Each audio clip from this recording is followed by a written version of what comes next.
don't got no friends. I don't got no friends. You know what I mean? I got supporters, people on my side and people on the other side.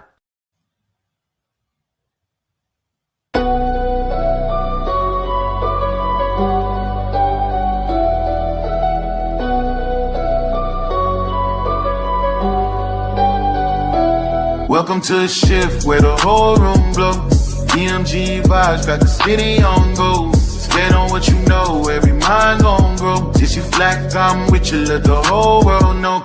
Paradigm like, yo, shine just right. Respect your view even if we don't align right. We can disagree and still keep the love tight. EMG family, we elevate the mind right. This that channel that be talking back, energy attack. Iron sharp as iron, watch the whole league react. Competition in the building, better tighten up your facts. We ain't clones, but we still mirror how you crack under impact. Every debater work hard, spot a weak, rap fast. You live wrong, paradigm shift, then break your stance. I'm the judge, the jury, the pen, the contrast. My bars hit always like a quadruple, bottom to the shift where the whole room glow. MG vibes got the city on go. Stand on what you know, every mind gon' grow. If you black, I'm with you, let the whole world know. Paradigm light, yeah, we shine just right. Respect your view, even if we don't all align right. We can disagree and still keep the love tight. EMG family, we elevate the mind right. We invite every mind, long as you stand on yours. Walking with respect, leave with open doors. Channel stay lit, views jumping off from boards. STL bounce, yeah, the spy from the source. Competitors, welcome, step up, don't fold. We don't fit pressure, we refine under load. Thoughts heavy, we press them till the truth get told. Shift so clean, it feel platinum even when it's gold. Come through correct, bring your logic and your proof. Speak your truth, just don't run from the truth. We debate with grace, that's the paradigm groove. Flow so smooth, even turbulence move. Welcome to the shift where the whole room go. EMG vibes got the city on go. Stand on what you know, every mind gon' grow. If you black, I'm with you, let the whole world know. Paradigm light, yeah, we shine just right. Respect your view, even if we don't align right. We can disagree and still keep the love tight. EMG family, we elevate the mind right. Where the home go. DMG vibes got the city on go. Stand on what you know, every mind gon' go. If you black, I'm with you, let the whole world know. Paradigm light, yeah, we shine just right. Respect your view, even if we don't align right. We can disagree and still keep the love tight. DMG family, we elevate the mind right. Welcome to the shift. DMG vibes got the city on go. Welcome to the shift. Stand on what you know, every mind gon' grow. Welcome to the shift. If you black, I'm with you, if you black, I'm with you. Welcome to the shift. We can disagree and still keep the love tight. Welcome to the shift. EMG family, we elevate the mind right. Welcome to the shift. EMG vibe, got the city on low. With paradigm shift, T304.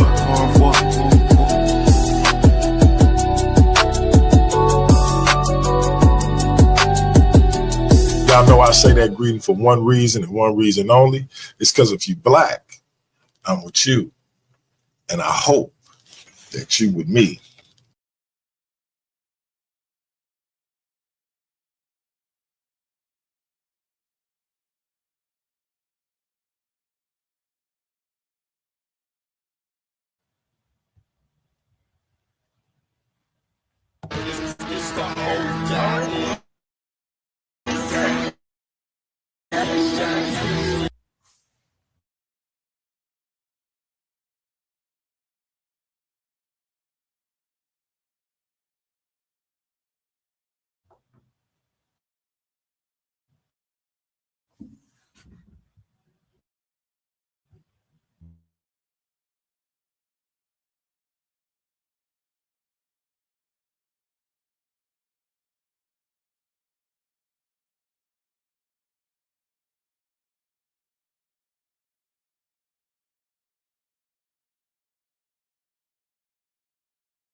up in the air, most like keep a crispy path. We not debaters, we terminators, keeping their brains up on the table. We just get back and we filling up. You are the gap, we be filling up. This all the debate with these bosses. Most of you niggas we really don't trust.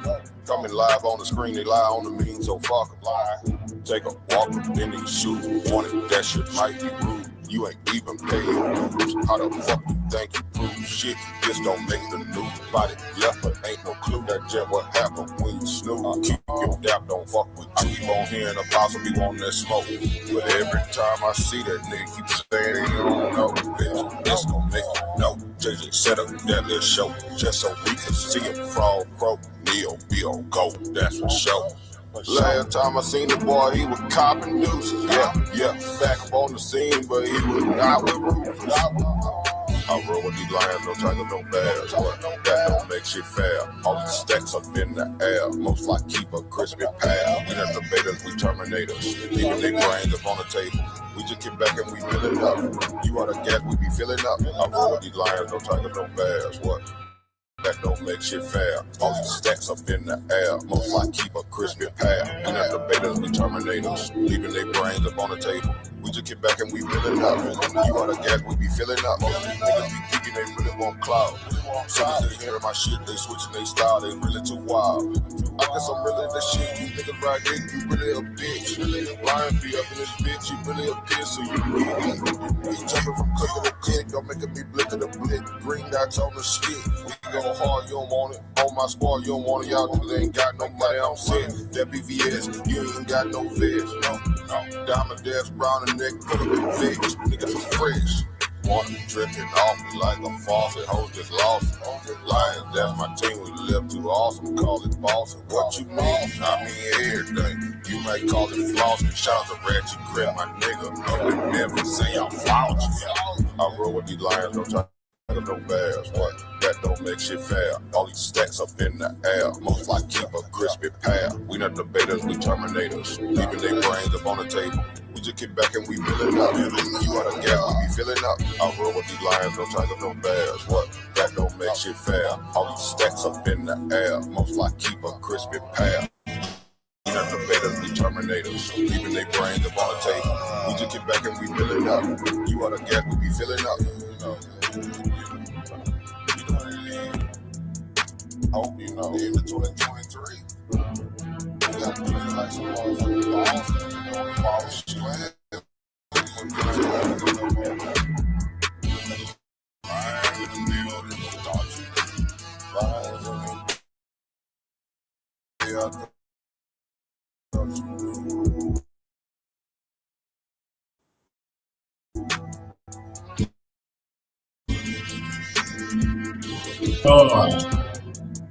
Lions is in the building.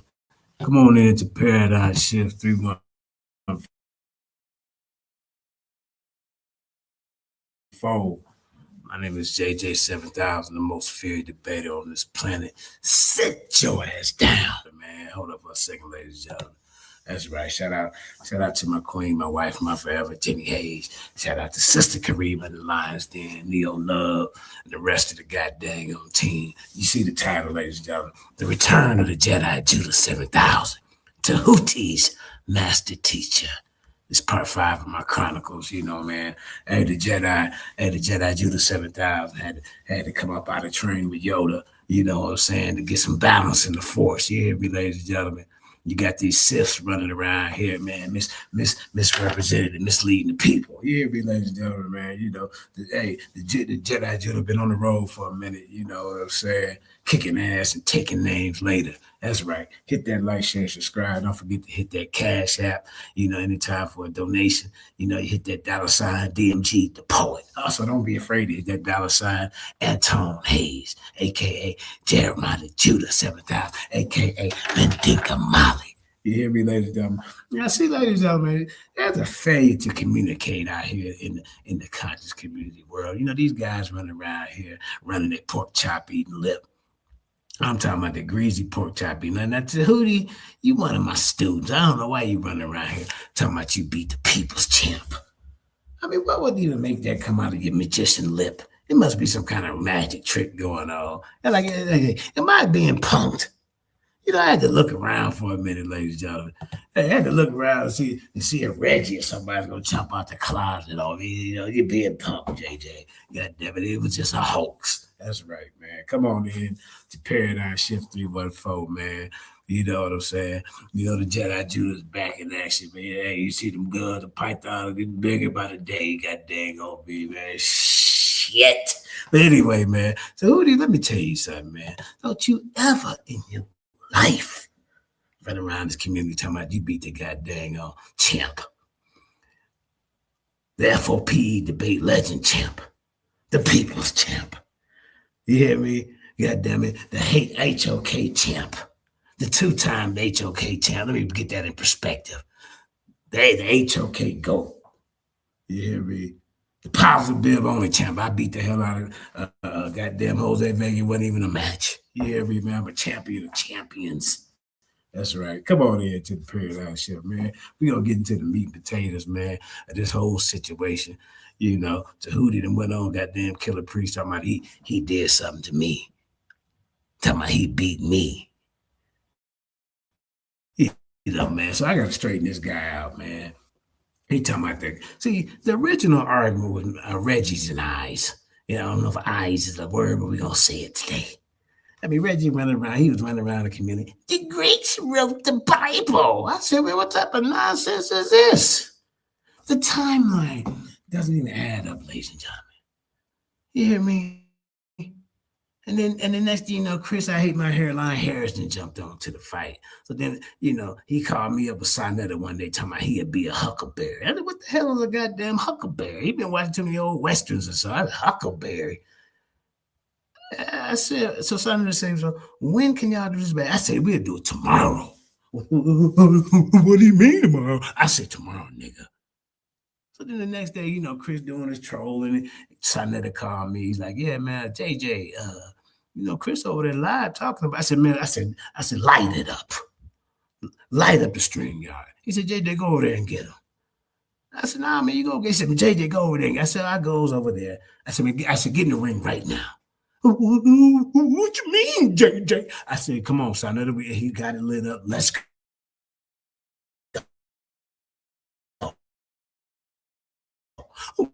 Well, he wouldn't do me like that. Well, hold on, me, my Christian. Well, guys, he wouldn't do me like that. And long story short, he didn't show up. But then next thing I know, Tehuti jumps in the goddamn fight. Try to trick a fake letter of Arterius. So he brings the letter up to the goddamn stage. I said, well, dang, in the letter right there, it said 72 Hebrew elders wrote the goddamn book. What I mean, the book, what it said in the letter? So then we goes off the air. Yasha Ben Israel said, JJ, I'm like, what's going on, Aki? He said, I don't know why you sitting up here arguing about this damn letter. I said, what you talking about? I said right there, 72. I said, Tehuti must be misreading something or something. It said right there, 72 elders wrote it. He said, nah, man. He said, that letter is a fraud, a fake. I said, what? I said, let me go look this up. I got to looking it up, ladies. I said, man, I'll be damned. It is a fake. See, Tehuti didn't know that I knew this.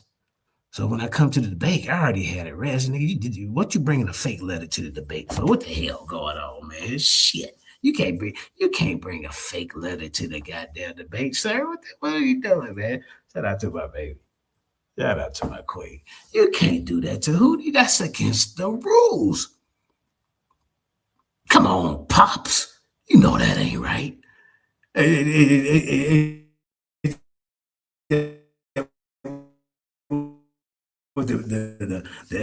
elder, one of them elders, I actually became told that boy about that chart. One of them guys, hold up, man. You know that ain't right. You know what I'm saying? So we get into the debate, ladies and gentlemen. And Tehuti thought that I was going to fall for one of his rabbit in the hat tricks. The People's Champ was already advised by the council over here at the Lions Den Academy of Education and Information. We bring it out. That's right, man. Tehuti, you got your ass whooped. Now, of course, I know the audience voted for him. But when we go back and look into the files and the situation of what really happened, that's when the truth will set you free. You hear me, ladies and gentlemen? The truth. My higher fire, Pastor Bennett voice, will set you free. You know that's your highest fire that ran Chris Harris off the goddamn stage. That's right, I quit. And slam the computer down. One of them type of shit. I'm surprised Tehuti Snake didn't start choking away after that damn debate. You know, the snake already bit him in the ass over there trying to be slick. I told him that damn dead spider stayed up there the whole damn debate, didn't move one damn time, man. That's a Velcro spider. I love you, Tehuti. But you have to do a little better than what you're doing when you get against the champ, man. I told you about this crap. And you try to create a legend or something, just like that fake letter. That's just a historical fake legend, a myth. So Tehuti's running around here talking about he beat the goddamn champ, man. What the hell going on, man? You see you goddamn these pythons, they was choke that little bit of that snake out you had on there on the goddamn stage, boy. But anyway, let me get into some of that history of what's going on, man. I got you. Hold up, ladies and gentlemen. Hold up. You know how 7,000 do it. Hit that like, share, subscribe, Paradigm Shift 314. Shout out to Hemi and Neil Love for the great music we got over here, man. You know, there go my baby. There go my baby. Ooh, girl, look at you. But anyway, let me get to this educational ass I'm about to put on this guy. I don't know why he trying to change history. I don't know what the hell going on, man, with some of these characters, man. They know I'm the goddamn GOAT. Haru Conscious, you out there peeking around. You on my list, sir. You been running your goddamn lip talking about the Greeks didn't learn that from the ancient. You just a bandwagon jumper. You hear me, ladies and gentlemen? I don't know what's wrong with these characters. Let me see what we got here in the artillery. So let's start right here where we kind of strike back up the conversation, ladies and gentlemen. Hold up. Uh-oh. Wait a minute. Let me see, said this is all you had to do. See how you move that over like that? Oh, care about the teachers anymore. None of them know how to tell time. Whoa. You know what I mean? I got a teacher who's going to tell me, "Oh, welcome to my show this Sunday." Going to tell me Sunday show. He don't give me a Gregorian chronological timeline. So he just Hellenized my mind. That's worse.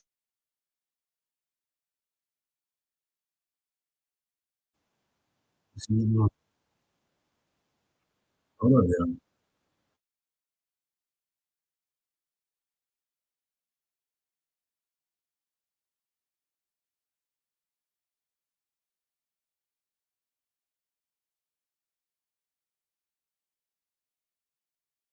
With Tehuti and who's some of these other guys? Smash Rockwell. Let's see, Tehuti, Smash Rockwell, Reggie. You know, they just they can't say a couple paragraphs like the Elder Patai. Sorry, one of the guys I brought out in the woodworks. You know, he was buried in the Commission sand over there in Giza somewhere. 7,000 went down and rejuvenated him. You know, like Dolph did. You know how he go in the chamber and come back out rejuvenated. That's what 7,000 did for the elder. You know, Tehuti looking like, damn, he didn't say 5 paragraphs of this comedic stuff. Oh, shit, I got to step my game up. Look at Tehuti looking at him. Look at him, y'all. I love you, Tehuti, but you got to do a little bit better than what you're doing, sir. Look at that. Johnson, life, prosperity, health. That's right. Ubin, Napike, Pandabu, Haruma. Petite see, you know what I'm saying? Tehuti don't know what he's talking about, man. Shit. Look which means rising always in divine excellence with Ma'at. Right. Every day, all day, and in the words of our paternal father, Asa. Yeah, Tehuti gonna take my comedic place over here. Look how excited. Oh, Tehuti, you had a cut.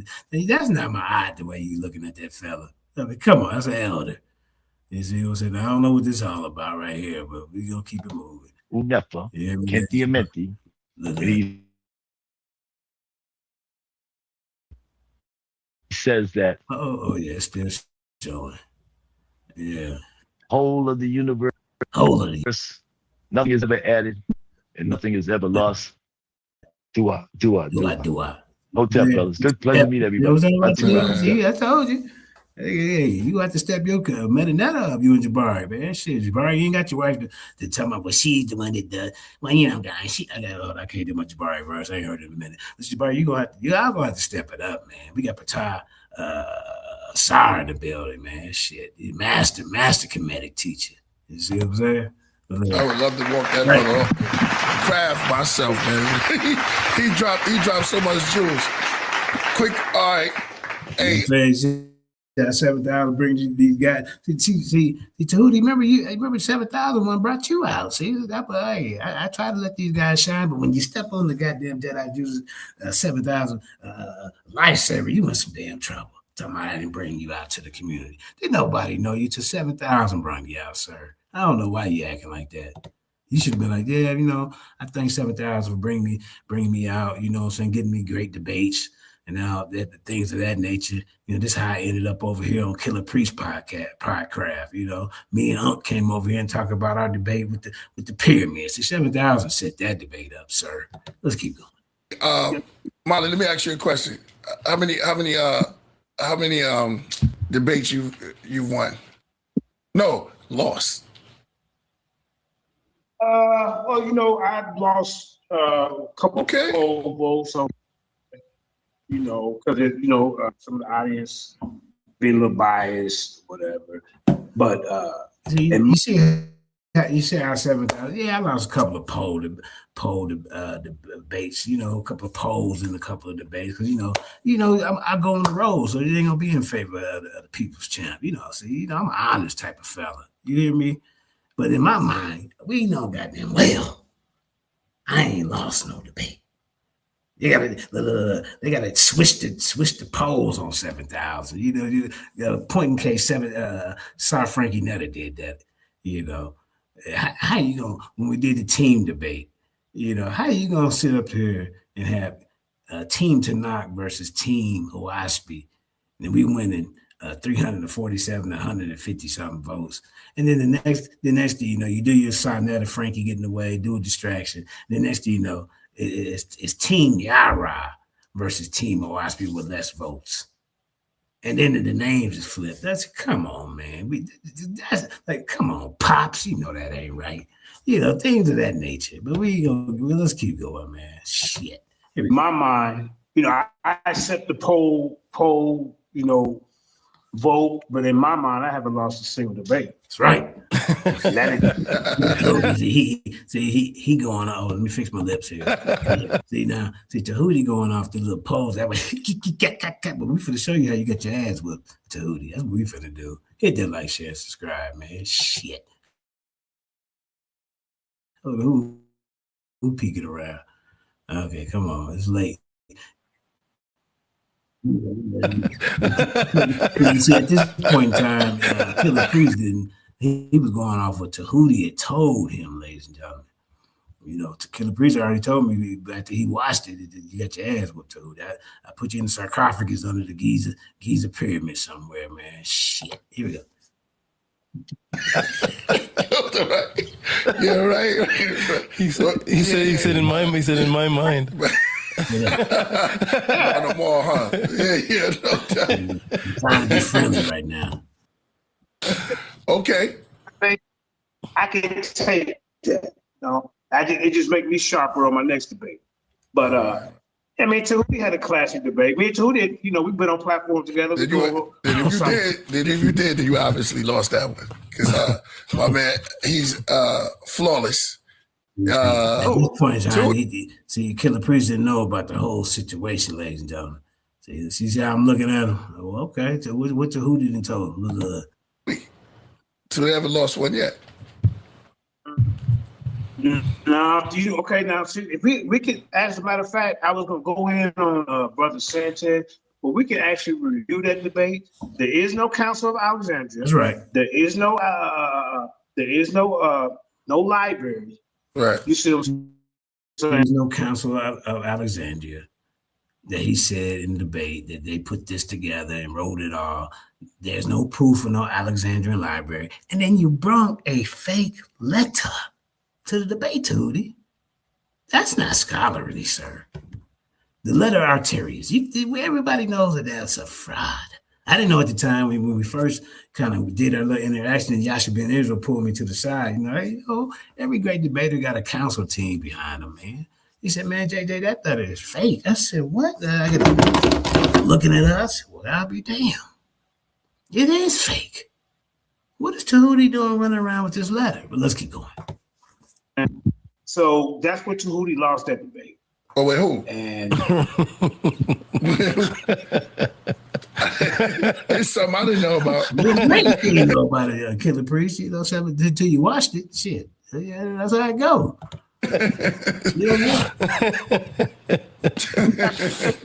See, Tehuti don't want to ever. We supposed to be setting up a discussion about this so I can school my student, So hit that like, share, and subscribe. We'll talk about that. We'll talk. He's my guy, but of course, if it's on Sarnetta TV, right? That's the channel, right? So and I'm the bad guy on Sarnetta TV, but right. What we can do, we can go over the debate again. We said you better. We I debated JJ. I debated JJ. Oh, y'all too. That's what you saw. I thought he said something about Brother Sanchez. I don't know if those. I heard that. We're gonna put Sanchez on the back burner. He running around here talking about Jesus is the serpent in the garden. I mean, come on. Oh, okay. I debated JJ on Sonnetters in all my intros. Wow. Okay. Yeah. But JJ came out swinging. I heard you're a great researcher. Yeah. No, the word. Yeah, my brother. You got down all right. The word on the street, JJ, a great researcher. I get that. So who do you think he beat me in that debate? What? Like play that video over here so the audience can see that debate. That'll be my first show I can do over. Me and Tootie can sit down together. Well, yeah, I was supposed to be on my first show I was gonna do over here, but I ended up. Me and Unc came on there and did our thing. All right. And stop it and see, and I can point out, see, Tootie, that's where you messed up, and you can tell me where I. See, it was a trick in the title as well. You see what I'm saying?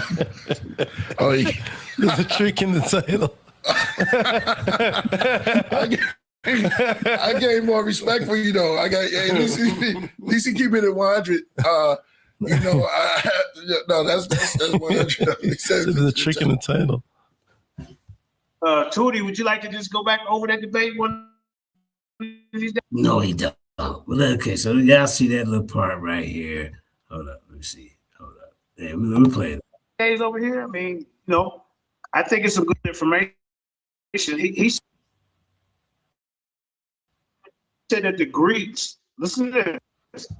He said that the Greeks they had to have some help translating it from the Hebrew. No, I didn't say that. You Reggie, Chris Hayes, all y'all's running around talking about the Greeks wrote the Bible. Stop it. That's the original argument, sir. Had some help. He said he didn't say it. But anyway, look, we gotta talk about this later. No, I didn't. And I mean to clear the air. So first of all, peace and greetings, JJ. Tua, thank you for bringing the brother. That's it, Tua. So you don't get no. But happy. You see, see the elder breaking down a whole goddamn 3-4 paragraph. We ain't gonna go today. Brother, thank you for bringing the brother. That was interesting. I thought we were going to interact, but he was definitely on. What are they saying? They say he's on one. Is that what they say in the streets? Yeah. I'm learning street talk. He was on one. Yeah. So thank you for that, and peace to you, and peace to the you got the brother in the background there. Peace to him. So peace to you too, bro. Yeah, so whenever they got one of my students with me, y'all. You see that? We're discussing debates. Yeah. I never come off and say I feel I won, I feel I lost. Right. Because there's no need for that, because the person who's arguing, the audience is not really paying attention. They're doing all the little hoopla. They ain't really paying it. See, some of the information I brought out went way over their heads. That's why the Jedi Judah 7,000 gotta slow it down for the people. You hear me, ladies and gentlemen? Let's keep going. Their point should feel like they have a point that they're winning. all I do is when I have a debate, whether with JJ, me and JJ did have a debate, whether it's JJ or Uncle West or anyone else, we just do a poll. And then it's whatever the poll really don't count because they don't really. I mean, it count. I mean, I'll take the poll loss. I'll take the poll loss, but when it comes down to really evaluating the information, that's what I'm here for, to edify the body. But when it comes to a poll on certain platforms, you're gonna get certain results. You're gonna get unbiased results. Biased results. That just the whole crust of the whole situation, ladies and gentlemen. We know this. Sarnetta's platform is a comedic platform. They go against Bible believers. They paint a picture, a facade about, like right now, I'm a truth seeker and a free thinker. But at this time, I was Hebrew Israelite. We gonna get into it, y'all. Audience says, I never come back and argue with it. I never come back and say, you stupid audience, or you guys. No, what did the audience say? Okay, that's what we'll go with. So yeah, me and JJ did have a debate, and according to the audience, it was 84 to 16%. 84 to 16%. Yeah. That was the audience. Page and then took a poll. Did you tell me? Yeah, Sarnetta kicked me off and then took a poll. Did you remember that part, sir? But anyway, that's what he did. I can't hear him. Yeah, he threw me off the stage like he always do. Then he took a poll. Okay, so Tehuti, I'm just gonna be honest with you. You lost that debate, sir. There is no Council of Alexandria. There was no library. There's no Council of Alexandria. Your timeline is off. The Ptolemies was dead by the time the New Testament was even wrote. You hear me? They was out of there. They was out of there, y'all. The Romans took over. Man, come on, man. Around it, they don't even mention no Ptolemies in the Bible during Jesus' time. They don't talk about that. I don't know what the hell going on with this damn Tehuti. You see, I don't know what he forgot to Velcro that spider back on there. That's what he forgot to do. Look at him. Oh, you didn't prove that the Greeks wrote this. You brought a faulty letter, the letter of Arterius, to this debate, and you used that as your source. That was your source. That's right.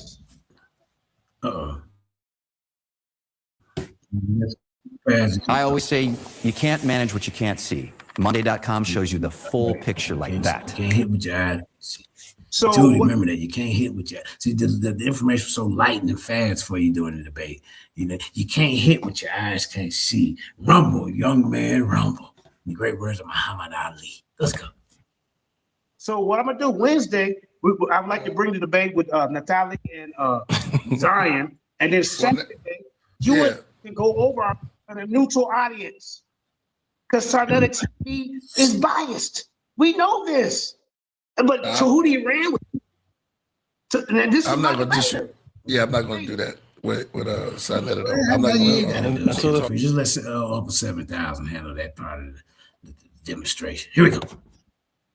The thing with any of my debates, it's a good conversation though. Yeah. So the thing with my debates that I have, I always screen record what the person I debate says afterwards. Right. And it's always an echoing theme. Right. It's the same thing. So when I debated Judah Nazareth, he said, "It's biased." He said, "It's biased. It's rigged. It's biased. It's rigged." No, that wasn't biased because I put that debate together. I had 5 different judges from all walks of life. It was 2-2. The last judge was a Hebrew Israelite, and he picked Tehuti. That's how Tehuti became the Lions Den champion. Judah was a champion by default because during that time we had a tournament going.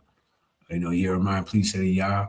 He wanted to start his own debate league, and what he did, I think me and him got into it. So he took like 5 debaters that was left in the tournament and took them over there with him. James Cassell, Don Pro 01, King Seth, what's his name? He calls himself Lucifer now. I forget Lucifer, and one more debater. So it was Judah Nazareth was left, and he had to be champion by default. And then his very first title defense was against Tehuti. I got the history. Let's keep going. Right. After I debated Commission, he said, the crowd was biased. The crowd was biased. Never heard of Commission. All these. So it's an echoing theme, and that's why I stick to. I never say who wins a debate. Right. The winner of a debate is declared by the audience, right. And they say what it is at the end. And let's get ready to wrap it up, though. Yeah, at the end, that's what they say. So I don't. That's good. Yeah. So in all of my debates and when it was finished, right, the audience declared me the winner. Every single one of them. I don't have an opinion. Right. I just teach what I teach, and I let the audience.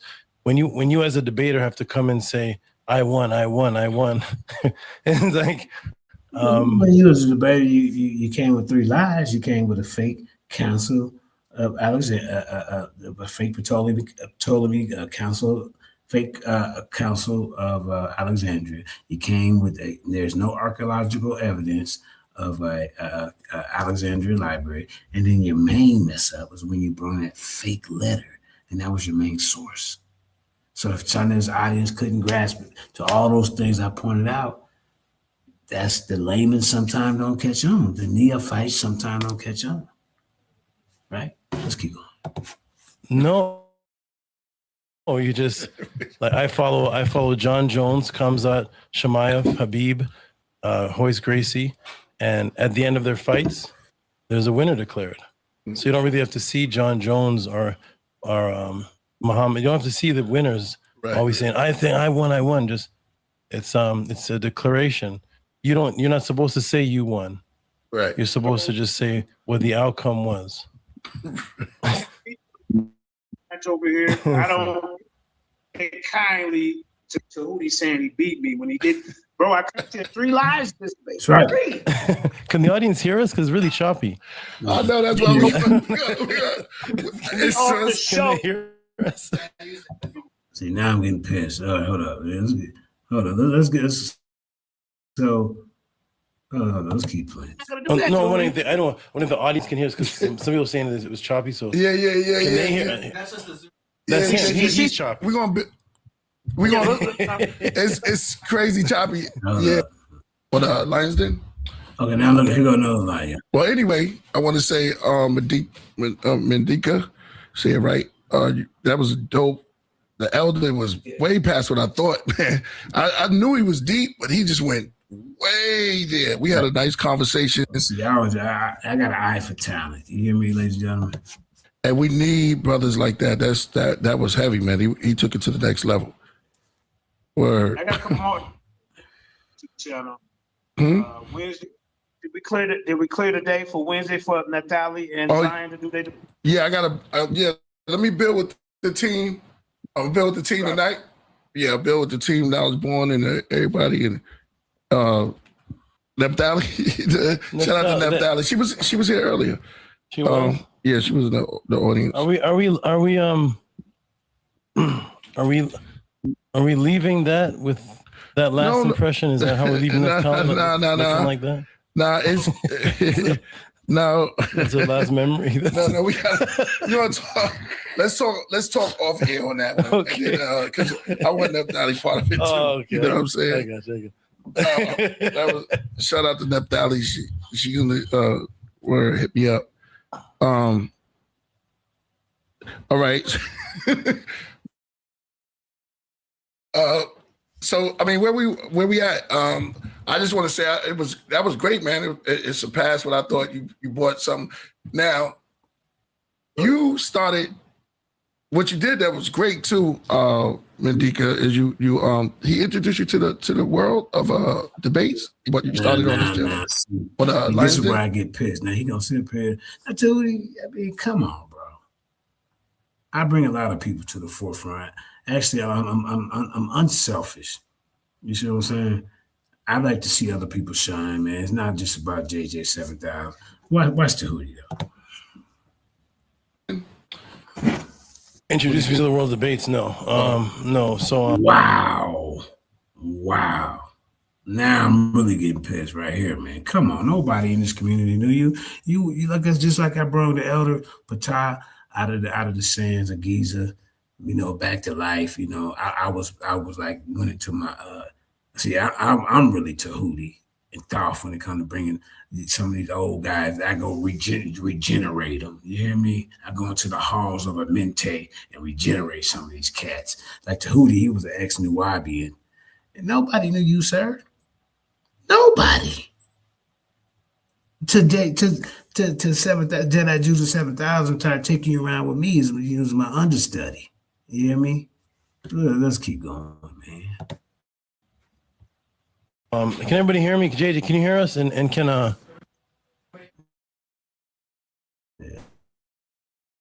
Oh, okay. You're playing games. Mandinka, you asked me to the world of debates. On YouTube, I guess. Okay. So what had happened with me and Mandinka JJ at the time was a brother. I asked a brother if he could find people that talk in a box. Like I didn't know if StreamYard at the time, if they could talk in squares, right. And I would join in. So the brother had found the Lines Den, JJ, right. And so I went for an interview. So I went for an interview because he said there's some Hebrews that want to know about Kemet and Ma'at. And I said, okay, that's interesting. Right. So I went in, I had a very good interview. JJ was a very good host, very good questions that was asked, and it was an interview. There was a person there named Judah Nazareth who challenged me in the interview. Right. He challenged me to a debate. Right. And I didn't know, I was told he was the champion of that, right? Of the Lion's Den. So that's actually how it started. So he challenged me, and it was supposed to be Ma'at versus the Torah.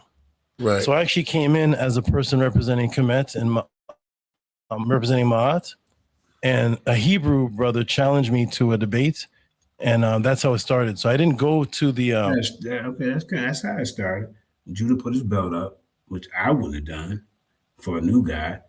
Judah was very cocky and arrogant. I had 5 different judges from 5 different walks of life: a Christian, a Hebrew, a truth seeker, an atheist. There were like 2 Hebrews and a Christian, a truth seeker, and an atheist, something like that. But yeah. I didn't go to the Lions Den for the world of debates, or I had no interest in that. I was doing an interview, and the brother. That ain't the question. Did I introduce you to the world of debates? And the answer is yes. Everybody knows this. Everybody. Let's keep going. Judah Nazareth said he wanted to take me on. Right. So that's what started the debate, and I said that's fine. So that's actually what started it, and then from there, I became I was announced the champion. So I didn't come looking for. Excuse me. That's not the question, sir. The question is, did I introduce you to the world of debates? And no matter how you got there, that's not the important part of this question. The important part, did I introduce you to the world of debates? Debating championship. I wasn't really into that. Right. I wasn't into that. But because I beat him, he was the champion. I was the champion now. And then from there, different people were brought to me, and I brought you different people. Yeah, I did. Kept beating them. So it started off with the Lions Den because the brother Judah Nazareth challenged me as a champion. Oh, man, look what I did. They got that Velcro Sprite. I was wondering where he was at. There he is. That's how that started. It was an interview. Right, JJ? And then you see how Tehuti copied my style of my hat. See, during him and I's debate, Tehuti will bring like a big ass python and a spider. So I said, that's a distraction when you're debating them. So I came with my spider hat, and it had the same exact lines as these, y'all. Watch, you gonna see? That's why I said he's my student. He knew what I was, yeah. And then, I would put the hat down in the camera so y'all could focus on this colorful hat. See, that was a tactic. You'll see. Yeah, you remember that? Let me get the story straight. Everywhere I went, you went. If I went on Uncle West's platform, I took you with me. If I went on Sarnetta's, I took you with me. If I went on Garfield's channel, I took you with me. So you sit up here trying to diminish what I've done for you, and I don't like that. I don't like that too. I'm not sure what. So for JJ has to understand that. JJ has to understand that. Let's get past that. Y'all see what how came about. Okay, so let's get to something else. Hold up. Let's get to the damn debate. Let me read y'all something real quick so y'all can be well informed of what's really going on. Let me see, where do I start? So that way y'all already know he playing around. You hear me, ladies and gentlemen? Hold up, let me see. He playing around, y'all. So let's get to it. Share my screen. Yeah. Listen, so that way y'all already know what's going on. Let me see. Which one is it? Let's see. Hopefully the show. Share. All right. Y'all see that, ladies and gentlemen? I mean, this just don't make no damn sense. You hear me, ladies and gentlemen? I mean, come on, man. All right. So, all right. Here we go. This little PDF for you. All right.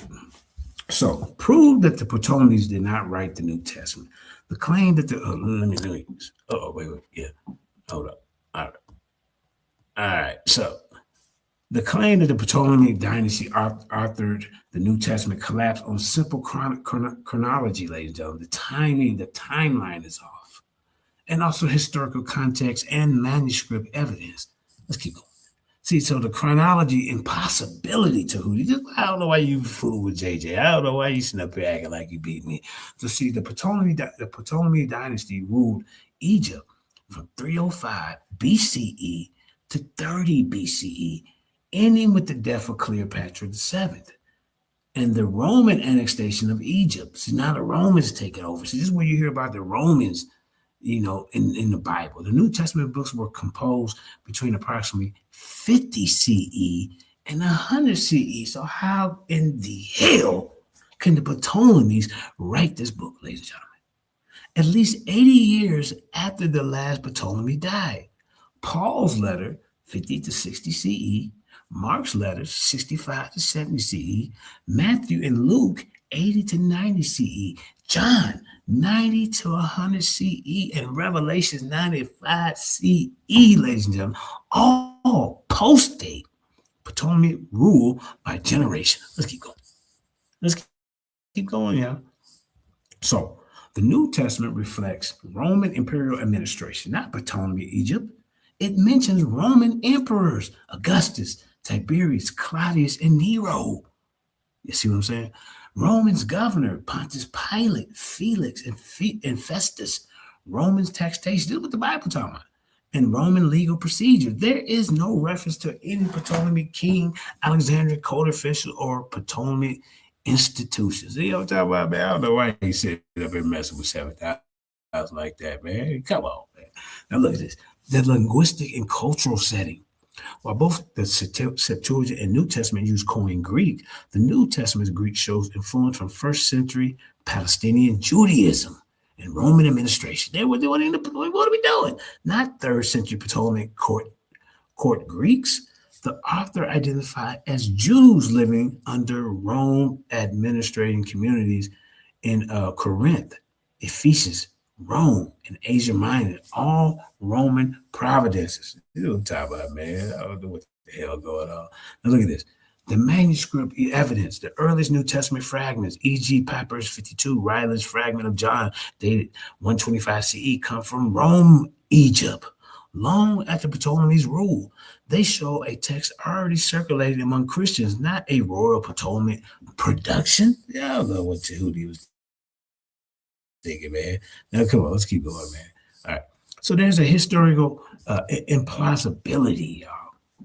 The Ptolemies were a Macedonian Greek dynasty promoting Serapis and Egyptian cults. There is no evidence they sponsored Jewish Christian literature. The New Testament's central claim, the crucifixion and resurrection of Jesus under who?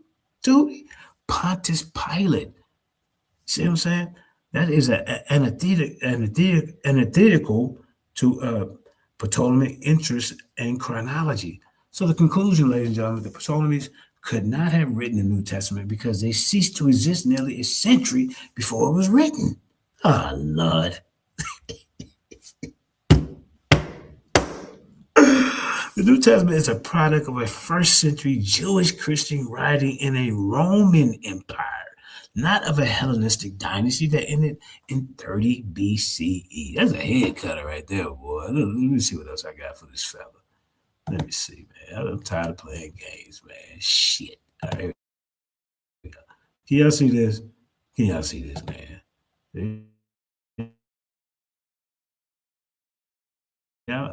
Y'all see it right there. Okay, so here we go. All right, so let's get this right here. All right, so like I say, man, the timeline is off. See? Why the Ptolemies did not write the Septuagint, a synthesis of peer-reviewed scholarship and primary sources. The popular claim that the Ptolemies wrote the Septuagint confuses patronage with authorship and compresses a 2 centuries of translation process into a single oral decree. This is what they're trying to do. Peer-reviewed Septuagint scholarship demonstrates 3 facts, ladies and gentlemen. The timeline of Septuagint extends from the mid-3rd century BCE to the 1st century BCE, long after Ptolemy II. The translators, number 2, the translators were Jewish scholars, not Ptolemaic court writers. And 3, the Ptolemies commissioned, they did not compose. The extended timeline. The letter of Arterius is fake, mythologized. This is what they make a myth out of. It's a 72-day translation under Ptolemy II. Philadelphia is 285 to 247 BCE. See, look at this, man. Look at this, y'all. Modern textual criticism show this is impossible. Y'all see that? The Pentateuch was likely translated in the mid-3rd century BCE, but the prophets were rendered in the 2nd century BCE and the writings as late as the 1st century BCE. Emmanuel Taub, in the text critical use of the Septuagint, 1997, Brill demonstrates linguistic stratification. The Greek of Leviticus differ markedly from Isaiah, indicating different translators and errors. Karen Jobs and Moses Silva, Invitation to the Septuagint, 2015, Baker Academics. Yeah, see, Tehuti never brings any sources when I replay this debate. Summarize the consciousness. The Septuagint is not a unity, but a collection spanning 200 years. This timeline also disproved Ptolemaic authorship. Ptolemy II died in 246 BCE. He could not have overseen translations compiled under Ptolemy VIII or later. I'm talking about, man. I don't know what the hell Tehuti doing. Ptolemaic patriarchs versus Jewish authorship. All right. Ancient sources are clear. The work was done by Jews. Now, this fake letter describes 72 elders brought from Jerusalem. The letter Aristeas from Jerusalem, expert in Hebrew law. While the letter is a pseudographical, its core claim, Jewish translators, this is a core claim of this fake letter, is confirmed by the translation Hebrewism and exegetical choices.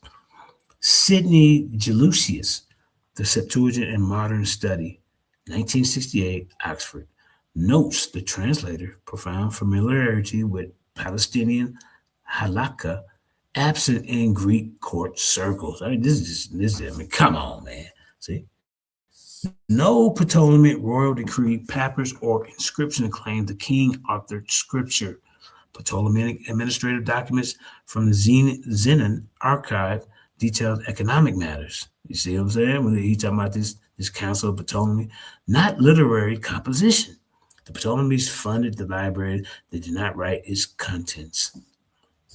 So you have peer-reviewed consensus, multiple peer-reviewed studies coverage. You have Sylvie Hanegam, Septuagint, and Homeric Scholarship, 2003, Cambridge, argue that Aristeas' narrative models Homeric textual criticism, showing The translation was a Jewish scholarly enterprise framed for Greek audience, not royal composition. Here goes some more, y'all. Tesseragic translation in Survival 2009, Oxford, demonstrates that the translators worked within Jewish diaspora community, preserving Hebrew theology while adapting to Greek. Let's keep going. Jane Vanderkam, The Dead Sea Scrolls in the Bible 2012. Edelman's shows Septuagint variants aligned with Hebrew text from Quorum, providing translators work from Hebrew Vulgarian, Vorlagen, not Ptolemaic invention. Because this is the story that Reggie, Chris Harris, and Tehuti was saying at the time. Why even mess with the Bible when it was written by Greeks? So the argument really started with me and Reggie.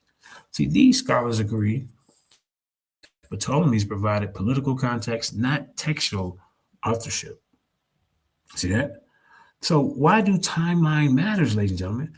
Why do timeline matters? Conflating Ptolemy II with the entire Septuagint creation and anachronism that obscure Jewish intellectual agency. It suggests Greeks created Jewish scripture when the evidence shows Jews used Greeks to preserve their transition under Hellenistic rule.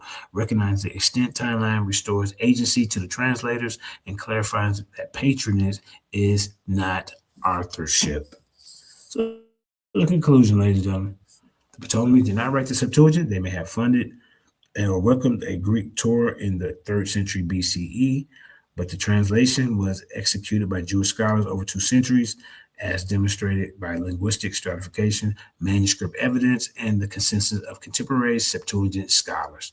The timeline is off because the project was not a single Ptolemaic act, but a long Jewish diaspora endeavor. So we got select peer-reviewed sources, and there it is right there. Emmanuel Todd, The Text Critical Use of the Septuagint in Biblical Research, 3rd edition, Brill, 2015. You got Karen H. Jobs and Moses Silva, Invitation to the Septuagint, 2nd edition, Baker Academic, 2015. Sylvie Hannigan, The Septuagint and Homeric Scholarship in Alexandria, Cambridge University Press, 2003. Y'all get the picture. All right, let's see. Hold on. I want to just show y'all this before we even get to the meat and potatoes. All right. So, Tehuti, let me share this tab instead. Make sure y'all can see this. Let me pop back up. Let me see. We're not playing with y'all. All right. So,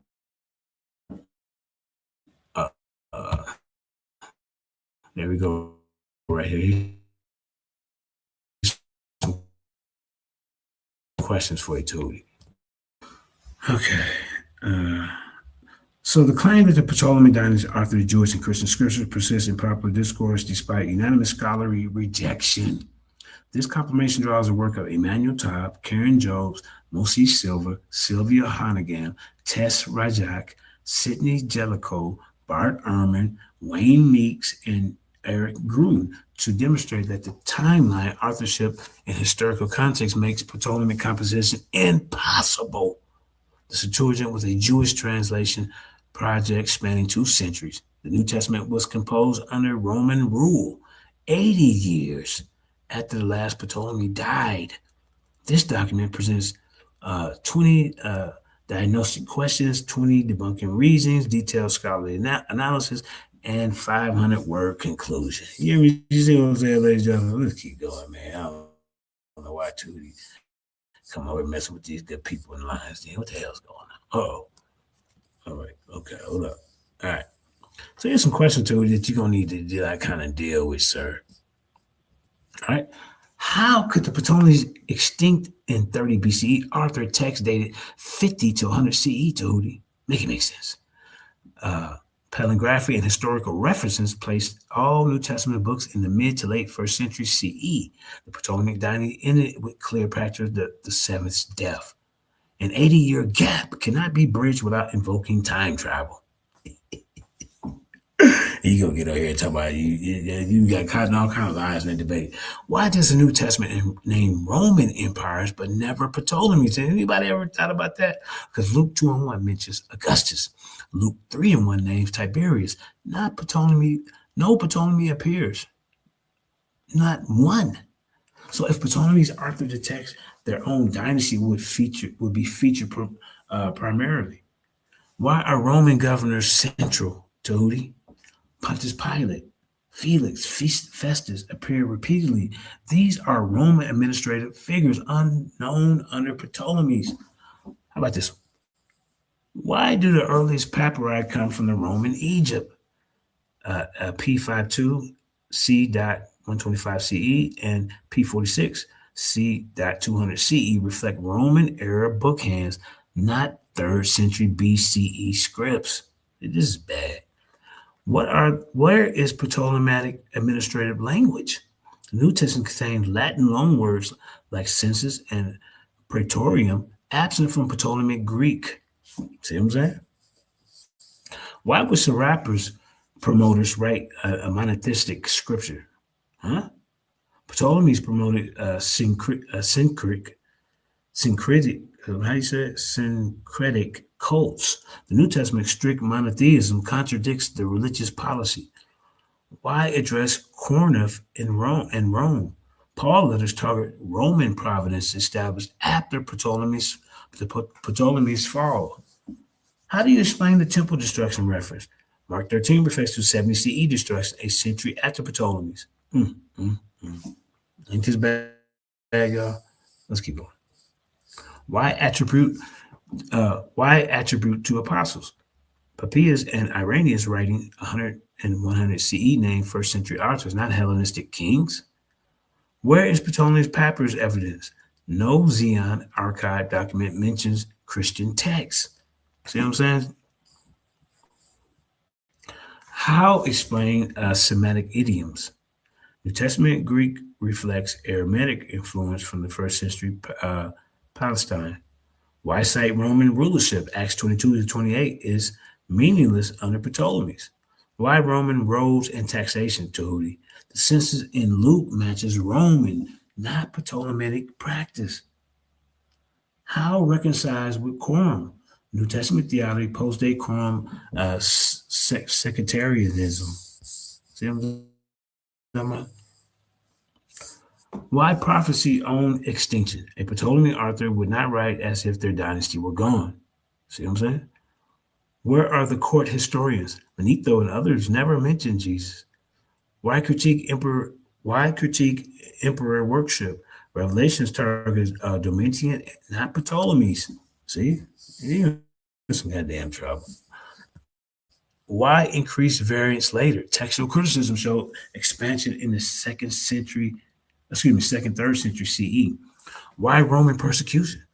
Tactius and Pliny record Roman, not Ptolemaic persecution. See that, y'all? How allow consensus dating? All critical scholars date New Testament to 50 to 100 CE. I mean, come on, man. What are we doing to? You should know better than this. Hit that like, share, and subscribe. Oh, let's keep going. All right. So the chronology, Ptolemies ended 30 BCE. The New Testament starts. Look at this, 30 BCE. The New Testament starts 50 CE. Expand analysis show each point aligns with peer-reviewed consensus and primary source, reinforcing the impossibility of a Ptolemaic composition. The political context, Roman bureaucracy dominates the New Testament narrative. Expanded analysis show each point aligns with peer-reviewed consensus and primary source, reinforcing the impossibility of a Ptolemaic composition. Manuscripts, earliest fragments are Roman era. See what I'm talking about? Expanded analysis show each point aligns with peer-reviewed consensus and primary source, reinforce the impossibility of a Ptolemaic composition. The language, Latinism, prove Roman date.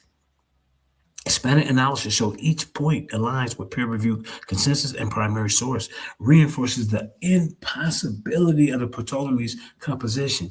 How about the geographic? Pauline mission to Roman providences. Why ain't he going to the Greek providences? Expanded analysis show each point in line with peer-reviewed consensus and primary source, reinforcing the impossibility of Ptolemaic composition. Theology, post-temple Judaism reflected. Expanded analysis show each point in line with peer-reviewed consensus and primary source, reinforcing once again the impossibility of a Ptolemaic composition.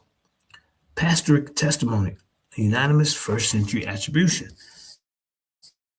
And y'all see what I mean? We can keep going. Archaeology, no Ptolemaic Christian artifacts. Where they at, Tehuti? Come on, man. Josephus writes under a myth, not history.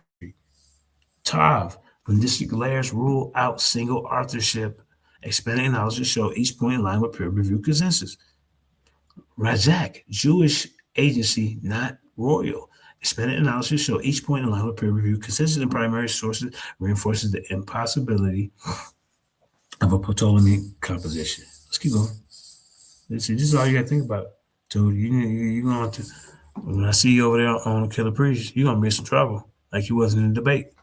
Expanded analysis show each point aligns with peer-reviewed consensus. The Tacticus Annals 15.54 places Christians under Nero. Coin match New Testament emperor's name. Oh, man.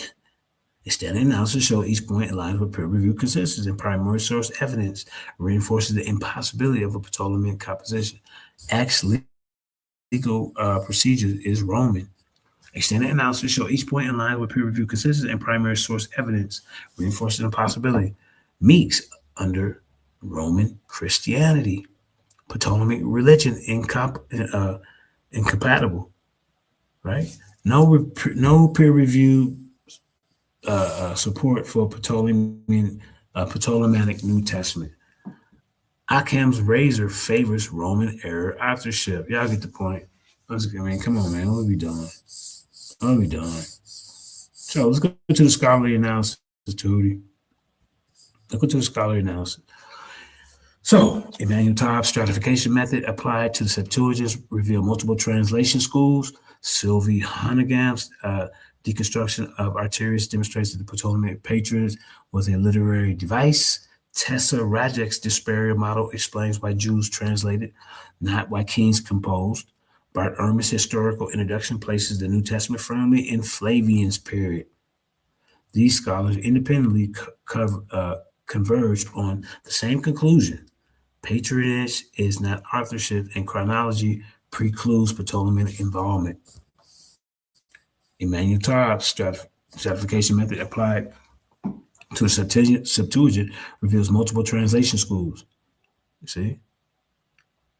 Okay. Okay, I read that. Yeah, so come on, man. Y'all get the picture. Let's do one more. We're gonna get to this.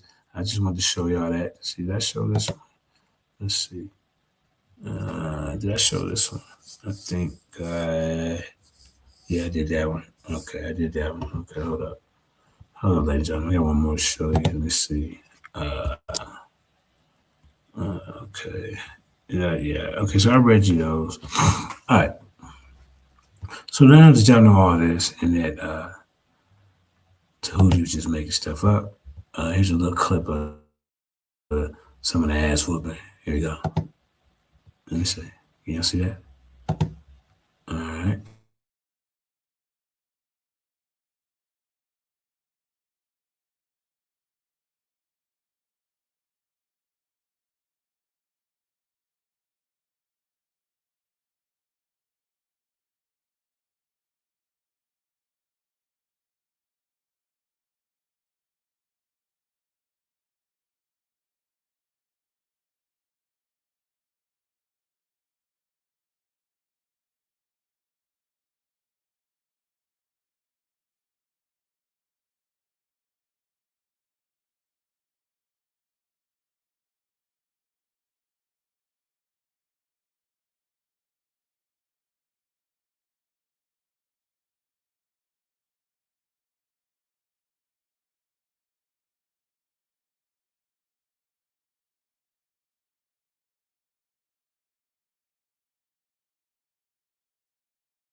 Testing. Hold up. Come on, man.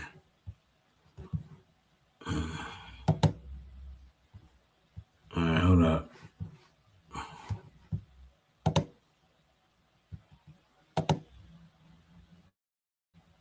So.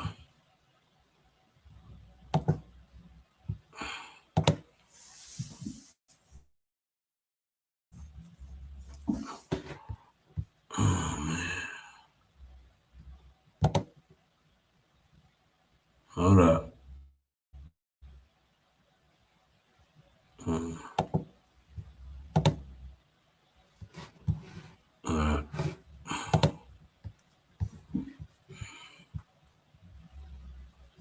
Let's see. Hi.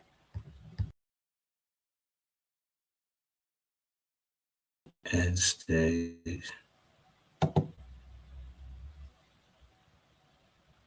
Hold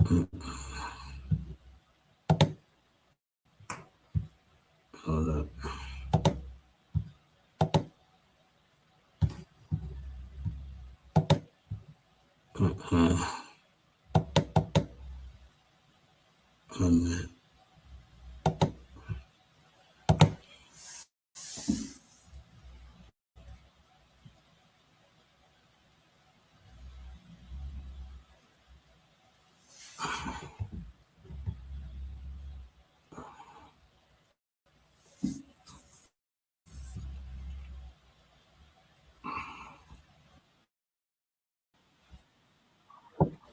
All right. Y'all see that? Come on, man.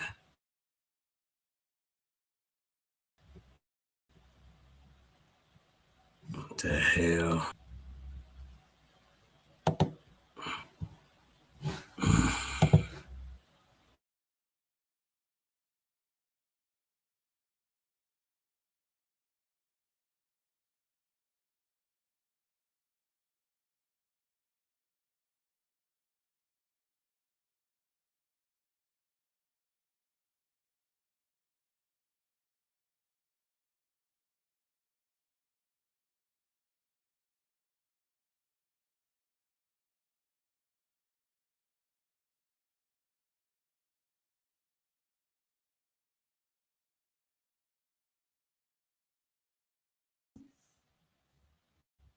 Oh, I can't see.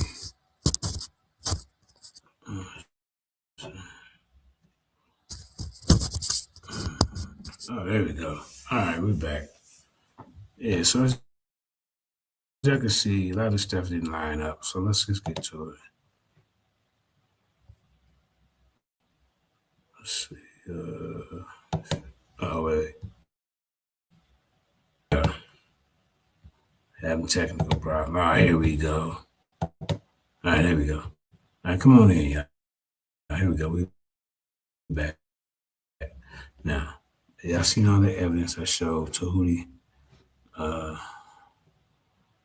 Yeah. All right, so let's get to the debate. Let's get to the debate, ladies and gentlemen. Hit that like, share, and subscribe. Yeah, let me put you up here. You know how the lines in, how we did Tehuti. Yeah. So I already told him how you told me that letter was fake. He said, JJ, what you arguing about that letter for, man? He said, that's fake. You know, I look it up. Oh, wow, it is fake. So let's get to this. Yeah. Share screen. Yeah, I should be in Israel from D-Town, Detroit. Building. The red man. All right, here we go. I'm gonna push the red man and all that. So let's see where we're at.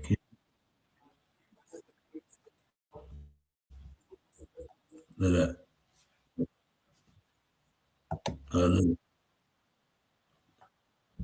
Look at it. To prove your case, right? Is that I'm unmuted. What I have is the actual Septuagint writings itself in Greek, found in an area that Greeks controlled under a Greek ruler and a library that was controlled by Greeks. No evidence whatsoever of anyone else being involved other than Greeks. That's all we have in history. Everything else is conjecture. Is the letter, right? So in that letter, once again, Tehuti, who do it? Hold up. I will show you how Okay. to Get it. Are you ready? Yes, sir. Wow. Your 10 minutes will start when your first question ends. All right. Tehuti, can you show me any Greek scribes or scholars who put this work together? Can you show me that? I didn't hear him. You say no? No, I cannot show you any scribe. Look at that. See what I'm talking about? Yeah, why are you wasting? But there you can debate over. Okay. I cannot. Tehuti. All right, see, I heard that. All right, let's get to it. See, you can't even show it, man. What you doing up here with me? All right, here we go. Let's get to it. Listen to me. Boy. Huh? Is it going to Okay. You see my hat? Man, see, now y'all see my hat with the little line out to Tehuti when I got him one. See, this my dead spider. It's to distract him. See how you get that Velcro spider right there? It's for distraction. Let's keep going. Is making his first comeback after the 2 to 3 years layoff of the COVID stuff. We're going to be live. We're going to be going in. Look at Tehuti. Got the little snake going around, little spider on his cap. You know, so you see, that's a distraction, y'all. You see how I got my hat on the camera? I know what I'm doing. Tehuti slick. I knew I was in the ring with a magician. Going to be open to the public. The debate, I got y'all. JJ, is that debate going to be fire, JJ? Let's get that. When is this Septuagint? Man, the time will start when you start. Okay, so can you hear me? I'll hear you. You ready? Yes, and I'd like to start also with a screen share. Okay. All right. Get your screen share up. Okay. Yeah, you might get a lot of noise, brother. I don't know. You know what? Let me put in my actual podcast mic. Maybe that will cut it down. Let's see. Let's see how that will work. Okay, he already heard. He said he ain't got no proof of none of this. So yeah, see, this is why he lost.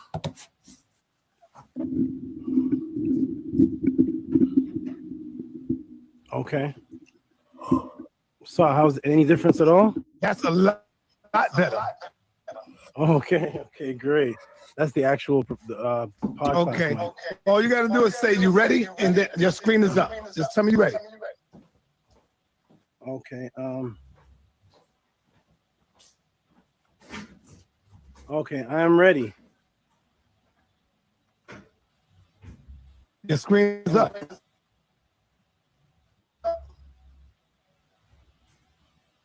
Okay, beautiful. Greetings, ladies and gentlemen. Peace from up within her, and my name is familiar. On everybody to always keep the subject matter in mind on the screen. You will see the actual subject matter. None of these words will be changed. This topic, debate, discussion is based on these exact words. Was the Septuagint put together by the Ptolemies or the Hebrew? What JJ would need to show and prove is this. He would need historical evidence that a group council of people that called themselves Hebrews gathered the books of Genesis all the way to Malachi, or just the laws around 287 BC, which is the date of the book that became known as the Septuagint. These Hebrews translated their sacred text into Greeks and gave it the Greek name Septuagint. JJ would have to explain why, with the primary source, why they, the Hebrews, called it the Septuagint. So again, we're here to establish who put it together. Was it the Ptolemies or the Hebrews? I also want to show how this conversation actually got started. Hold up, man. I simply asked I the told brother you, JJ. Tehuti magician. I got dang it. You know damn well that this whole debate supposed to be about. You said that the Greeks wrote the Bible. Now see, they get to the see. I love you, Tehuti, but goddamn, man, shit. now, who put it together? I mean, come on, man. You know, put nothing together. You said that's the argument, and that's just what it is, y'all. So I want y'all to know this for the new people that's watching. Who put it together? Hey, could you show proof that the Hebrews put this together? Who slapped the book together? Like, who printed it out? Man, come on, man. You know what you said. I'll play something quickly to show everybody that conversation. The question, appreciate it. Okay. Oh, sure. Let him answer. Let him answer. Oh, come on. First off, and my question, I'm going to show the answer, and then ask for the same in return from the Hebrew side. Would you say that's fair, JJ? Hey, man, I'm mute. That would be fair.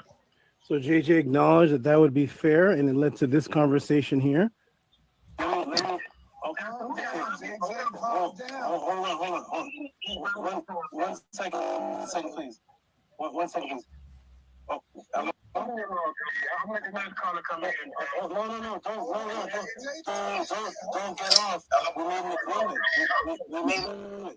Let's keep going. We made an agreement. What is it? We made an agreement. The agreement was if I showed my source from where the Septuagint was to come from the Greek side. Did y'all hear that? He said that is his source. Hold up. That is his source. Y'all heard him. He's using a fake letter and saying that is his source. Source to this debate. You said this is your source right here. Told you. I knew you said that. You agree. Please, brother. I'm asking you to listen, man. Then you can You agree that after I showed that, you would show the source from the Hebrew side. Did you not say that, Senator? That's his source. A fake letter, y'all. Okay. So therefore. Dude, you said that's your source. I knew you said that. You tried to deny that. You said, if I show my source, here you go. Listen again, y'all. Watch this. We made an agreement. You right. Man, come on, man. You know what you said. Watch this. I'll play something quickly to show everybody that conversation. The question, appreciate it. Okay. Let him answer. Okay, wonderful. So first off, thank you for the question. Appreciate the question. And my question, I'm going to show the answer, and then ask for the same in return from the Hebrew side. Would you say that's fair, JJ? That would be fair. So JJ acknowledged that would be fair, and it led to this conversation here. Hold on. Watch this. One second, please. One second, please. I'm going to let caller come in. No. Don't get off. We made an agreement. We made an agreement. We made an agreement. What is it? We made an agreement. The agreement was if I showed my source. Bam. There it is. There it is, ladies and gentlemen. He's using a fake letter as his source. And he brung this fake letter. At the time, I didn't know it was fake. So I'm like, well, damn. In your source, it said that the 72 elders wrote it. And that's when Yasha told me after the show, JJ, why are you arguing about that letter? That letter is fake.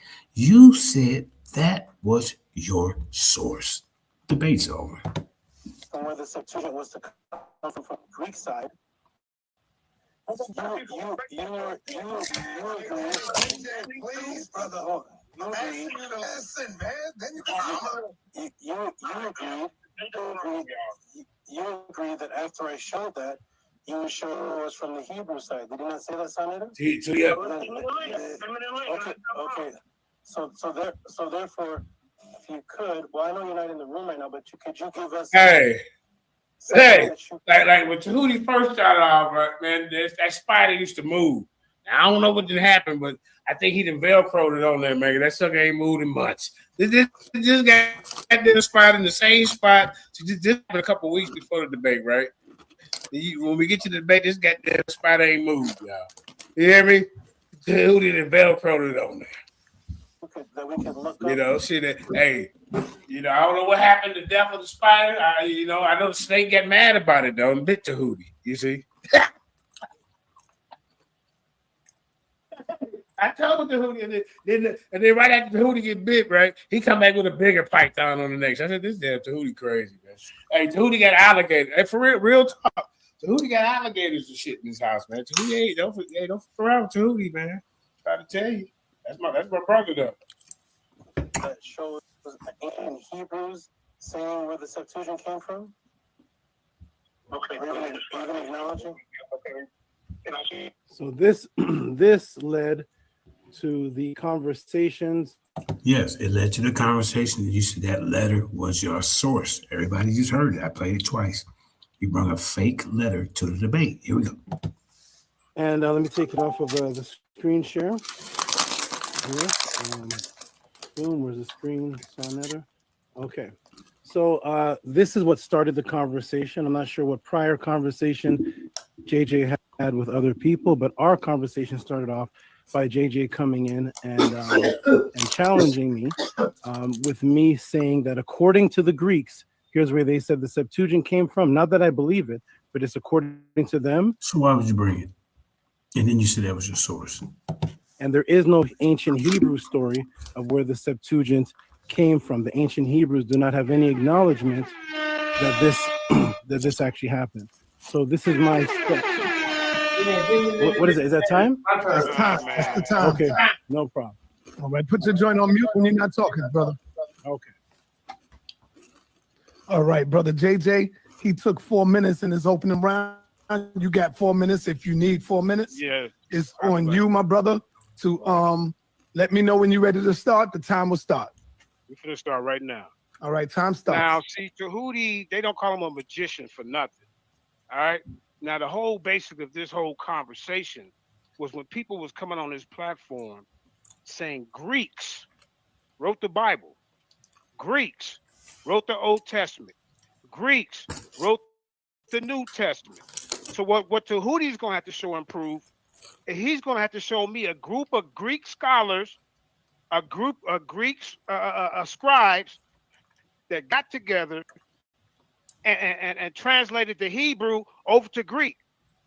Because he's saying they wrote it. Really, if they wrote it, they wouldn't even need Hebrews. If they wrote it, what they need Hebrews to translate it for? And then you said that was your source, the so-called letter of... Yeah, I did catch him. He said that was his source. A fake letter. Pay attention. Aristeas. Let me share my screen, Sarnetta. Let me share my screen with his source real quick. Stop my time. Hold up. All right. Okay. All right. Go ahead. All right, sir. All right. This is the letter that he's using, talking about this is his source. A pseudo figure for letter. The pseudo of Aristeas. The so-called letter of Aristeas is a forgery to Tehuti. You cannot bring forgery letters to a debate and say that's your source. This is coming from Josephus of the Antiquities, number 12. It ascribes to Aristeas a letter ascribing the Greek translation of the Old Testament to 76 interpreters sent into Egypt from Jerusalem at the request of the librarian of Alexandria, resulting into the Septuagint Bible. Y'all see what they got right there? And highlighted, it says early psychological analysis proved this letter was a forgery. So but Tehuti, even if you use this letter, This letter is saying that Israelites translated the Hebrew into Greek. So either way you go, you don't have nowhere to go. You're gonna have to come to this debate proving Greek scholars sat down and wrote this without any Hebrew help, because that is what you're saying. Now let me get into this a little bit about the Septuagint. Let me stop sharing my screen real quick. All right, what is the Septuagint? Let's explore the truthfulness and reliability of the 66 books of the Bible. You know, the Most High Yah special revelation. Let's start with the Greek. Yeah, okay, the translation of the Old Testament, which is commonly referred to as the Septuagint. What is the Septuagint? This is the starting point that we must ask. What is the it? There's a number of ways we can come at this type of question. For most non-specialists, lay people, and even pastors and scholars who have background in biblical studies, they tend to use the term the Septuagint in a very broad way. See, I'm here to straighten that out. I think scholars at least show some recognition of when they talk about it. They basically know what they're talking about when they talk about the Septuagint, but don't always clarify themselves in very precise terms. And one of the consequences is that when the scholars read about the Septuagint, things can go unsaid and can lead to assumptions, like what Tehuti's doing with his letter. I can't believe he said that is his source. Because even your letters say Israelites wrote it. So if you're going to use that letter, be my guest. But you're going to get mocked through this whole debate with that letter. But if you ain't going to use that letter, Tehuti, I need to see you bring some Greek scribes, scholars who didn't have no Israelite help and wrote this damn Septuagint. How much time I got, sir? 4 seconds. With that being said, let's get this debate going.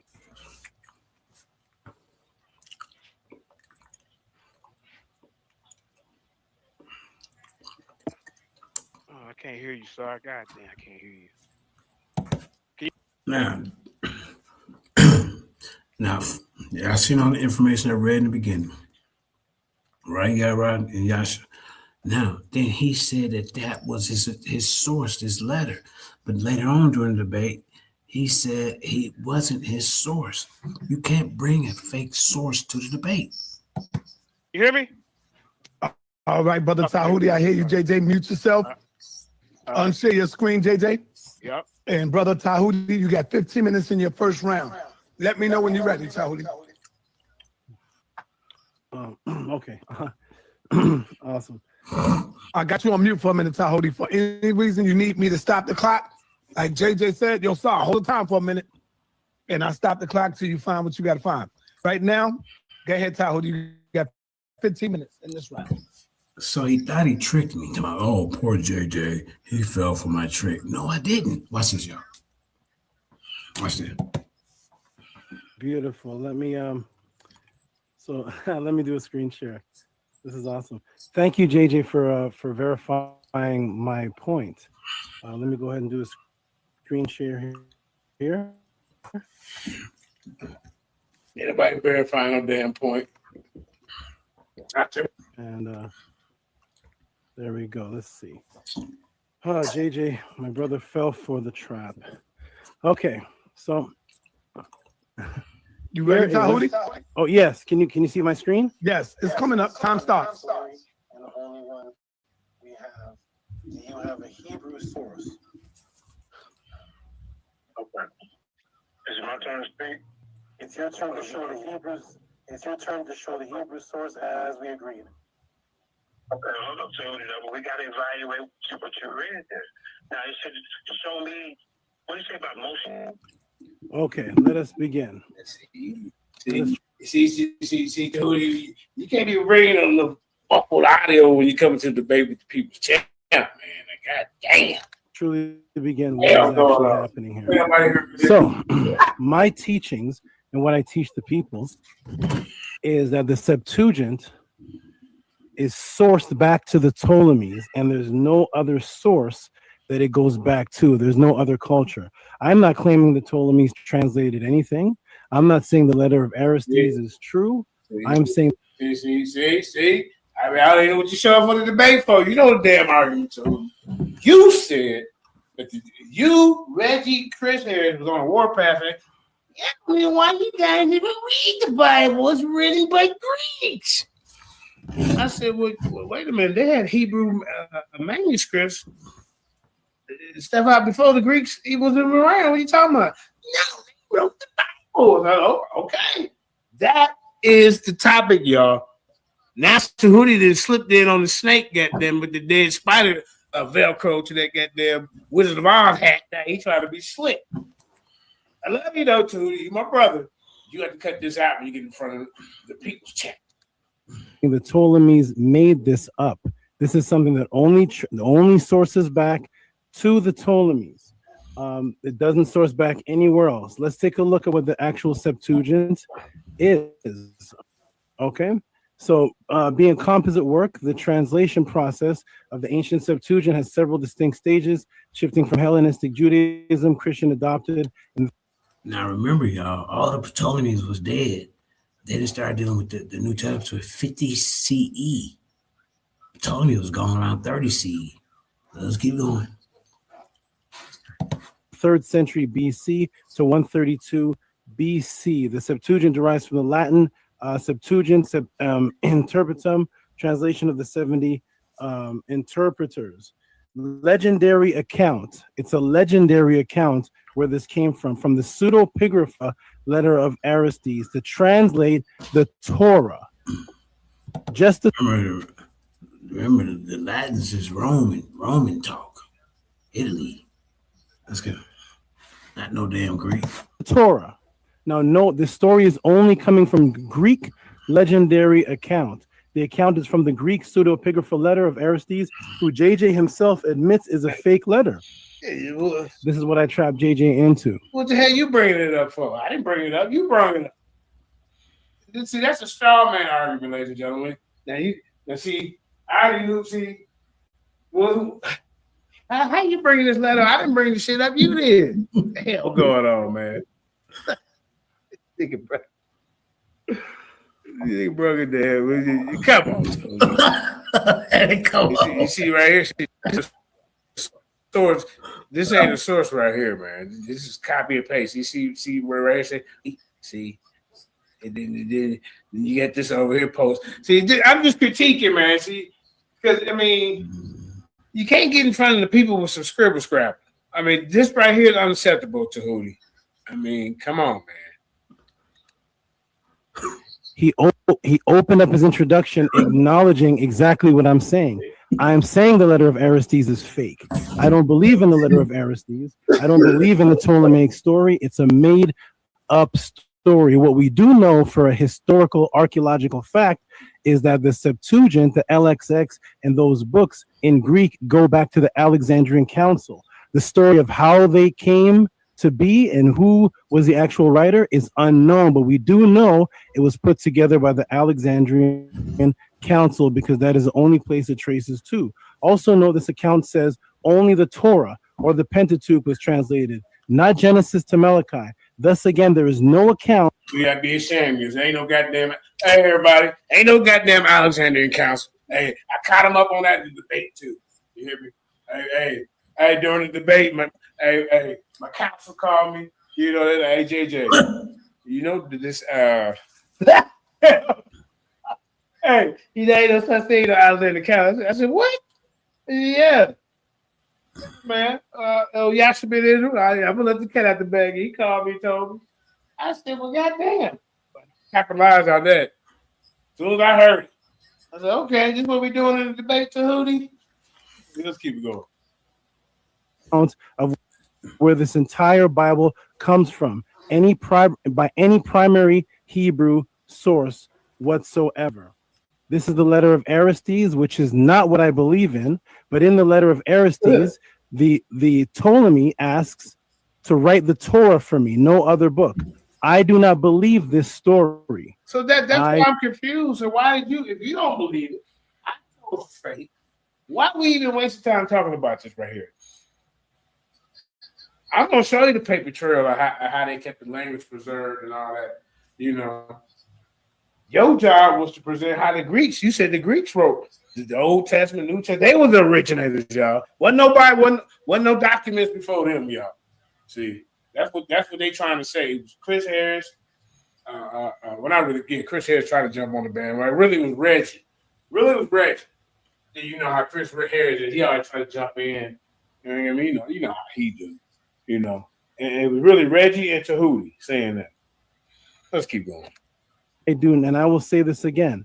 I do not believe the story. Why? Because just as JJ says, the letter of Aristides is filled with mistakes. Right. Even in the Associates Biblical Research themselves say the story is unreliable. Right. That it was embellished. The story states there should be. So why are we talking about it? Why are we talking about it, y'all? Now you got to ask yourself that. Why are we talking about this letter of Aristides? Why? You don't believe it? I know it's a fraud. You're wasting 5 minutes of your talk time talking about a letter that you and I both don't agree on. But you brought it to the debate, not me. Be a curse placed on anyone that adds to the work, yet we see the Bible full of changes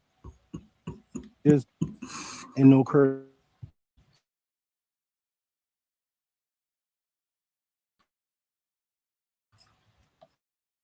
This is happening to anybody. Yeah.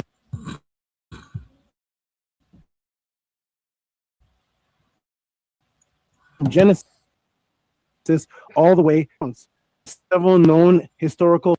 Just for y'all, new people out there. Just when I was in my Hebrew Israelite bag, you know what I'm saying? This is like maybe 3 years old.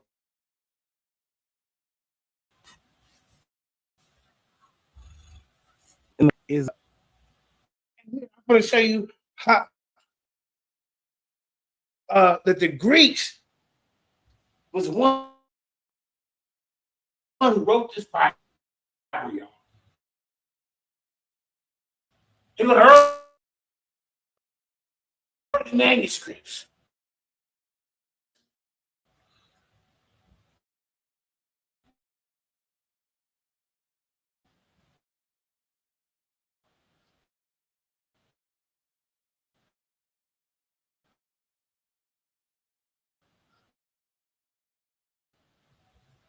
Damn.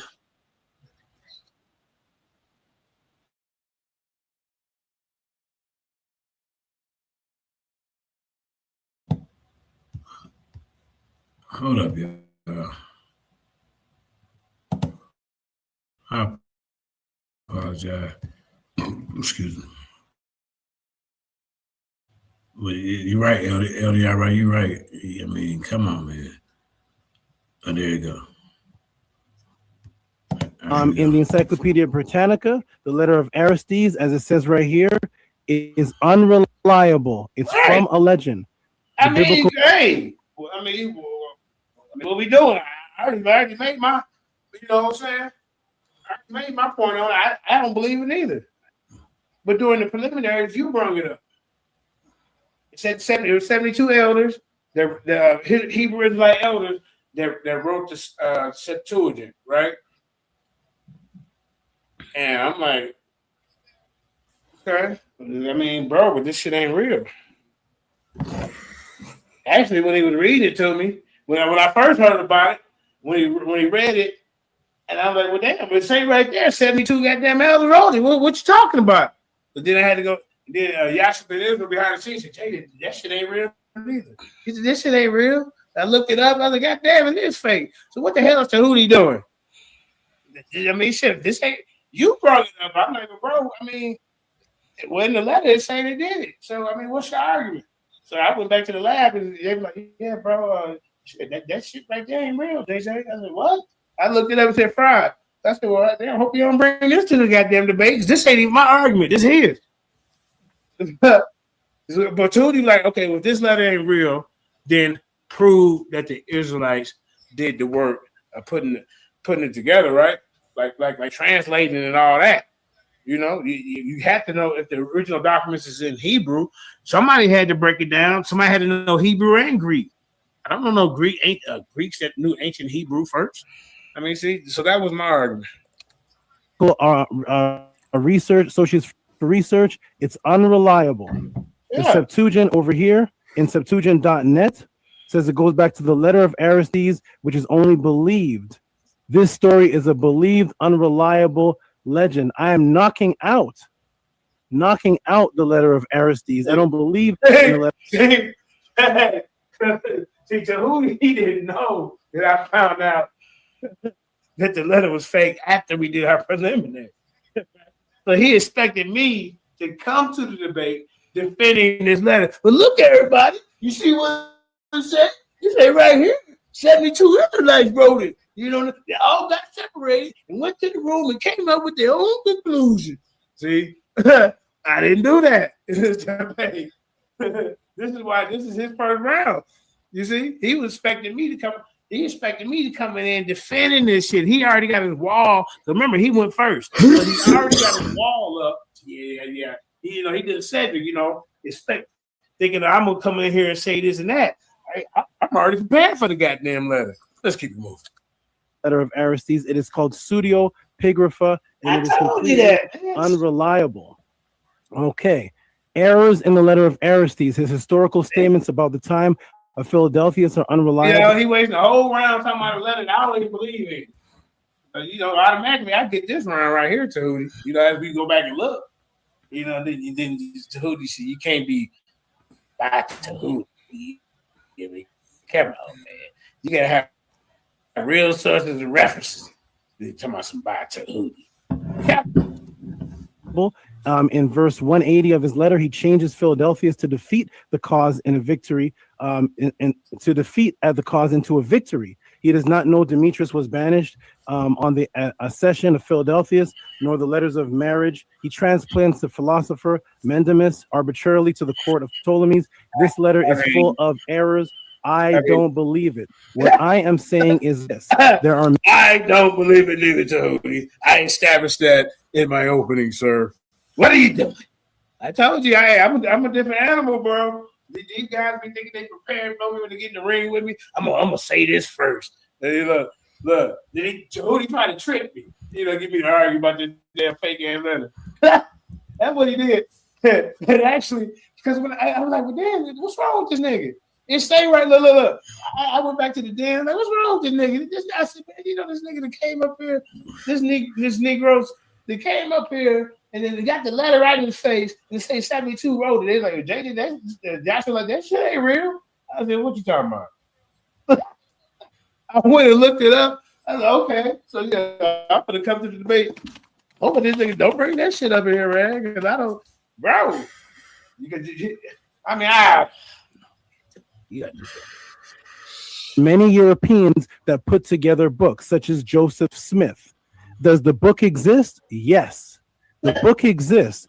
Does the story of Joseph Smith? Now they talking about Joseph Smith, y'all. So you fuck me up here. This letter of Aristides is not real. But here's the real reason why I say the Greeks wrote the original Bible, y'all. Because I got these ancient documents. You see what I'm saying, y'all? He didn't do that. Now he talking about some old John Smith. See, that's what I told y'all. So y'all can't be getting in front of me with this type of madness, man. Is it true?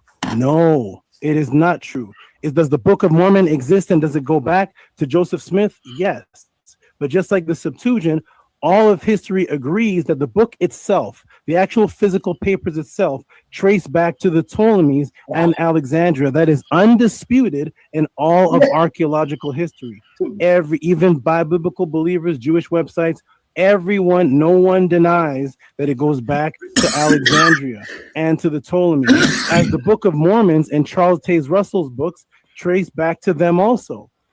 It is the claimed embellished story that follows that is made up to make the book ordained or divinely inspired that is false. If the Ptolemies don't add the 72 elders to their story, it loses divinity, validity, and all research shows that it's legend flawed. Again, I ask, where is the Hebrew, the ancient Hebrew account that must date back to 287 BC, which is the origin date of the Septuagint? Where is the Hebrew account of a group of Hebrews, or as JJ would say, there's no Council of Alexandria in 287 BC, brother. The only Council of Alexandria came was it 321 B, was it 286 AD or something like that? And guess what? They wasn't putting no goddamn on Bible together. They were talking about city codes and street codes and things of that nature. I bring that out in the debate too, ladies and gentlemen. Spoilers. Black Hebrews, because the European ones are fake. Where are the Black Hebrews in 287 BC? Now we talking about who put the book together. Now Tehuti over here talking about some goddamn where the Black Hebrews. I mean, God dang. You see what I'm saying, y'all? Come on, man. We got some. I gave the benefit of the doubt because it was 3 years ago. Tehuti didn't tighten up a little bit, A group of books from Genesis to Malachi, putting them together and then calling it the Septuagint or the LXX. That's the debate topic of which there is no Hebrew indigenous account of. No Hebrew indigenous account of. It is up to JJ to show the Hebrew indigenous account. Genesis Malachi, that's the Old Testament, Tehuti. I mean, come on, man. What the hell going on? Of which he has none. He agrees the letter is fake. Okay. Again, JJ must show a primary source. All these guys I debate, they love putting my name in their sources. This is how they made this up, y'all. See, look at it. Once again, JJ. Well, where you get that source from with my name in it? They like JJ. Man, come on. Reference from ancient Hebrew stating themselves that dates to the time of the event that they, the Hebrews, took their Hebrew books from Genesis to Malachi and turned them into Greek. This would be a major historical event and change in Hebrew, a change in Hebrew tradition that could only be permitted by the highest priestly authority, documented authority, and recorded of such an act. I asked JJ repeatedly, where is the ancient Hebrew story of this? And he consistently says, I don't have it right now. We'll see if he has that document today. That's all we should be looking for from him. Anything else is just deflection.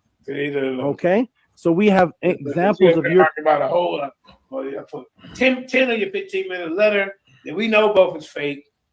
So you should just do that out the goddamn window. You've been giving us something else. First round 7,000. I ain't even win yet. Doing this throughout time, such as the Council of Nicaea, who decided which books would be canon in the Bible, what the belief of Jesus would be. This is one of the many councils that put together. Now you talking about a whole nother council, y'all. You know what I'm saying, man? Come on, man. Not that they were the scribes. JJ is focusing on who wrote it. In this debate, has nothing to do with the word wrote. It has nothing to do with who wrote anything. It's who put it together. I told you he didn't try to do the hecker. No, you know god dang on well what the original argument was, bro. You, Reggie, Chris Harris, Jabbar, all y'all was saying it, bro. So come on, man. They want people to believe, ladies and gentlemen. Please note the title of this debate, which I will continuously reiterate, is: did the Ptolemies put together the Septuagint, or did the Hebrews put it together? We have absolutely no historical record of any Hebrew council putting together anything called the Septuagint. We are waiting to see JJ present a source for such a council and an event in history. Now remember, here is an example in the Bible. Now remember, he said the Council of Alexandria. There is no Council of Alexandria in 287 BC, y'all. So now what you gonna do? I mean, come on, man. Did you about as bad as that shoe with all this goddamn copy of space? I mean, you don't put all this together on one little organization. Come on, man. You gotta, like, I would have put this like on one thing together, and then you want to read from this. I mean, come on. Come on, Tehuti. All throughout the Bible, of councils, when there's important events, things to be written, people to be fought, they have. See, Tehuti good at the comedic stuff. See, now you over my lane over here. And see, and this is not how This is not how good Christians and the Hebrew Israelites do this. You just don't smack all this up together on one goddamn screen, man. Shit, how we supposed to? I mean, come on. I mean, is it precepts? I mean, what are we doing? Councils. Here are different records of councils. Judah and their council. And now you want to go on to kill and get the different councils. Man, we talk about your council. You said, God dang it, the council of Alexandria did it. All the other councils, it ain't even relevant. Psalm 68:27. Now the chief priest and the whole council kept trying to obtain false testimony. There's a council. Matthew 12:14. They held a council. He brought the priests of Levites and gathered them together, but they had commanded them to go aside of the council. As we can see, there are many references in Israelite stories of themselves stating that they hold councils. Where is the first-hand Hebrew account of one of the most important sacred traditional changes, taking holy books of Yah, written in the holy language, Lashon Kadush, for the first time in over 1,000 years? Answer the question. Written in the holy language, brother. I'm gonna show you the holy language and what some of these books was written in. You hear me? I don't know. You up here messing with these good people. The Lions Den. I mean, you was probably Lions Den. See, Tehuti used to be a speaker for the New Wabians back in the day. So I don't really think he was a debater. So when he came across what's that brother? Hati Ma'at brought him to the Lions Den. You know, he was just like a speaker type person. See, he started studying my tapes. You know, seeing how, you know, my mannerisms, the way I, you know, shut people down. You know, you remember when Martin was playing in one movie and he was trying to pretend to be an undercover cop, but he had to watch the movies and shit. No, get down. He was like, I can explain it to you. You know, he couldn't get it right. But see, as he studied 7,000, he got better in this debate. Then he tried to come up against the master teacher who taught him how to debate, ladies and gentlemen. You see, and this is where he had problems. Years of Hebrew tradition and then changing their sacred books into Greek. Remember, JJ must show the ancient Hebrews themselves saying that they did this before the propaganda letter of Aristides, which caused the people to believe the Greek narrative. So we know for a fact that the letter, the Septuagint came from the Alexandrian Council and the Ptolemies. Who actually wrote it, the name of the scribe, we don't know, but we do know that it was put together by that council. It is undeniable fact in all historical references. Okay, now we see the oldest Hebrew inscriptions. He claimed to be, so they were looking up the oldest Hebrew inscriptions, and the oldest Hebrew inscriptions go back to 10th century BC. The oldest Hebrew inscriptions. What does this mean? There is no ancient book of Jeremiah. There is no ancient book of Exodus that any group of Hebrews got up here talking about the oldest Hebrew inscription, y'all, is 10th century BC. Okay, all right, let's continue. Watch the 7,000 jump out. Pop. Could have translated. There is no ancient book of Deuteronomy that goes back to the time of Moses of 1,400 years ago. None of these things exist. None of these things exist. And according to JJ says they copied these ancient books. They copied them. Where did they copy them from when they did not exist? The Bible, the Septuagint, is made up. It is not an archaeological find that goes back to the time of any of the so-called prophets. JJ said it was called the Tanakh. Okay? The Tanakh. Tanakh is a made-up European Hebrew word that is in actuality an acronym. It is not any kind of ancient word, nor is it an ancient book. The Tanakh, the Apollo Codex, is a medieval manuscript of the Hebrew Bible Tanakh, associated with Rabbi Aaron ben Asher, Masoretic scholars who wrote it in the early 10th century. Make note, CE stands for Christian era. The Tanakh and the Masoretic text come from after the Christian era. Christian era. Thus, there's no way the Tanakh was used or ever existed. 3 minutes. Thank you. Or ever existed in 287 BC to translate into any kind of Greek book, because there is no ancient books that existed that date back to Ezekiel. There is no ancient books that date back to Noah. There are no ancient books. These books that they're talking about that compose the Bible are all new. And that's why they can't find any of the books in any ancient script. This is the script that JJ has to show. This is what they call Proto-Hebrew, which is another made-up term by the European. It's really Canaanite language, and here's what it looks like. JJ would have to show the book of Jeremiah, the book of Exodus, the book of Ezekiel in this language, not in the Strong's Concordance, modern-day Hebrew. That's a modern day. This is the ancient Hebrew that goes back, and it only goes back to 1000 or 1200 BC, to the time of the Canaanites. So if JJ is saying that there was some ancient Hebrew Bible and the ancient Hebrews of 287 BC took it and made it Greek, where did they get it from? Where is the ancient text that we can go back and look? The oldest time we even see words like Jerusalem in Hebrew, right, is in this museum right over here, right? The Israel Museum. And this is only 100 BC. What JJ doesn't know, unfortunately for JJ, not only was the story of the Hebrews putting together a Septuagint, a non-historical embellished story by the Greeks, but the very word Hebrew was put together by the Greeks with the H. The Hebrew language that they use is modern. It came after the Greeks. They finally found the oldest Hebrew inscription of Jerusalem, and guess how old it is? 100 BC. Here's the word Hebrew, ladies and gentlemen. Did this word Hebrew even exist in ancient times? It comes from Latin, Hebraeus, Greek. And the Aramic is the word Iber. It doesn't have an H. It's not Hebrew. There is no ancient people in any ancient times going back to 1400 BC or 1800 BC, the time of Abraham, writing down that they were ever called Hebrews that had any type of ancient books. So what we know and what we've established so far in my last minute of this section is that, yes, we all agree that the Septuagint comes from the Alexandrian Council and the Ptolemies.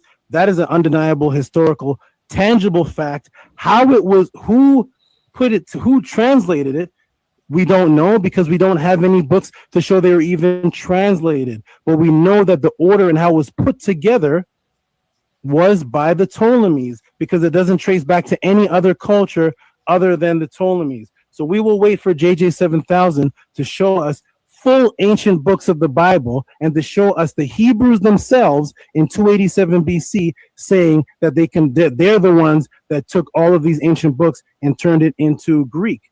I will sit and wait and see if JJ actually ever shows that. I do not believe the letter of Aristes. Peace. All right, go on mute, Brother Tehuti. Yes. All right. Brother JJ, yeah, I'm ready. You are up now, my brother. You got 3 minutes in this round to rebuttal him before you go into your time. You got 3 minutes, brother. Let's get it. Now, everybody, if ready? y'all, yeah, I'm ready. Time starts. Now, see, like I said, Tehuti is full of magic and spells and all that, because let me tell you something. As soon as he opened up and he played that video, he said this was his source. The letter of Aristes. This is his source. Outside of that, you have no proof at all that the Greeks wrote anything. You didn't put me in a trick bag, because I don't believe in the source. I told you it was pseudo. Now let's get back to what the Septuagint is, bro. Let's get back to that. And like I say, Tehuti, I need you to show me Greek scholars, Greek scribes writing the Septuagint and the Bible without any Hebrew help. Because all you did was some goddamn conjecture. That's all you did. That was your argument. That's your source. Everybody remember, when he said that's his source, he said it. A fake letter. Now let's get to this, bro. Because I ain't finna play with you. Now, the first 5 books is just the beginning of the story. Let's talk about the other 34. Hey, when you smacking them around, y'all, you see, hey, look, you see how they got a smile over it? I'm telling you, boy. Hey, look, that's how they're 7,000, boy. Look, hey, in his mind, he said, one day I'm going to call him the GOAT. God damn it. See, right now, he a former House of Constantine champion at this stage in my life right here. You know, when Black Jesus Minister, had Price so scared to show up to the debate, Sarnetta had to give him the goddamn belt, right? But then, Black Jesus' reign was pretty good, but then he ran across goddamn the people's champ. What he signed up for that debate for? And then, I took his belt, and then, he was so mad at me. Okay, well, Black Jesus, I'm still the people's champ. You hold on to this one right here. You bar across, slang and bang over that at the House of Congress. I handle things in Lions Den and these other platforms. Go slap him around. You know what we do? Me and him was the most feared goddamn tag team and debate team history. We slapped around Ryan Shields, Yasha Ben Israel, and Pro Israel one. Two of them guys didn't even show up for the goddamn debate. You hear me? They were so a fragile fry. What they call it? What they call it? What's a scary one? They were so goddamn scared. Goddamn it! They were shaking in their mummy boots. How we just don't leave it at that? Let's keep going. So now I want to get to that. Hold up. The Septuagint was also not something that the ancient world would have existed in print between two covers. See? So we have to guard against inaccuracies and thinking about the Septuagint as some kind of singular entity, Tehuti. So once again, the Septuagint is a singular entity. You're in class now. You see how you looking, y'all? Was not a single or unified translation. It was not completed by one group or committee, Tehuti. Look at that. You said it wasn't completed by one group or committee, Tehuti. This took over. Sometimes some people say centuries, nigga. I mean, what you doing? They did it. I'm gonna have more proof where the Israelites kept the language intact, and that's where they got the information from. See? I'm gonna have more proof with how the Israelites kept the language intact, the little scrolls and hit them in bottles and all that, kept it intact, passed it along orally, and that's how you came to the point where the group like, hey man, can you translate this over to our language? See, that's how it went. See, Tehuti got the spider and he's smiling. Pretty soon he'll get that snake out and have it slithering around. See, that's why I wore this hat right here, y'all. So y'all keep looking over at me. See the little black lines? That's my spider. You see? I just see because he wants you to look over there at him, smiling and giggling and kiki and caca. Till he think he's slick. You're gonna have to prove to me where did these Greeks get this information? How can we compare the Septuagint to the Dead Sea Scrolls and the majority of it match up? If the majority of it match up to Tehuti, then how the hell did the Greeks know about this? That's what you gotta be. Everybody gotta listen to. Because Tehuti full of tricks. And then he want to talk about. Look, let me show you my screen real quick. Let me show you my screen. Hold up, Sarnetta. Let me share my screen. Let me share my screen, bro. Hold up. Stop the time for a second, sir. Let me share my screen. Hold up. All right. Right here. Go ahead, sir. Now, see this right here. See, it's Biblical Archaeology Review, 4/3 September, October 1978. Hey, I ain't playing with them, y'all. Look at them ancient rocks and the scribble scratch, the pro. Remember he told me I had to show Proto-Canaanite, y'all? Look. Remember? Yeah, I remember that, y'all. Look, 7,000 hit him with a rebuttal so fast it blew his spider. He had to pick him up and he turned the camera off. The spider, the Velcro fell off the goddamn dead spider, y'all. Look at that. Remember you said Proto-Canaanite? I told you, man. Hey, I ain't no easy win, man. 7,000 ain't no easy. For all you little young debaters, ready to knock me off my, at the top of the goddamn apex of the debate world. You better be prepared, man. This crazy work right here, as y'all say nowadays. Here we go. Alphabet from the days of Judges at the site called Isbet Sartah, now believed by some scholars to be the biblical Ebenezer. And recent excavation. Hey, that one brother here in the audience. Hold on. Let me talk to the people for a second. Who was that? Yeah, mature dynasty. You seen this debate 3 years ago. But now you see this crazy work that 7,000 just put on this dude. He said, "You better show me Proto-Canaanite." Look what I got on the goddamn screen. You hear me? Yeah, shout out to I Am Man and Sakina Rob, mature Don, brother Law, Marquise, Sharice the realist in the building. Shout out to her. She streamed my show I did on Open the Knowledge the other night. It was a great build. So yeah. Okay. So all right. So yeah. So maturity. See, y'all wasn't catching them jewels that 7,000 was dropping in this debate. Because back in them days, I was the bad guy. It was kind of the job to have a villain on there. That'd be me. That was me. Then after a while, you love to hate me and hate to love me. You see? Love to hate me and hate to love me. But that's just what it is. Look. Here you go. Information speaks for itself. Remember, Tucson, you got to store Proto-Canaanite. Here it is, right here. Look at go. By Tel Aviv and Bar Ilan universities have undiscovered a small clay potsherd unrelated to the biblical story, which, however, the most important single find of the excavation, the shard contains the longest Proto-Canaanite inscriptions ever discovered. You see what I'm saying? This right here, this information right here. Let me read you this, bro. It says, where did the Hebrew language come from? The earliest evidence we have for ancient Israelite language actually come from the archaeological record. All right, we're gonna go right into your 15 minutes. Go ahead, Jay.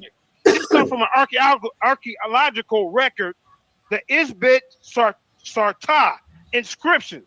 It dates back as early as the 12th century BCE, Tehuti. At the bottom of the inscription is a Proto-Canaanite alphabet. Although technically written in Canaanite language, scholars say this is the missing link between Canaanite and Hebrew. The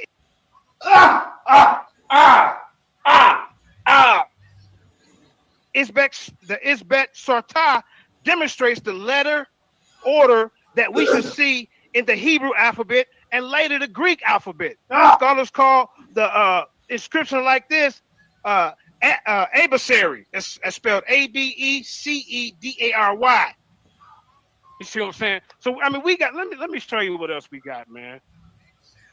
Let me show you what. We got all kind of information. This guy want to sit up there and play games like we just ain't got nothing. Come on, man. You ain't showed not one Greek scholar, one Greek script. Nothing. You can't give a name and you're going off a fake ass letter. So I'm gonna bust your head right now. This is what I'm gonna do. The 9 oldest copies of Torah in the world. The word Torah can mean many different things, but in general, it refers to the first 5 books of the Jewish Bible, which is known as the Pentateuch. However, Torah is also used to refer to the entire Jewish Bible, as well as the whole Bible of Jewish laws and teachings. According to the Jewish tradition, the oral Torah was given to Moses at Mount Sinai. That's how we passed it down orally. We had people that remember this stuff, bro. That's how we got our script. What you talking about, bro?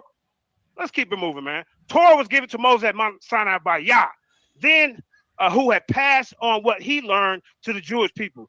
No one knows for sure when the Torah was first written down, but scholars believe the final version of the Torah we have today was recorded during the Babylonian exile, 530 goddamn years BCE. Oh, so, God dang.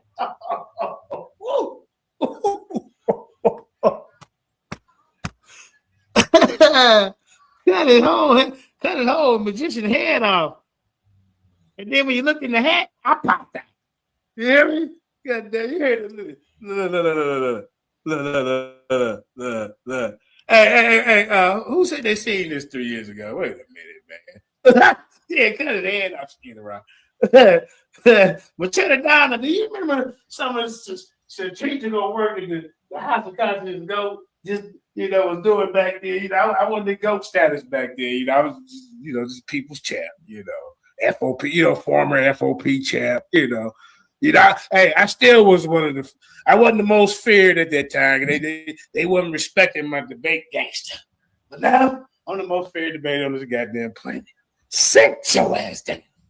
I know you can't stand it. You see what I just did to Tehuti? Yeah, it was the 9th century BCE. Now look at it. I done hit it with a 532. I told you, man. I told y'all. But see, back then, y'all was clowning in the audience and wasn't paying attention to 7,000. So this is why I got to bring it back to you. You see? Look. Tehuti just got a whole magic hat kicked off. Chopped off. The guillotine. Yeah, baby. And then look. his head was stuck in the hat. And then when they picked it up, look, I popped out. You hear me? The whole head gone. I popped out the hat. You hear me? You see? That's what's going on. Listen to this, y'all. I told him, man, I don't know why he come over here fooling with me.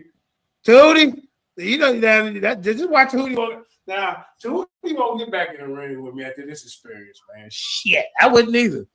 Well, I probably would try to redeem myself if I was him, you know. But then again, if I was him, I probably wouldn't get back in the ring with 7,000. Shit. Not after this. No. All right, ladies and gentlemen, watch this. Watch a master at work. Shit, I told y'all. Watch this. Bro, that's how we got our script. What you talking about, bro? Let's keep it moving, man. Torah was given to Moses at Mount Sinai by Yah. Then, who had passed on what he learned to the Jewish people. No one knows for sure when the Torah was first written down. Oh, wow. No one knows what the scholars say, y'all, when it first was written down, ladies and gentlemen. Here we go. The final version of the Torah we have today was recorded during the Babylonian exile, 530 goddamn years BCE. Tehuti. A few fragments of text from around this time period have survived, but the older complete Torah only dates to the 11th or 12th century. All right, let's keep it moving. This is the Ketef Hinnom silver scroll amulets. The two silver scroll amulets from the Ketef Hinnom archaeological site are the oldest people. So now after I cut his head off with the 532, now 7,000 is taking you back down memory lane. You know, showing you, how we kept things in order and passed it down and different. You see what I'm saying? Tehuti gonna have to show us how these Greeks started off. You know, they were running. The Greeks wrote the Bible. That's Reggie. The Greeks wrote it, JJ. What are you doing still reading that? You're nothing but a catbird. I'm like, well, at the time, that was a little offensive. But we can talk about that some other time. But yeah, so Tehuti, you need to show your trade. You need to build your case. 7,000 right now, cooking. He doing this. Pieces of Torah ever found in the world. The scrolls were discovered in 1979 and was estimated to be from the late 7th or early 6th century BCE. The two small strips of silver contain what is known as the priestly benediction from the book of Numbers. The hell you talking about? The 4th book of the Torah, making it the oldest biblical passage ever found in on an ancient artifact. For many years, doubts over the contents and age of the scrolls persisted.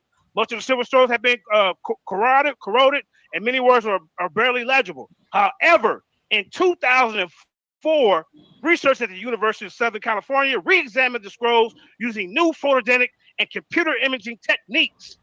They were able to fully read the text and determine that the silver scrolls were from the time period just before the destruction of the Jerusalem temple, 586 BC. Tehuti. Let's keep it moving. See, he ain't brought no. Here go the source. Also, Tehuti bringing up something that he made up. Where's your sources? This was written in the late 7th or early 6th BCE. The location is Ketef Hinnom. The archaeological site is in Jerusalem. Let's keep it moving because my time is running out. Then we got the Dead Sea Scrolls. They're some of the most important and well-known biblical artifacts ever discovered.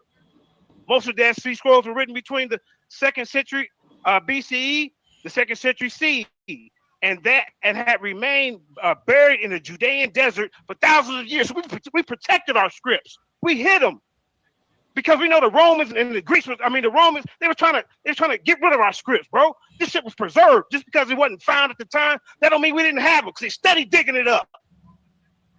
Let's keep it moving. Now, it's a massive search for more of the scrolls in nearby caves. These are scrolls that they find in everybody. I don't know what the hell Tehuti talking about. Where's the Greek scrolls? Where's the Greeks out here that's talking about they translated this Bible? Hell, if they did it by themselves, what the hell they need us for? Because in your fake letter, it said they commissioned 72 goddamn Israelites. Let's keep it moving, man. Come on, this dude, like I said, man, hold up. This is the Dead Sea Scrolls. All right, now, thousands of scroll fragments. amounted to over 900 manuscripts. We got manuscripts everywhere. Were uncovered at the numerous sites across the Judean desert and are collectively known as the Dead Sea Scrolls. Dead Sea Scrolls are divided into two main categories, biblical and non-biblical. The biblical contents of Dead Sea Scrolls contain every book of the Torah in the whole Hebrew Bible except the book of Esther. Man, sit down somewhere with that fake information you putting out here. Let's keep it moving. Here goes the source for that. Year written, 2nd century BCE. Location alleged, Fayan, Egypt. Context, the Decalogue, the 10 Commandments, and the part of the Shema prayer of the Torah. Let's see what else we got. Oh my goodness, we got more. The En-Gedi scroll, Tehuti. We got scrolls falling at the yin yang, and you talking about where it at? Like I told you, bro, we passed this oral information down, and when it was time to write it down, the right people, the qualified people was there to do it. Now, the En-Gedi scroll was discovered all the way back in 1970, but not much was known about its contents because how damaged it was. The scroll looked like a lump of charcoal for nearly 50 years.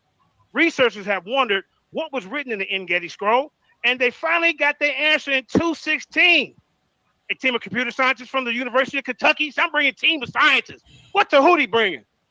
Nothing. All he brings that damn snake and spider. Use specialized X-ray imaging, Tehuti, to reveal the writing inside the scroll without unwrapping it. Here go. Look, see, I'm bringing the source. Year written, 3rd, 4th century CE. The location, section of the Leviticus 1 and 3. And we got scrolls all over the place, man. Thanks to the scientists, we know that the En-Gedi scroll contains the portions of Leviticus 1 and 3. The scroll has been radiocarbon dated to the 3rd, 4th century CE, sometime after the Dead Sea Scroll. According to the research team, En-Gedi scroll is the oldest Testament scroll ever found in the Holy Ark of the Synagogue. Let's keep it moving, bro.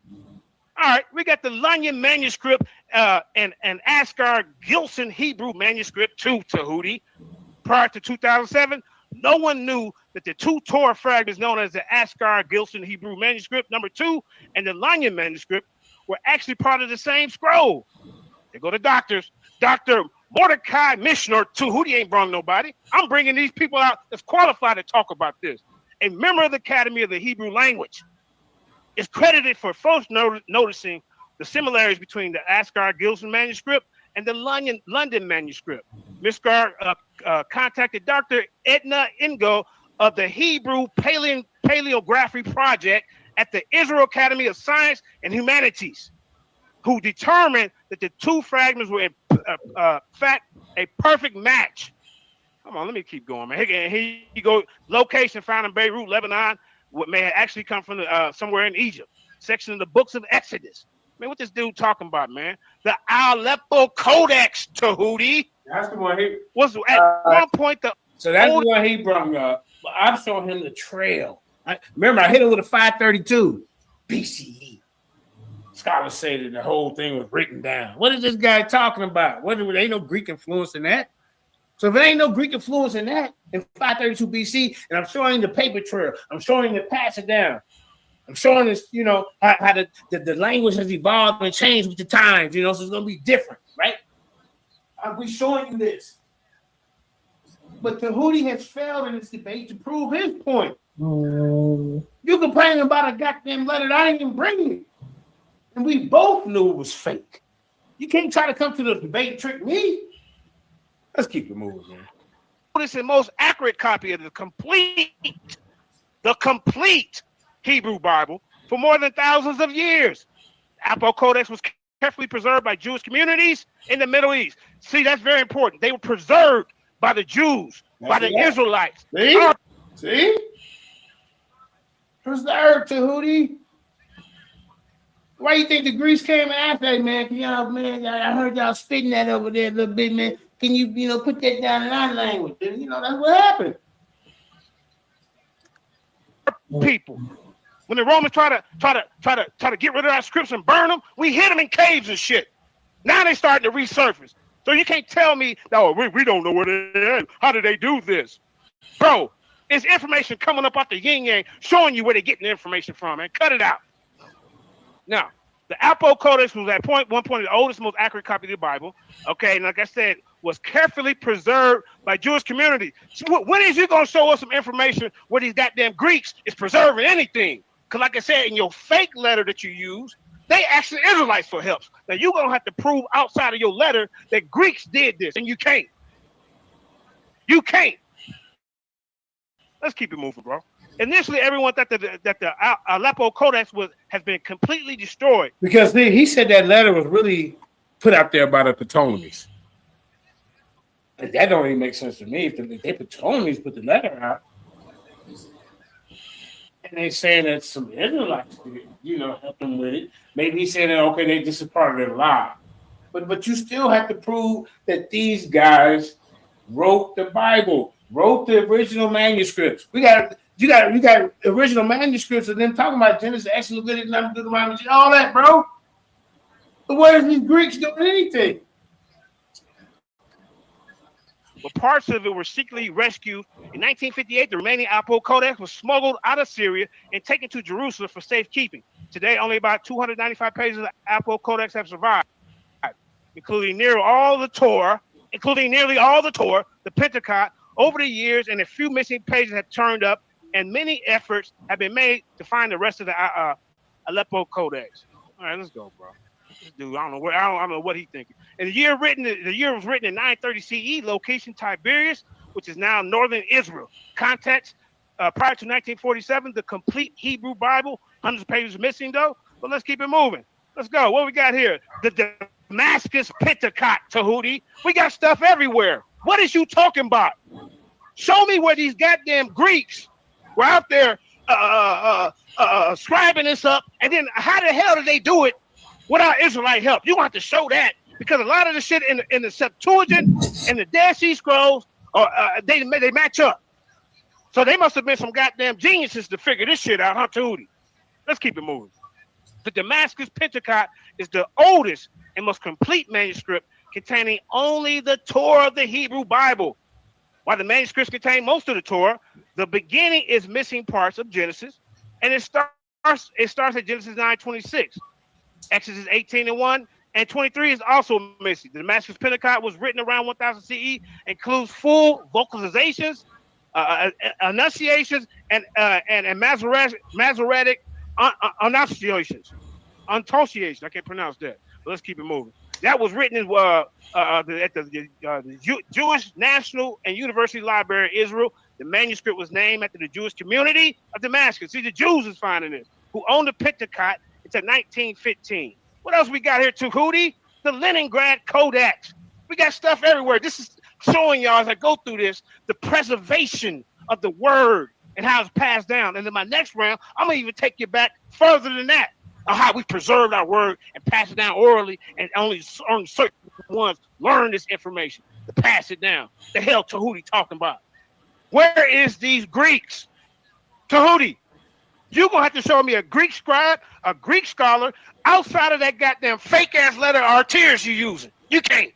Now, while the Aleppo Codex is older and was used to make corrections to the Leningrad Codex, because parts of the Aleppo Codex have been missing today, the Leningrad Codex is officially the oldest complete Hebrew Bible in existence. The Leningrad Codex contains 39 books of the Hebrew Bible, including the Torah.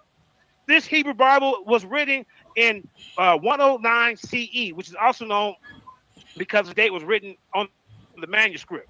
Now, the Leningrad Codex was also written in Cairo, Egypt. A lot of this is coming up out of Kemet. So you can believe Kemet on one hand, but then when the information that they reflect on the Hebrews, now you don't believe it. This is one biased guy, bro. Come on, man. Get your act together. Let's keep it moving, man. The university... 3 minutes, JJ. 3 minutes. Thank you. The University of Bologna Torah Scroll, Tehuti. And like I said, when I get done with this, I'm going to take you back. I'm going to show you how we preserve the language. I'm going to show you how the oral tradition, this is how these people got this information. How the hell the Greeks get it, Tehuti? Can you tell us that? How the hell did the Greeks get it, Tehuti?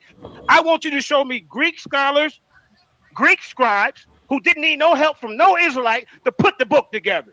And when they did that, how did they miraculously match it up with the Dead Sea Scrolls? Hey, come on, man, this debate over. In 2013, a Torah scroll from the University of Bologna in Italy made international news as it was deemed to be the world's oldest Torah. This is technically true, as it is the oldest complete Torah scroll. Professor, bringing professors. Tehuti just bringing something that got, this is by Tehuti at the bottom.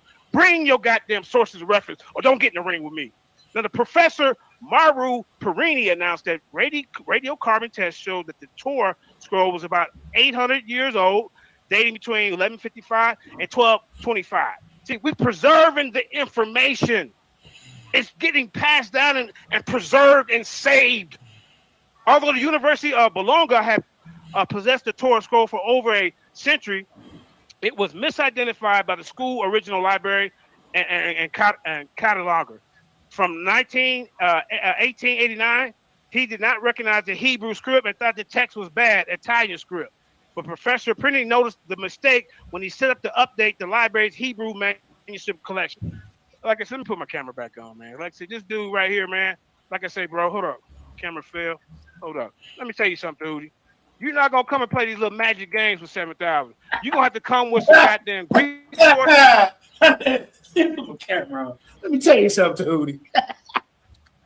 Some Greek scribes. You're gonna have to come with something. And you can't use that fake ass letter because we're pseudepigrapher. And even in that letter, it says that Israelites translated the Bible. I never said I believed in the letter. I told you that from the beginning. You said you believed in that fake ass letter. Don't try to put it on me. Can you hear me, Sarnetta? Can you hear me? He's on the phone.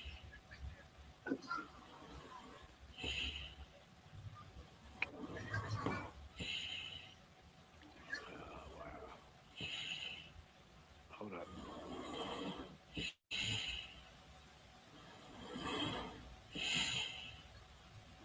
Can you hear me?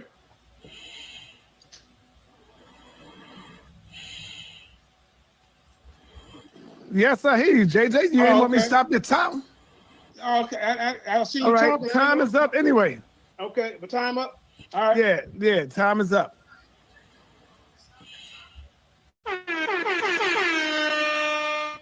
All right, brother Tehuti, your 3 minutes is now up. You got 3 minutes to rebuttal the brother, and then you'll get into your 15-minute round. When you hear this sound,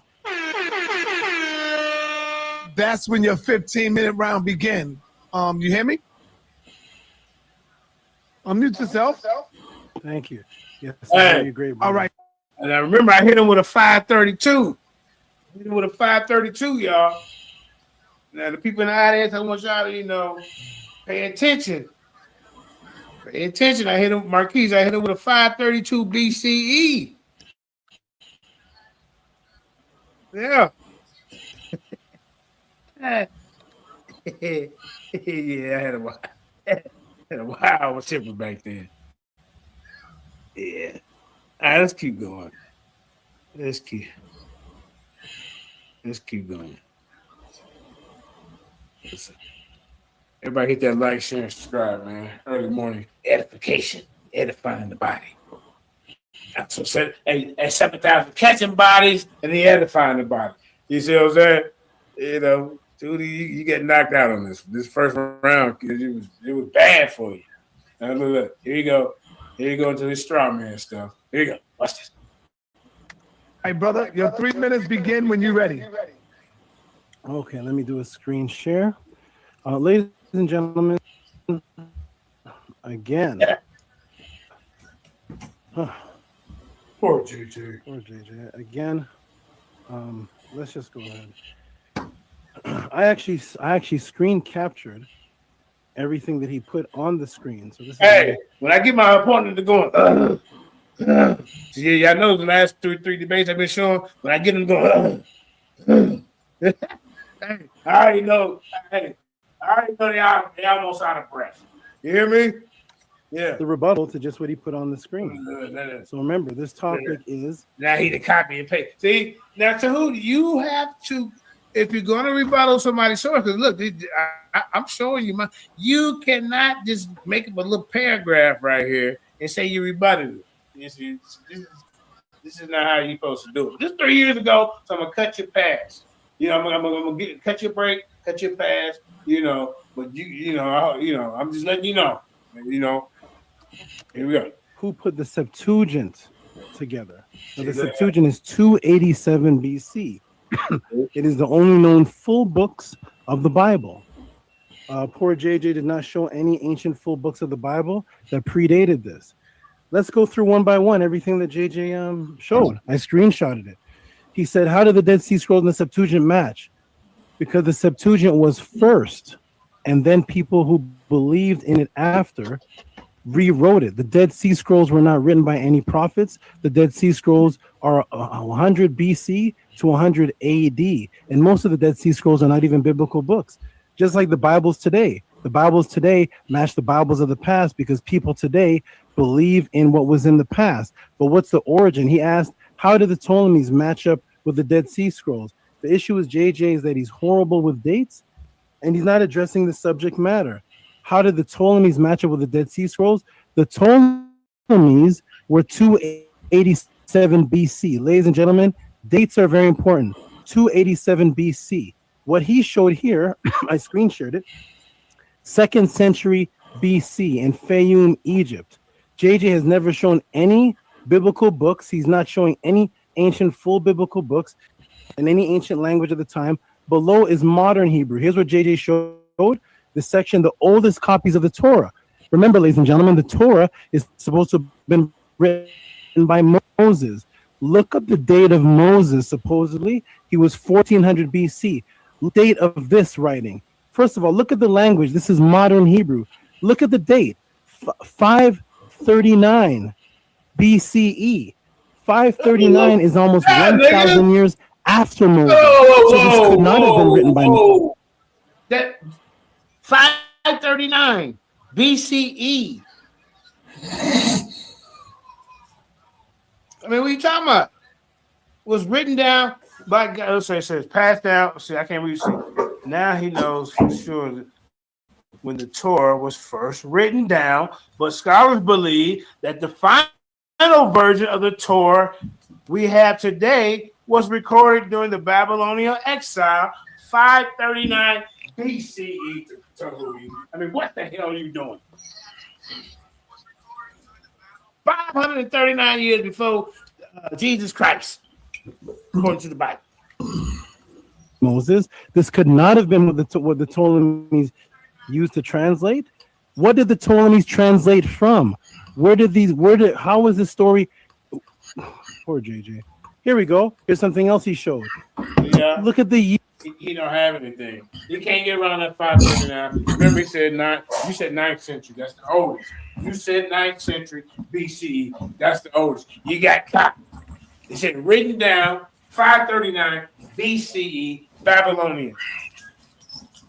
Year written that he showed. You see, this is screenshotted right from the Sonator Show live. Look at the year that JJ's showing. You know why I screenshotted? Because he couldn't get out of it. So he has to screenshot it and then type in a little bit of what Tehuti said. And then put by Tehuti.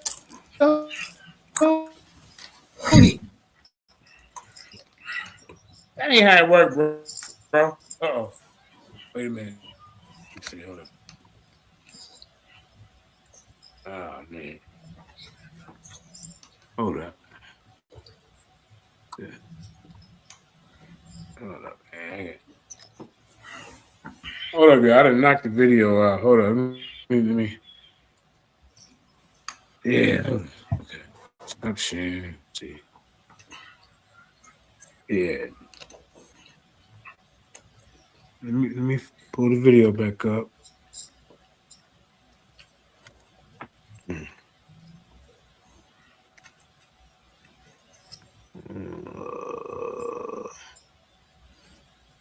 I gotta look it up. I gotta look it up again. I think I knocked it out. Hold up. Damn, man, because then I'm going to start it all the way over.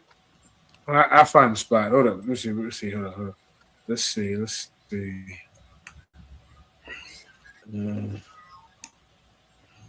right, let's look for it again.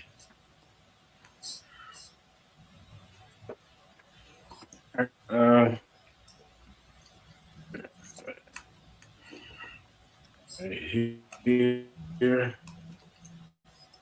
I hope we go back to the spot we left off. Yep, it did. Okay. Now, share. Let's see. Yeah, right here. Okay.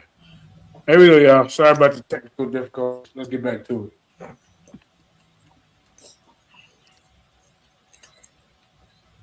All right, let's get back to it. Here we go. Like I said, now, Tehuti, if you call yourself, I showed you my, what my information where it came from, source and all that right there, where these scripts was found and all that. And then I went back to 539 BCE, Tehuti. The old was written down. I mean, I don't know that 539 years before Christ, right? So I don't know what this guy's doing, but let's continue.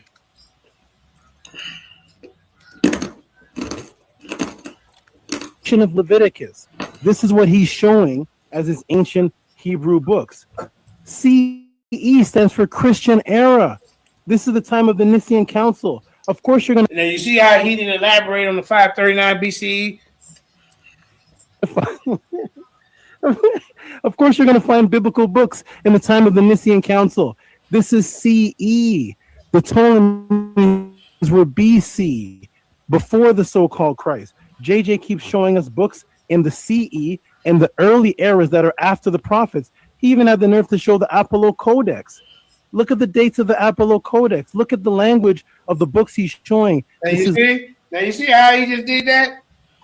Now, you said in your opening, you said the earliest written down of this Old Testament or New Testament, whatever you said it was 9th century BCE. JJ 7000 at that time went back to 539 BCE of it being written down. And you people in the audience that day, y'all missed that? And now he's trying to complain about how I'm showing the trail of how it was preserved. So, of course, these dates are going to be later. But I showed you a trail of how the language was preserved. They said it's orally passed down. Let's just keep going, man. I told you, Tehuti full of tricks and bells and whistles and snakes and goddamn Velcro spiders. Is modern Hebrew. Look at the Apollo Codex, which I just broke down in round 1. Look at the year. 930 CE, JJ. CE stands for Christian era. That's 930 years into the Christian era.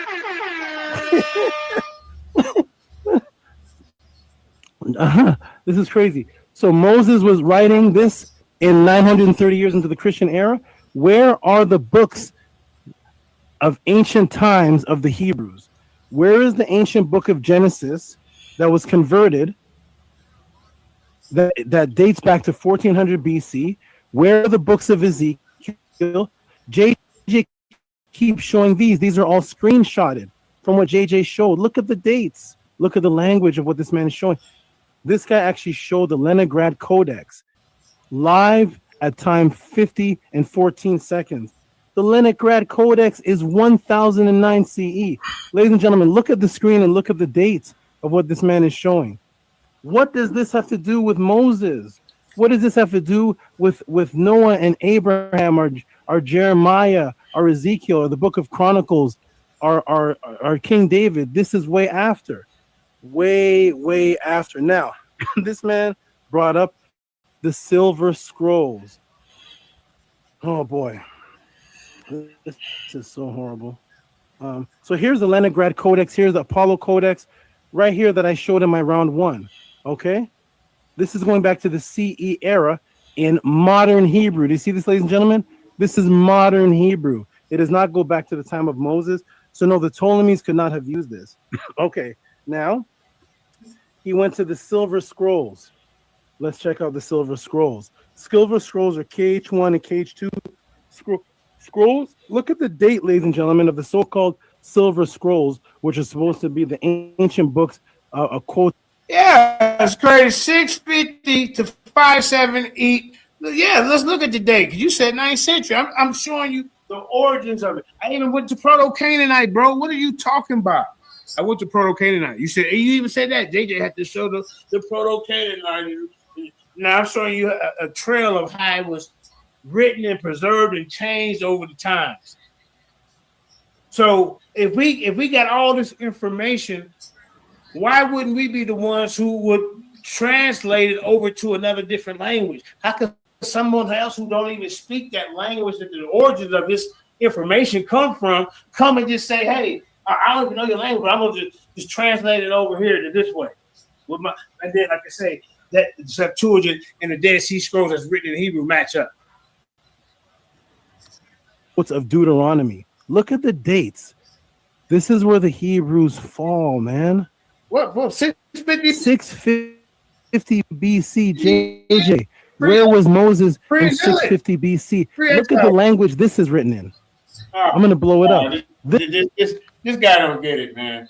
It's gonna change over time, man. It's coming from the Canaanite alphabet. Oh, bad argument. I mean, how did some of y'all miss that day? And you know, this is his second round. Now, he's supposed to be proving about these Greeks, but in his whole second round, now he's complaining about my sources to the whole thing, and he's not even qualified to rebut him. You're supposed to bring another scholar or something. Well, hey, this what this scholar said about this, not what Tehuti say. Come on, man. But you know, I cut you past 3 years ago. You know, this is not in the Hebrew of what JJ showed earlier. This is not in that Hebrew. This is not even the full book of Deuteronomy. This is not the book of Exodus. He's showing little clips of things. What's the translation of this? Where does it show? This is what book in the Bible is this? As you can see, this is Canaanite language. Where are the Hebrew books? Look at. He must not understand that the Hebrews was in the land of. He doesn't know that. It was in the land of Canaan. The language that this is written in. You will not find one ancient Hebrew book in this language. This is the language that goes back to the time of so-called King David. Scholars say that Israelites come from Canaanites. But it only goes back 1200 BC. Moses goes back 1400 BC.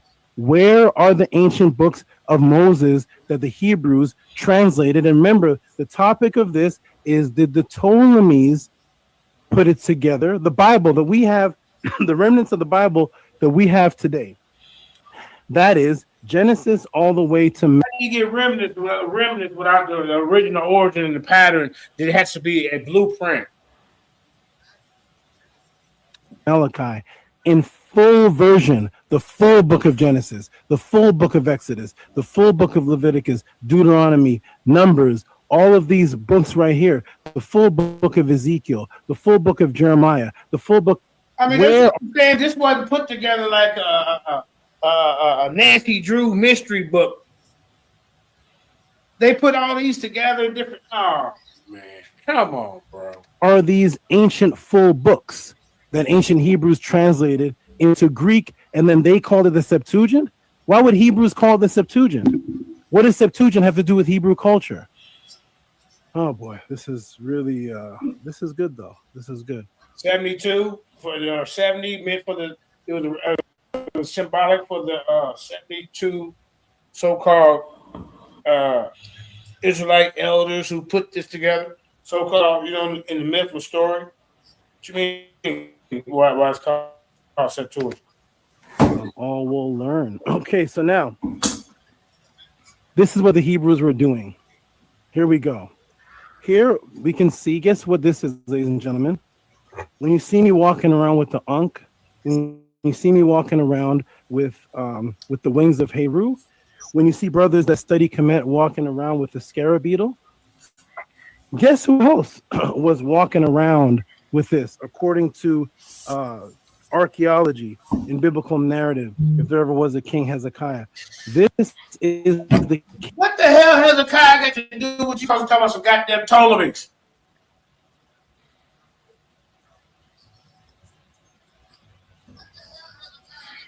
King Hezekiah Stela. Look at the language. Here we can see what people are calling the Hezekiah Bulla, and the language at the time. Sir, you're in the wrong debate. This is the language of the time of 722 BC. Okay? It looked like this. Where can we find any archaeological books of the so-called ancient Hebrew scriptures in this language? This is. Oh, you got to be kidding me, man. You got to be, man, come on. You don't know about, I'm going to teach him about it in the next round. Hezekiah's language. You see the script? This is nothing like what JJ showed in the Apollo Codex and the Leningrad Codex. He's showing modern Hebrew. This is the Hebrew that would have existed in the time of King David, in the time right after Moses. Where is there any books of the Bible in this time, dating back 1400 BC in the language? Since the claim is that Hebrews translated these Hebrew books of the scriptures into Greek, where are the original books that they translated? JJ is trying to force me to say that I'm saying that Greeks are writing something and that I believe in the letter of Aristides. I don't. It's Greek propaganda. We know that the Septuagint is traced back to the Greek. He's saying that the Greeks wrote that fake letter. But boy, I don't understand. If you're claiming that the Ptolemies put this fake letter out, you're killing yourself. Because now you said the Greeks know they didn't translate this. They telling you, even in their fake letter, they didn't do it. Tehuti, don't you think why would they even have a need to put out a fake letter if they originally did it? This episode of Lion's Den is brought to you by Common Sense. I can explain it to you, but I can't understand it for you. Greeks. We know that it's written in Greek. The Septuagint is only written in Greek. Ladies and gentlemen, please pull up for me any ancient Septuagint that's not written in Greek. Go. Paste it in the room. Show me, JJ, where is there a Septuagint that's not written in Greek? JJ is under the impression that there was some type of meeting between Greeks and ancient Hebrew priests, and they took some ancient books which didn't even exist. Those books didn't even exist at the time. Hey, come on. Okay. Now, JJ is bringing up, let me go over here, the Dead Sea Scrolls. This is what the Hebrews told around. This is one of the most popular translations and researchers of the Dead Sea Scrolls, Florentino Garcia Martinez, right? Judah Nazareth actually shows this in his room when he's talking about it. Many Hebrews pull up this as their Dead Sea Scrolls. Look at the dates. Look at the Dead Sea Scrolls that JJ is bringing up. This is from that book. I have the book. Here is from page 294 of the book, Greek of the book of the Dead Sea Scrolls translation. And what does it say right here? 4 fragments inscribed formal Paleo Hebrew in the last half of the 4th century BCE, but not identical, received with Joshua 21. So first of all, they're not identical with the books that we have today, and these are copied books. That means that it's not written by Joshua. Let me go back to this. Here we go. First hand of the first half of the 1st century BCE, an unidentical field text. This is the dates of the Dead Sea Scrolls. People are under the impression that the Dead Sea Scrolls are a bunch of biblical books. Small percentages of the Dead Sea Scrolls have biblical books, and none of them are claimed to be written by the prophets themselves. They are people who believed in the prophets, and the people who lived in the caves of Qumran started writing. That is historical archaeological fact. They only date, look at this, the first half of the 1st century BCE. That's 100 to 200 BCE, after the Septuagint. After the Septuagint. So of course you're going to have people that believe in the Bible and then write about the Bible after the Septuagint, whereas the main person who wrote the book on the translation of the Dead Sea Scrolls is telling you that these are not ancient books. We had poor JJ 7000 is asking, how did the Ptolemies get the Dead Sea Scrolls to translate it perfectly? The Ptolemies and Dead Sea Scrolls never existed in the same time period. The Ptolemies were unconcerned with your Hebrew doctrine. Okay, this is the Ptolemies right here.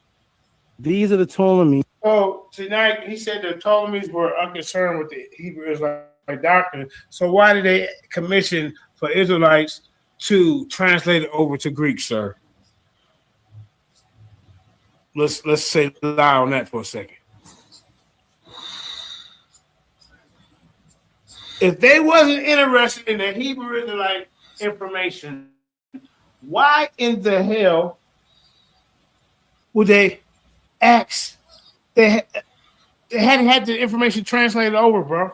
I mean, it just ain't no getting around. And what they were concerned with was imitating Kemetic culture. Oh, now not trying to live the life of. Now you're making the debate about Kemet, y'all. Now look, now it's about Kemet. They want to imitate Kemet. Any kind of Hebrew, not interested in any Hebrew scriptures. The point of this debate, so if they're not interested, you just said that they was over the translation of it, and actually before we even got into this debate, you, Reggie, the main two were saying that the Greeks wrote the Bible, like they sat down and wrote it themselves. Like, you know what I'm saying? You gotta hold on to that, bro. You gotta prove that. Again, we'll go back to the top. Was the Septuagint put together by the Ptolemies or the Hebrews? JJ 7000. If there's a book called the Septuagint, which has all your books of the Old Testament that you use today, from Genesis all the way to Malachi, and it's only in Greek, and it's found, archaeologically found, in the Alexandrian Council in the area of the Ptolemies, then this is where it originates. There is no ancient Hebrew Bible. The Hebrew... There ain't no goddamn Alexandrian Council, man. Cut it out. You can't find that in history, y'all. Bible that JJ is showing, that he's trying to show that the Ptolemies used, are all 500 to 1,000 years after the Ptolemies. They're way after the Ptolemies. They're even in the CE era. So, JJ 7000, we are waiting for you to show historical evidence that a group of people that call themselves Hebrews gathered these books from Genesis to Malachi in the year 287 BC. Remember, what JJ has to show has to go back to the date 287 BC because that is the archaeological. This is not a story, y'all. This is just something he typed together, because this is what it is. This is like the sources ain't gonna have no two big W's like that together. See, this is how you know when niggas typing shit together. See, look, this supposed to be one sentence. Why with? With should have been, if you're gonna have with, this should. Come on, man. Date of the Septuagint, and then it was named the Septuagint afterwards. He has to show that they translated the sacred text into Greek. All I'm asking for, JJ, which I've asked you from the very beginning, can you please show us ancient Hebrew saying they did this? I don't want to believe you. I don't want to believe commentaries. I want. If they're telling you, the Greeks telling you they had the Greek was translated, they had to get somebody who knew Hebrew and Greek to translate it over. Then who did it? It ain't telling you this, sir. Because if they knew how to look at the language, this is how you know they didn't just write this book, because they're looking at old manuscripts. They're hearing these guys running around on the corners like Tazariak and them running around, Yahweh by Shimon, Yahweh Shadon, Barakadan. They were like, well, what's going on here? Our language is the language of the day. So you know what they did? They said, hey man, we don't want to know what y'all talking about, bro. Hey, go get some of them cats that can speak this right here and put it to the, and so we can understand what the hell going on. To believe what the ancient people say about themselves. Every debate I seem to have on Sonnetter is always me defending what did the ancient people say about themselves? Did they say it? I don't care what people say in 2021 about ancient people. Did the ancient... This debate was 4 years ago. This is 2021. Levitical scribes ever have any written document that stated that they had a council that got together in 287 BC and put together a Greek book and called it the Septuagint? Why would Hebrews call it 70? The Ptolemies called it 70 and 72, the story of the 70 and 72, because of their sacred number 72, which is what started this whole debate, because I was breaking down the sacred number 72 and how the Greeks were using it in their culture and how they put it inside of the Bible in their Septuagint. The Hebrews don't have any sacred number 70 or 72.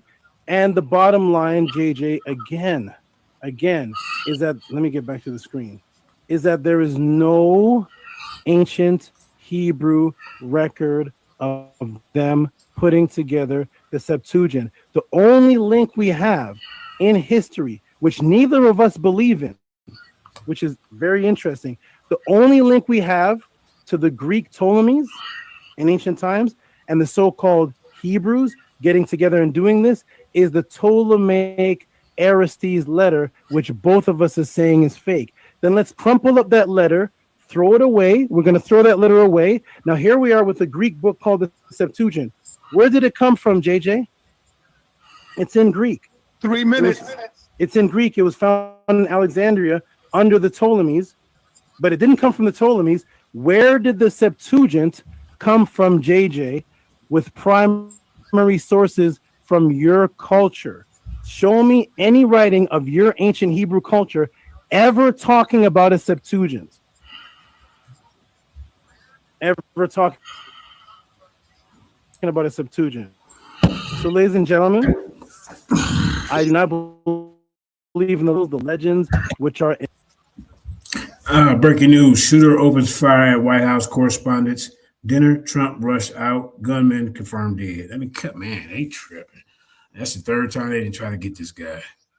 Hey, Trump got 9 lives, man. Shit, I mean, come on, man. I ain't never heard of a president, somebody try to shoot the president 3 times in any presidential term. Hey, Trump got 9 lives, man. I mean, is this staged? I mean, I don't know, man. Remember the one that they ripped by his ear, man? I don't know, man. He got to be the luckiest president on this earth. Embellished, which have been proven to be historically inaccurate and pseudepigrapha. All we know beyond a shadow of a doubt is that we have a group of Greek books that are from Genesis to the book of Malachi, and they're only in Greek at that time. And they're found in Alexandria under the Ptolemies. Thus, I'm not going to add conjecture and make up a story of where they come from. I can just say where they're found, what language they're in, and leave it as that. If you have another story that is confirmed by your culture of where that particular book came from, then JJ, can you please show your primary source of where it comes from? To this day, all we know is that the way it was organized was put together in that council. Who the people were that did it specifically under the Ptolemies, we don't know. We just know the Ptolemies were over it. The Ptolemies themselves are not going to be writing anything. They're kings. They're kings. They issue out what they want to be done. They're the kings of Egypt. They're not going to be gathering books and doing it themselves. They're going to be putting it together as in they are the authority that decide the order that it goes in, just like the Nicene Council, just like the Hampton Council in between 1604 and 1611 under King James. King James and his men organized, the council organized how we got the Bible today. The Ptolemies, the Europeans continuously organize canon books and then give it to people. And then we start to believe in it. JJ 7000, all I'm asking for is please show your ancient senses. Can he said something about 72. You know, I didn't address this in the debate, but he said that you know, there's nothing symbolic about 72 in the Jewish tradition. In Jewish tradition, the number 72 holds significance in various contexts. The symbolism of 72, completeness and perfection. In some interpretations, 72 represents completeness or perfection, derived from the connection to the 72 names of God, or the 72 elders, with quotations, y'all, translated with the Torah into the Greek, the Septuagint. Divine names. The 72 names of God are derived from the Hebrew text of Exodus 14, 19 through 21, with each verse containing 72 letters. These names are believed to hold spiritual significance and are used in Jewish mysticism. The Sanhedrin. In Jewish tradition, the Sanhedrin, a council of sages, had 71 members. Some interpretations link the number 72 to the concept of wise and knowledgeable leaders. And then, like to say, the 72 with the connection with the Septuagint, the legend, according to the letter of Aristus, which we know is fake. 72 scholars, 6 from each of the 12 tribes of Israel, translated the Torah into the Greek. This legend emphasizes the importance and the sanctity of the translation. The number 72 symbolic meaning in Jewish tradition, representing completeness, divine connection, and to the transmission of sacred knowledge. Tehuti. Let's keep it going. So where the Septuagint came from, please. That's all I ask. Peace and love, everybody. Remember the subject matter and remember the title. Peace.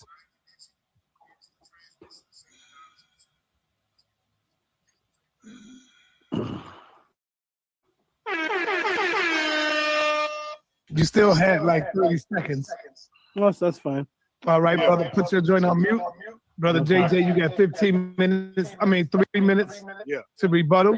And then when you hear this sound, JJ, that means your 15 minutes will begin. All right. All right, go on mute, Tehuti. All right, brother JJ, let me know when you're ready. I'm ready. Time will start. Go. All right, it's obvious that this brother right here, Tehuti, do not know history. Because you said you talking about the Council of Alexandria. The Council of Alexandria started in 231 AD as a council of bishops and priests that met in Alexandria. Hey, man, I'm telling you, man. Hey, as soon as I come in, my foot on his neck. You hear me? Hey, this dude ain't ready, man. Called by Bishop Demetrius for the purpose of declaring or origin of Alexandria. You see what I'm saying? Unworthy of the office and to be a teacher. So what I'm saying, you're going to have to prove to me about this Council of Alexandria because it started in you don't know history. Yeah. It started in 231. You see how 7 times I threw it back in his boomerang. See, he got on his spider hat. I got on my spider hat. See, I have mine's a black tarantula. No, a black widower. A black widower. You hear me? Tehuti, that little tarantula you got ain't got no on the black widower. Yeah. Poison to put you to sleep. You see? That's what you messing with. Hey, I came in the spirit of the black widower. Widower. You know, look at the spot. You know, now he trying to put up his Papa Shango stuff for me on here, y'all. See, y'all don't know it's a spiritual battle too going on in this debate. See, y'all ain't ready for this type of stuff. That's why, the Israelites didn't appreciate, the warrior for the Israelites, when I was battling all these guys, and now look, they get knocked out. Ryan knocking y'all around. You hear me? Come on, man. So I noticed that it ain't the same since you transitioned over, JJ. I know it ain't. The heavy hitter. To Zaire taking a little. I mean, he got a good debate coming up with Pastor Bennett.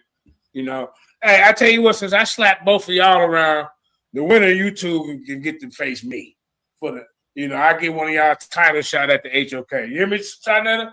The winner of Pastor Bennett, so I slapped him around, slapped Tazariak around 3 times in debates.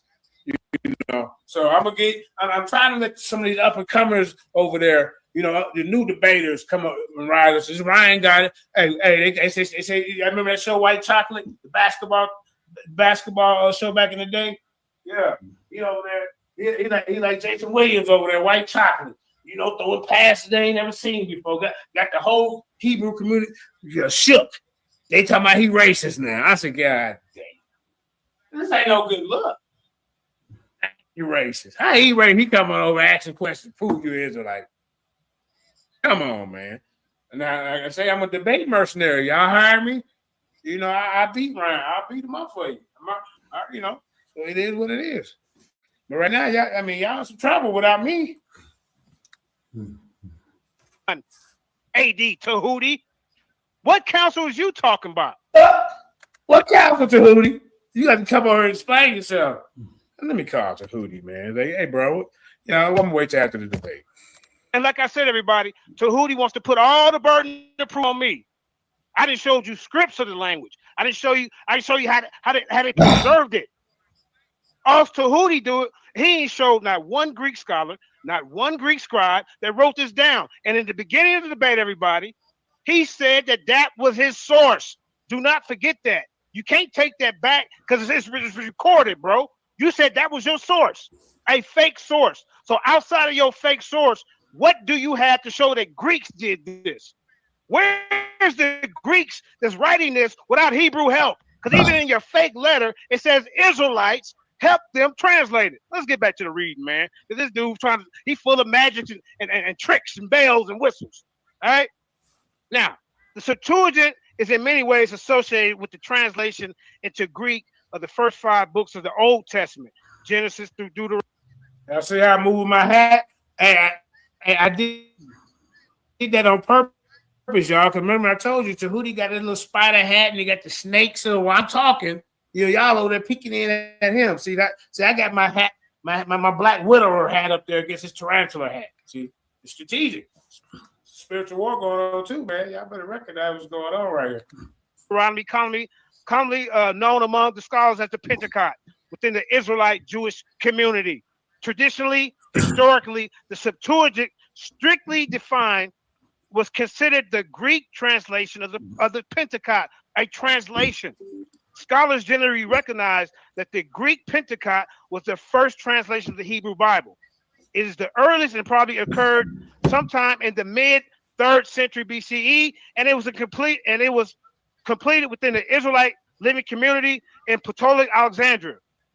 This was the time right after the Persian Empire, where the Greek Empire has to come into prominence, led by Alexander the Greek, who began to Hellenistic age and spread Greek culture and language through the Mediterranean world.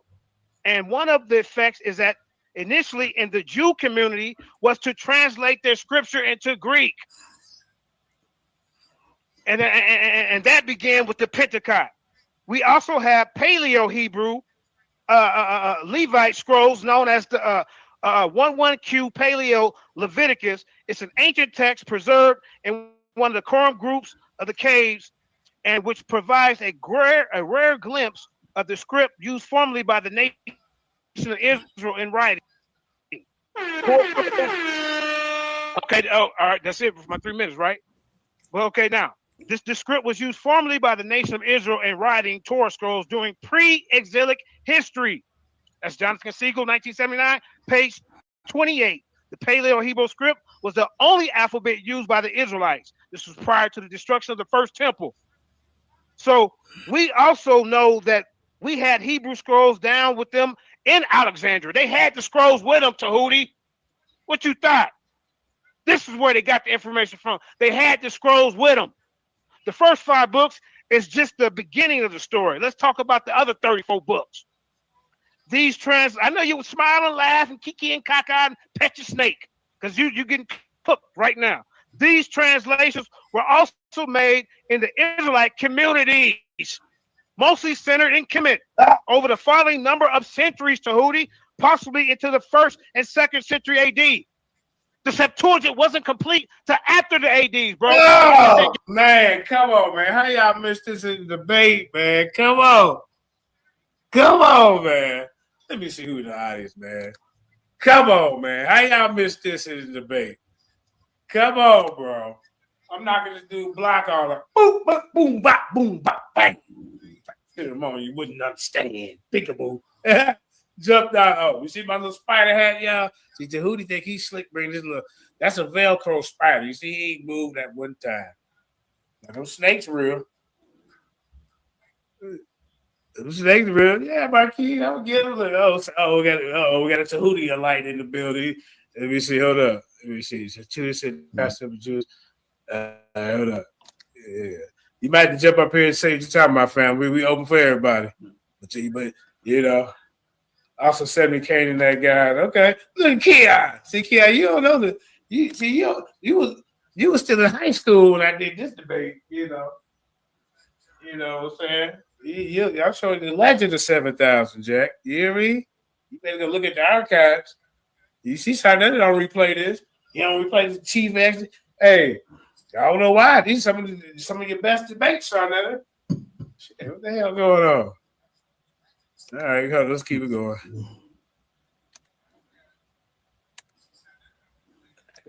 Your Council of Alexandria started in what? 231 AD. You don't know him. 231 AD.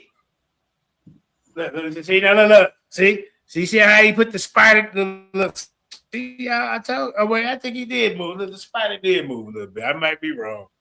I thought he was because he looks side. But you see that right here, what we have in front of the camera, y'all. You see, I told you. See now, I'm kicking him in, kicking the Hotep mummy teeth in, and I'm just joking to Tehuti. You know how we talk stuff. He flashes down the spider. See? Y'all see that? So now look, you see, I got my spider. See, my spider that got bigger, the black witherer, as you get closer. See? I'm trying to tell you, man. This spider ain't never seen a spider like that before. You hear me? I wasn't playing that day. Shit, this is spiritual war going on in this debate, man. Y'all ain't peeping the moves. All right, let's go. History. You don't know history, buddy. All right. Oh, and then, like I said, you got to prove that this Alexandria library even existed. You got to prove that the Greeks. You got to prove this Alexandrian library existed. You got to prove this Alexandrian council existed. You see, you got to show me these Greeks that wrote it down. And you said it. Everybody says, look, he's looking sad and lonely over there. Goddamn, I knew I shouldn't have even picked this goddamn debate, man. Shit. What was I thinking? Maybe I can pull up some hair and just disappear from the camera. No. Scholars were out here writing this. I got more proof. Yeah, you better look away. You better look away. God dang it. You in the ring with the goddamn champion. You know it's gonna be this bad. And you know it's gonna be this brutal, did you, Tehuti? It look easy on the outside, don't it? Evidence showing how the language is preserved and passed down. Hey, look, see, y'all see? There was again. See, I told y'all. See how he putting the spider in the camera? You see, y'all better be keeping game, man. This is just strategic. He wants y'all to look over there. He's about to see my spider hat blowed up too. You see? Look at my black spider. See, my black spider got a whole. See, here go the body of the spider, and then here go his legs. All these are legs. See, my spider a little different from his. You see? You see? I'm trying to tell you. He's just hiding up under this little spot right. But my spider here. I better recognize what's going on, man. What do you have to bring to the table? Besides a goddamn dead looking ass spider and a snake. See? Hey, you see how my spider told me to tell this spider, this little dead ass spider. Look at my spider on my. You hear me? You see how I put the hat back in the camera? I know what I'm doing, man. Y'all look over here. I want y'all to peek at the dead spider real quick, and then come on back over here. See? Look, Tehuti hacking didn't work on me that day. I had my own I had my hacking defense up. You hear me? Don't Tehuti? Don't play with me, man. Come on, bro. I'm surgical with this. That's all you bringing, bro. And conjecture. And lies. And magic tricks. I ain't gonna let you do it. See, he said, man, shit. Probably about 4 years, I was gonna go tell him he to go. That's how he looking right now. See, and then 2024, I was deemed the House of Conscience to go. That's one cold debater right there. Now you see how see, look, let's continue, man. Look how Tehuti looking. Look, he mad and his little tricks didn't work. Pretty soon he got to pull out that goddamn another one of them animals over there. You hear me? Moving, bro. Now there were individual scrolls of individual books that were translated, then distributed after the tradition of translation springs into life in the 3rd century AD in the Israelite community of Hellenistic Egypt. You have further books being translated, but as new books are being translated from a Hebrew scroll into the Greek scroll, you have that books then being copied by hand, one copy at a time, and then used or duplicated and distributed. See, classes in the session now. See, what 7,000 doing is teaching them how things came about. You know how they translated it over, and then they had transmission. See, he ain't ready for that type of information, ladies and gentlemen. See, look, see how he looking down. See now see this ain't Tehuti right here, y'all. He didn't disappear. See, this is Tehuti. I'm telling you, bro, Tehuti a magician, bro. You see. Now look at my hat. I didn't transition to a different See now look at my spider hat. See my spider hat do more than his. You see that? I'm trying to tell you, man. In a variety of ways, and in that process, we see the different type of processes unfold. On one hand, you have the traditional tradition that God. That the God is is to copy it just as it was wrote, preserved. And on other times we have tendencies towards revising and improving the Greek translation according to the number. Revising and improving. Okay, wait. Okay, now some more brews coming. Hey, bro, now this ain't right here, man. You need to change it. All right, put it back out there for the people. See, he don't understand this. Look, this a knockout blow. See, look. He holding his eye, y'all. Look, the spider hanging on for dear life. You hear me? My spider power was over here. They got more juice over here. Look, see that? Look how big my spider got. You see, he came out with claws right here, y'all. See, he didn't turn into something else. I told him, man. Look, you see, look, he holding his eye, y'all. Down goes Tehuti.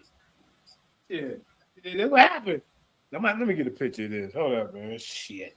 Yeah, I didn't know you was holding your eye in the debate, Tehuti. God damn, man. Shit. I'm gonna give me a T-shirt with this, man, on it. This what happened to you. Hey, I got Sebastian. I got what's that other guy? Sanchez. They all had mental breakdowns in the debate with me. You hear me? So now I gotta get Tehuti holding his eye, y'all. Let me see. Yeah, hold up. Let me get me in the picture too. This is iconic, y'all. You know how Muhammad Ali was like when he knocked that dude out and he stood over him. Yeah, this is iconic right here. Yeah, I'm gonna get this T-shirt made as soon as possible, ladies and gentlemen. I'm selling them for $3.99. I'm gonna be fair. Since I did knock him out 3 years ago. Hey, let me get it. Hold up.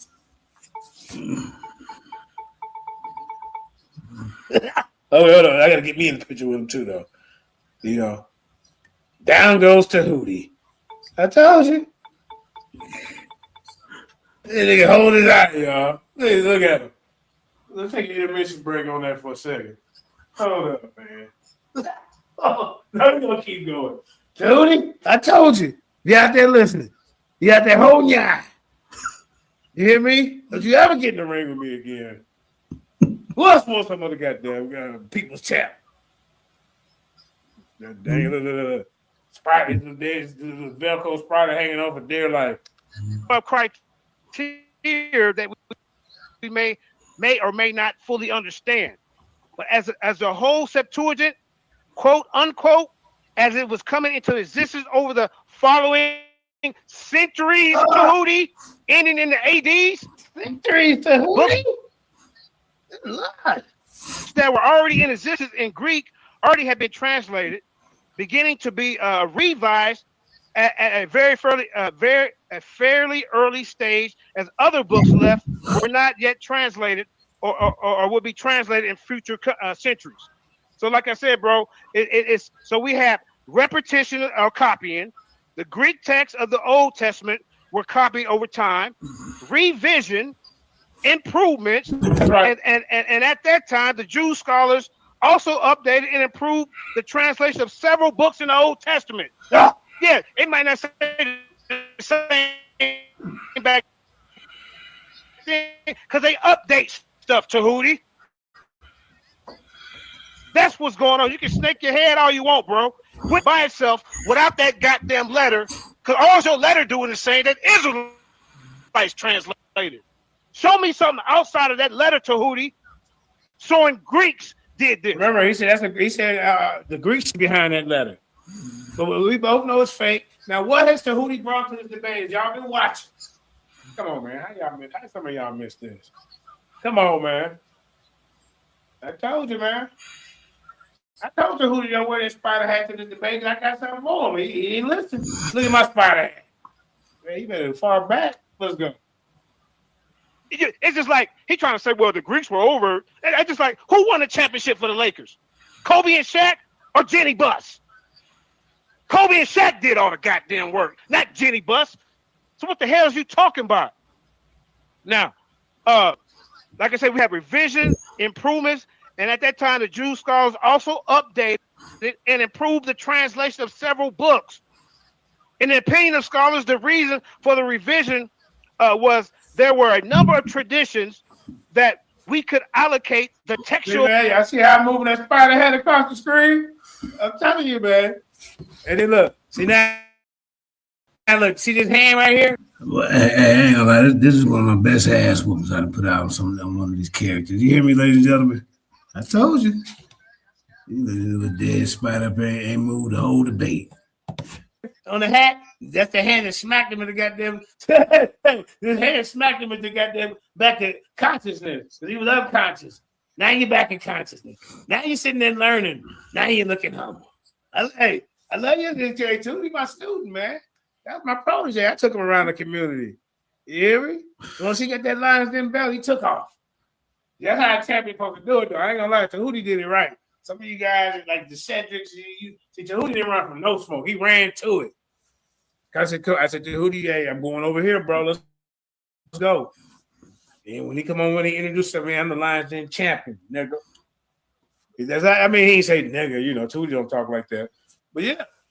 You see this hand right here? This is a hand right here. See? This hat right here ain't no joke, man. Y'all ain't paying attention. Transmission of the Septuagint.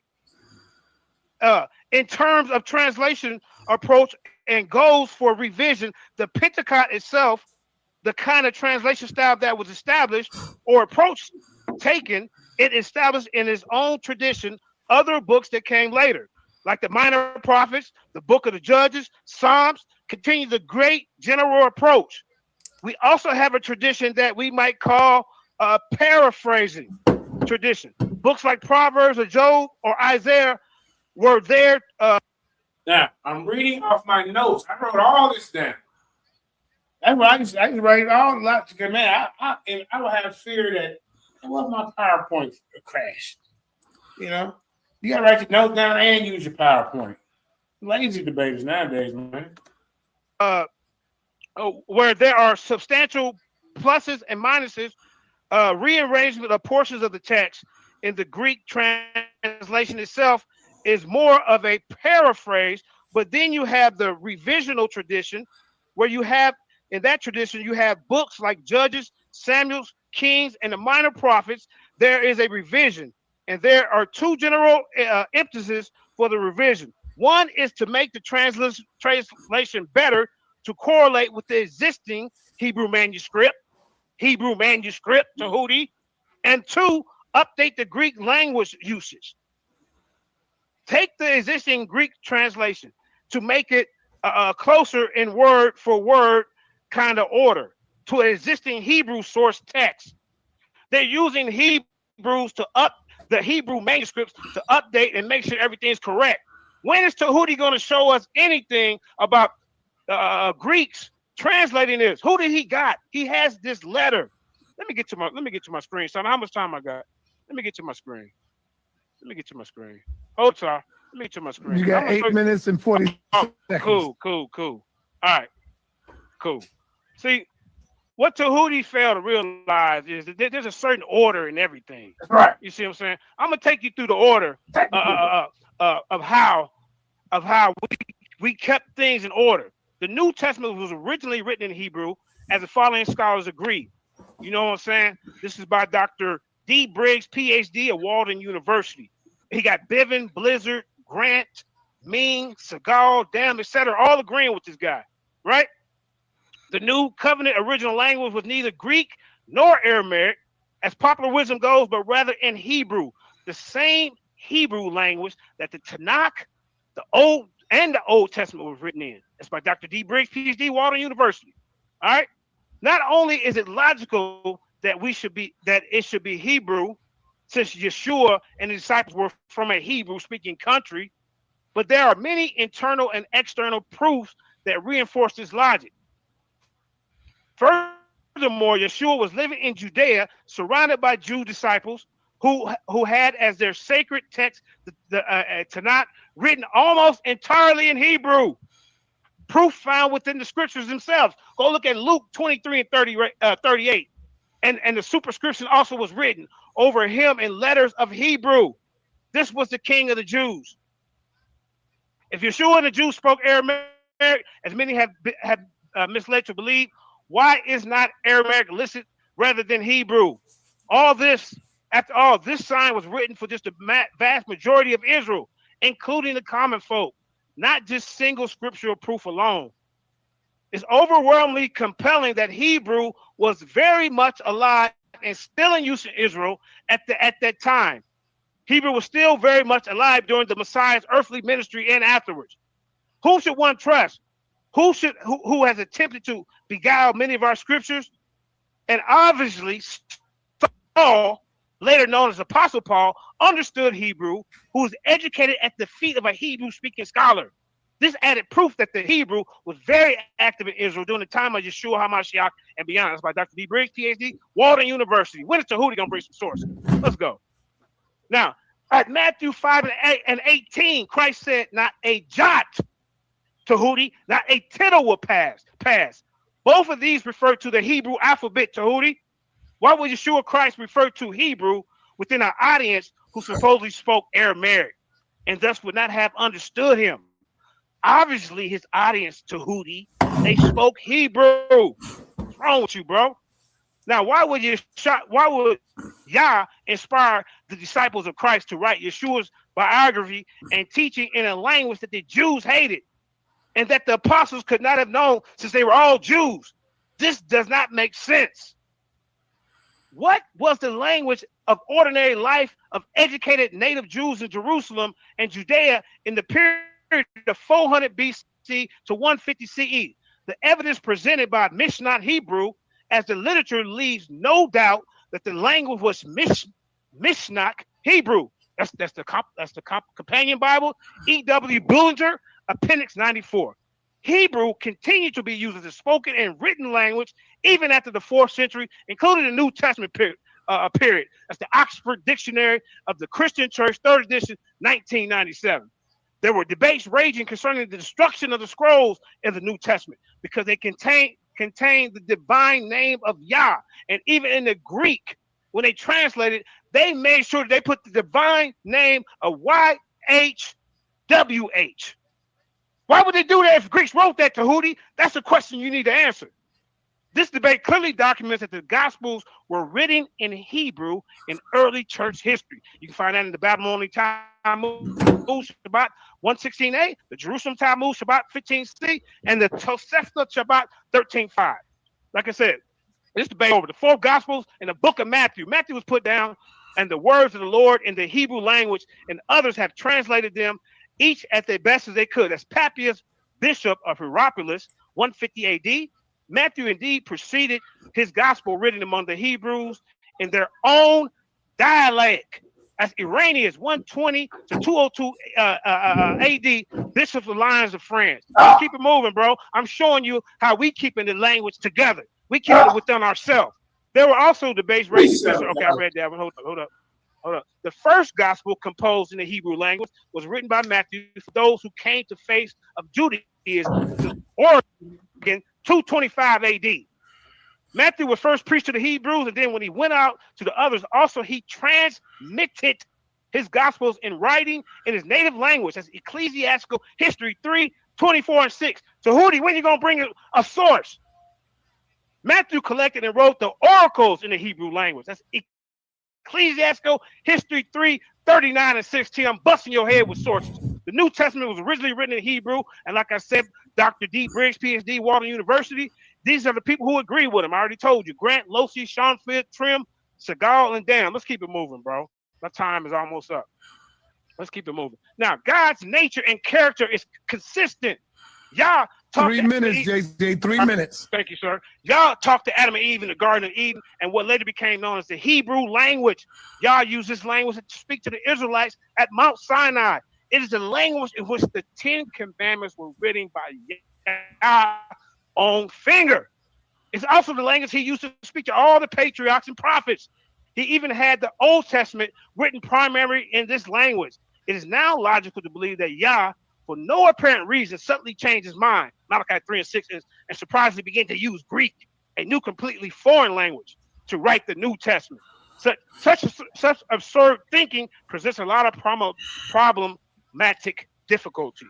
Let's keep it moving, man. And like I say, for I, the Lord, do not change. Therefore, O you children of Israel of Jacob, are not consumed, as Malachi 3 and 6. Let's keep it moving. Let's keep it moving. Josephus disdained the Greek language. He didn't even like it. I have also taken great deal of pains to obtain the learning of the Greeks.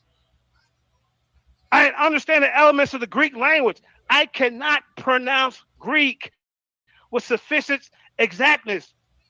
For our nation does not encourage those to learn the language of many nations, because the Jew looked upon this sort of accomplishment as common, but they give him the testimony of being a wise man who fully acquainted with our Jewish law. In contrast, there have been many who have done their endeavors with great patience to obtain this Greek learning. There have yet hardly seen so many as 2 or 3 who have succeeded therein, who are immediately all rewarded for their pains. That's the Antiquity of Jews 20 and 21. Jews had an aversion towards the Greeks, especially on religious matters. It's reflected and recorded by the gospel writer. Look at this idiot inside the chat. He gonna pay $2. JJ is letting us Hebrews down. Yeah, Yahweh, Shalom, Ankh, Allah. You letting us down with this whole name right here, bro. No, man, come on, bro. So I ain't even to pay no guy like that any attention. You Shalom, Ankh, Allah, Yahweh. Now you let that marinate before you even put up a comment about me, sir. Or get over here and face me in the ring. And the historian Luke, in that violent incident where an angry Jewish mob developed upon the false report that Paul brought Greeks with him in the temple worship during his last visit in Jerusalem. That's in Acts 21 through 27. This led to Paul's arrest and imprisonment. And you can read that Acts 21 through 27 and 29, but I want to keep it moving. Now, Hebrew Aramaic was actually the common language of first century Judea.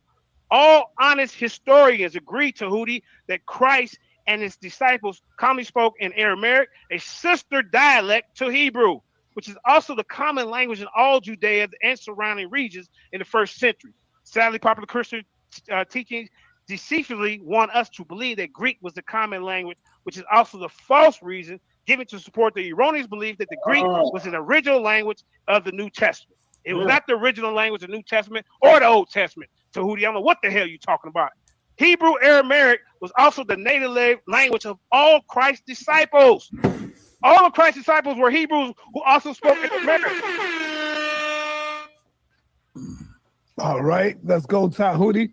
You got 3 minutes in this round to rebut, and then we'll begin to get into your last and final round. Brothers and sisters. Senator? Yes, hold on, brothers and sisters. Get your questions ready. Remember, just ask the question. That's it. No teaching. We got the teachers here tonight. Just ask your question. And maybe you can call in again and ask another question. Go ahead, Brother Tehuti, before we get into 3 minutes. Okay, good. Am I muted? Can you hear me? I hear you. Okay. So, yes, I want to keep it at the 2 rounds and go into the question. I don't want to waste any time on the third round. We're just doing the 2 rounds and get into the He right. He running, y'all. You see? He ready to get the hell up out of that, man. Shit.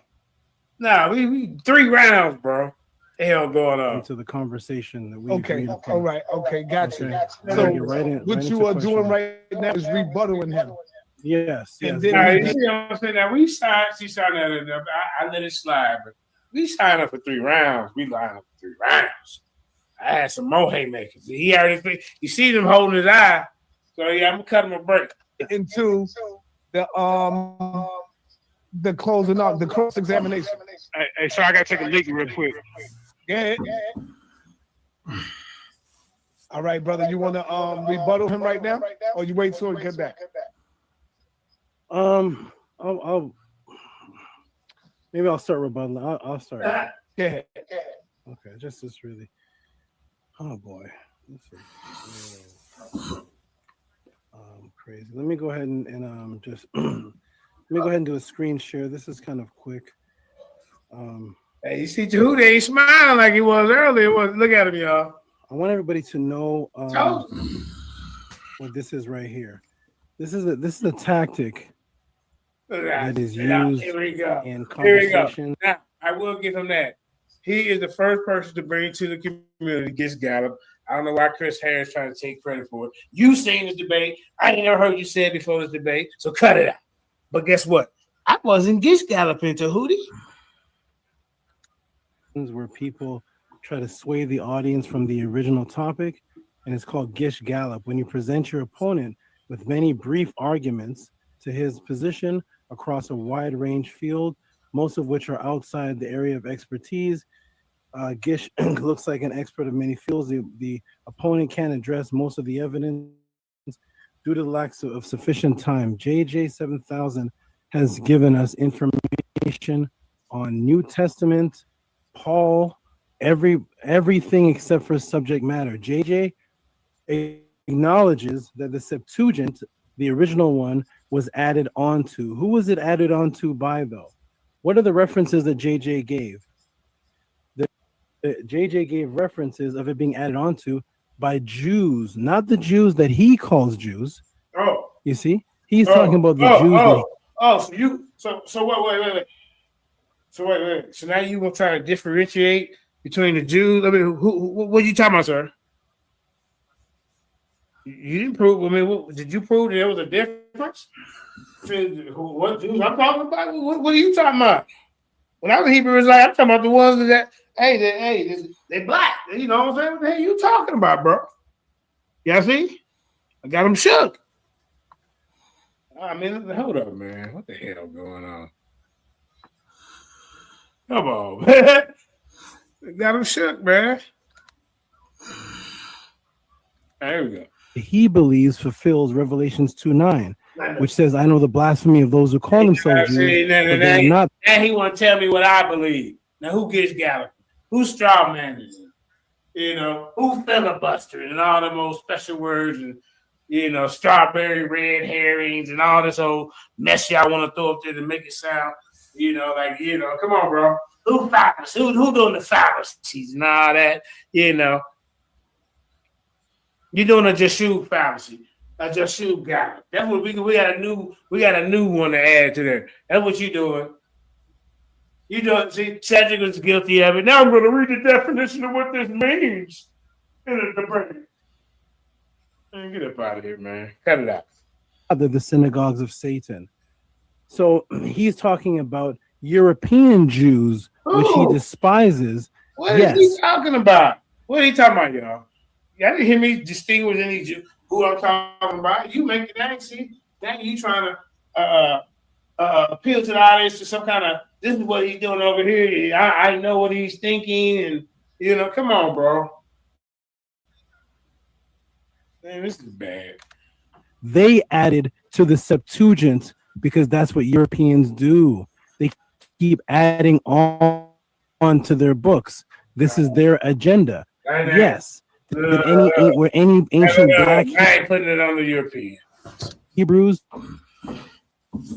a part of that council? Confident that he is about this Alexandrian council? Okay.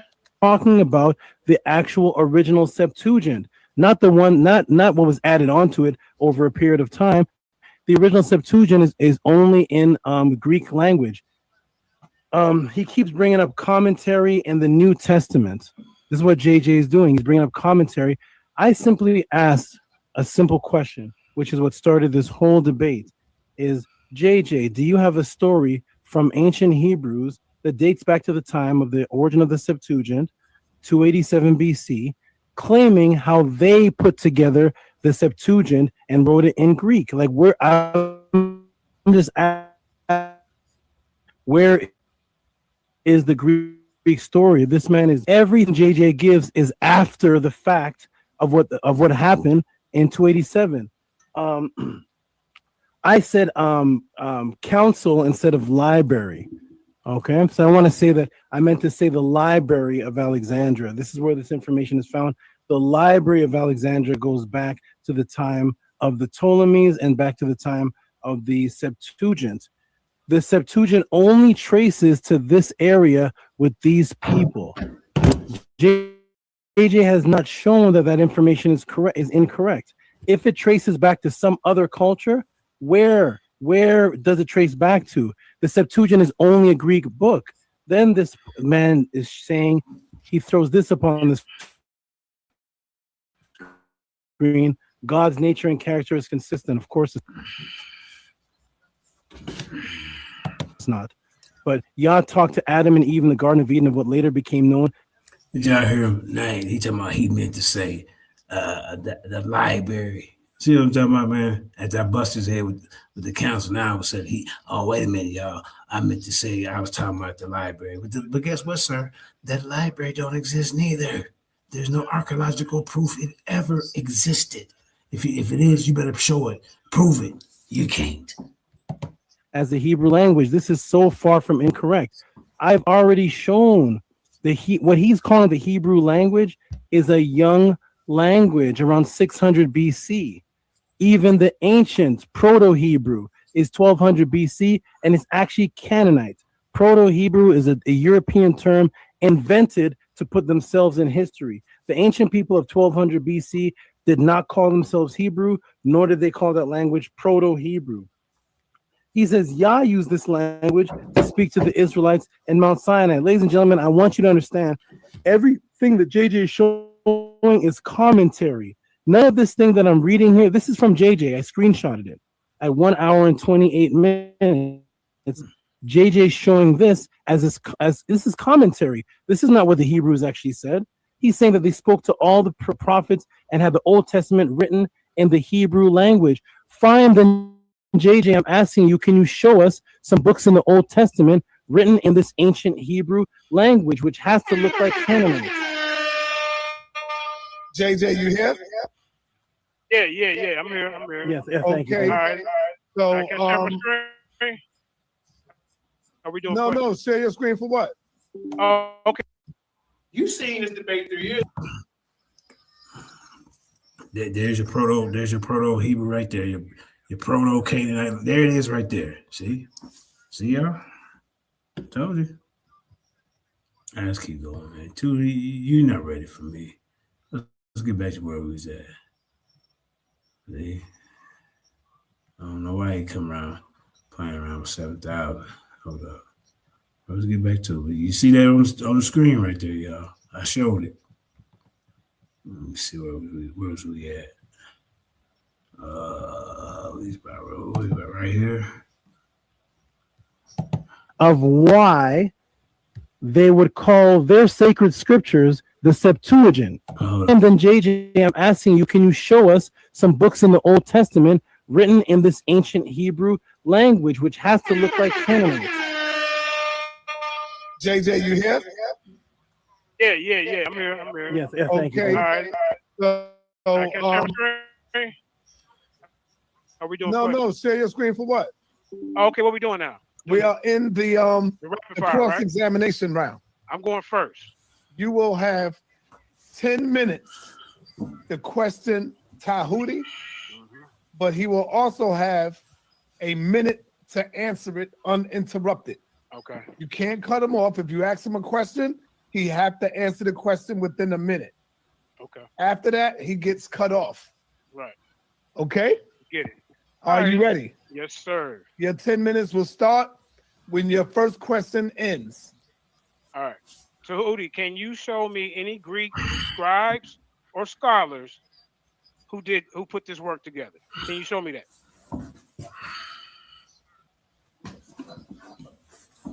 I didn't hear him. You say no? No, I cannot show you any scribes. Okay. I cannot show. JJ, stop. My fault. Go ahead.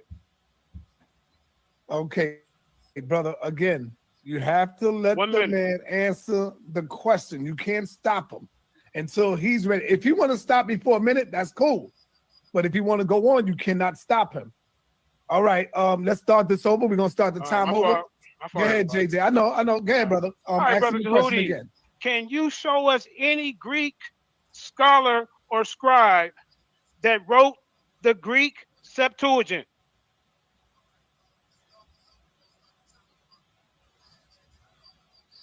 Let me do a screen. Oh, am I muted? I'm unmuted. No now. screen sharing. Just answer the question. Oh, okay, no problem. Okay, since I can't screen share, so in the beginning I showed the Septuagint and it's only in Greek. I have the name of no Greek scribe. No. I have the name of nobody who wrote anything. We just know the Septuagint. The Septuagint is in Greek and was found amongst the Ptolemies in the Library of Alexandria and dates back to the time of Ptolemy of Philadelphus II. I do not claim any Greek scribe wrote anything, and that is not what this debate is about. Okay. So can you show us? Okay, in that letter, the letter of Arterius, does this say that Israelites translated the Hebrew into Greek? Yes, the letter says that the Israelites, the Jews, translated the Torah. If we go by that letter, it only pertains to the Torah, and both of us say that letter is fake. So that letter is not admissible in this case. So once again, do you feel that you provided any evidence in this debate that Greeks wrote this Bible? The Greeks wrote the Septuagint? Am I muted?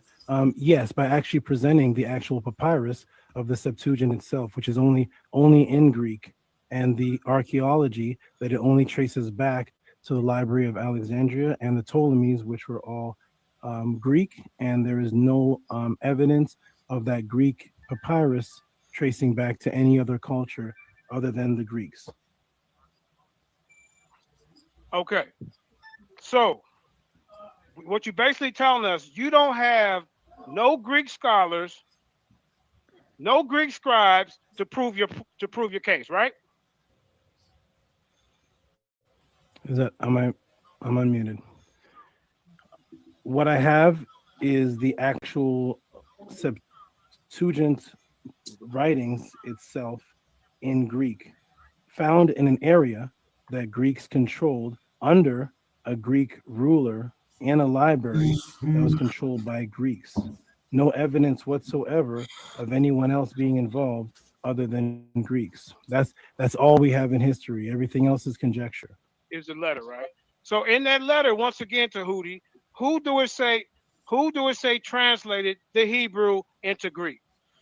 Not the letter, the actual Septuagint papyrus No, itself. that's not my question, Tehuti. I said in that letter, who is it saying did the translations? I've upped it. Okay. You can't cut him off. If you ask him a question, he have to answer the question within a minute. Okay. After that, he gets cut off. Right. Okay? Get it. Are you ready? Yes, sir. Your 10 minutes will start when your first question ends. All right. Tehuti, can you show me any Greek scribes or scholars who put this work together? Can you show me that? I didn't hear him. You say no? No, I cannot show you any scribes. Okay. I cannot show. JJ, stop. My fault. Go ahead. Okay, brother. Again, you have to let the man answer the question. You can't stop him. I thought it was a hot. If you I thought it was kind of like a hot seat type style, that's why I did that. That's my bad. Stop me for a minute. That's cool. All right. But if you want to go on, you cannot stop him. All right. Let's start this over. We're gonna start the time over. Go ahead, JJ. I know. Go ahead, brother. All right, brother Tehuti. Can you show us any Greek scholar or scribe that wrote the Greek Septuagint?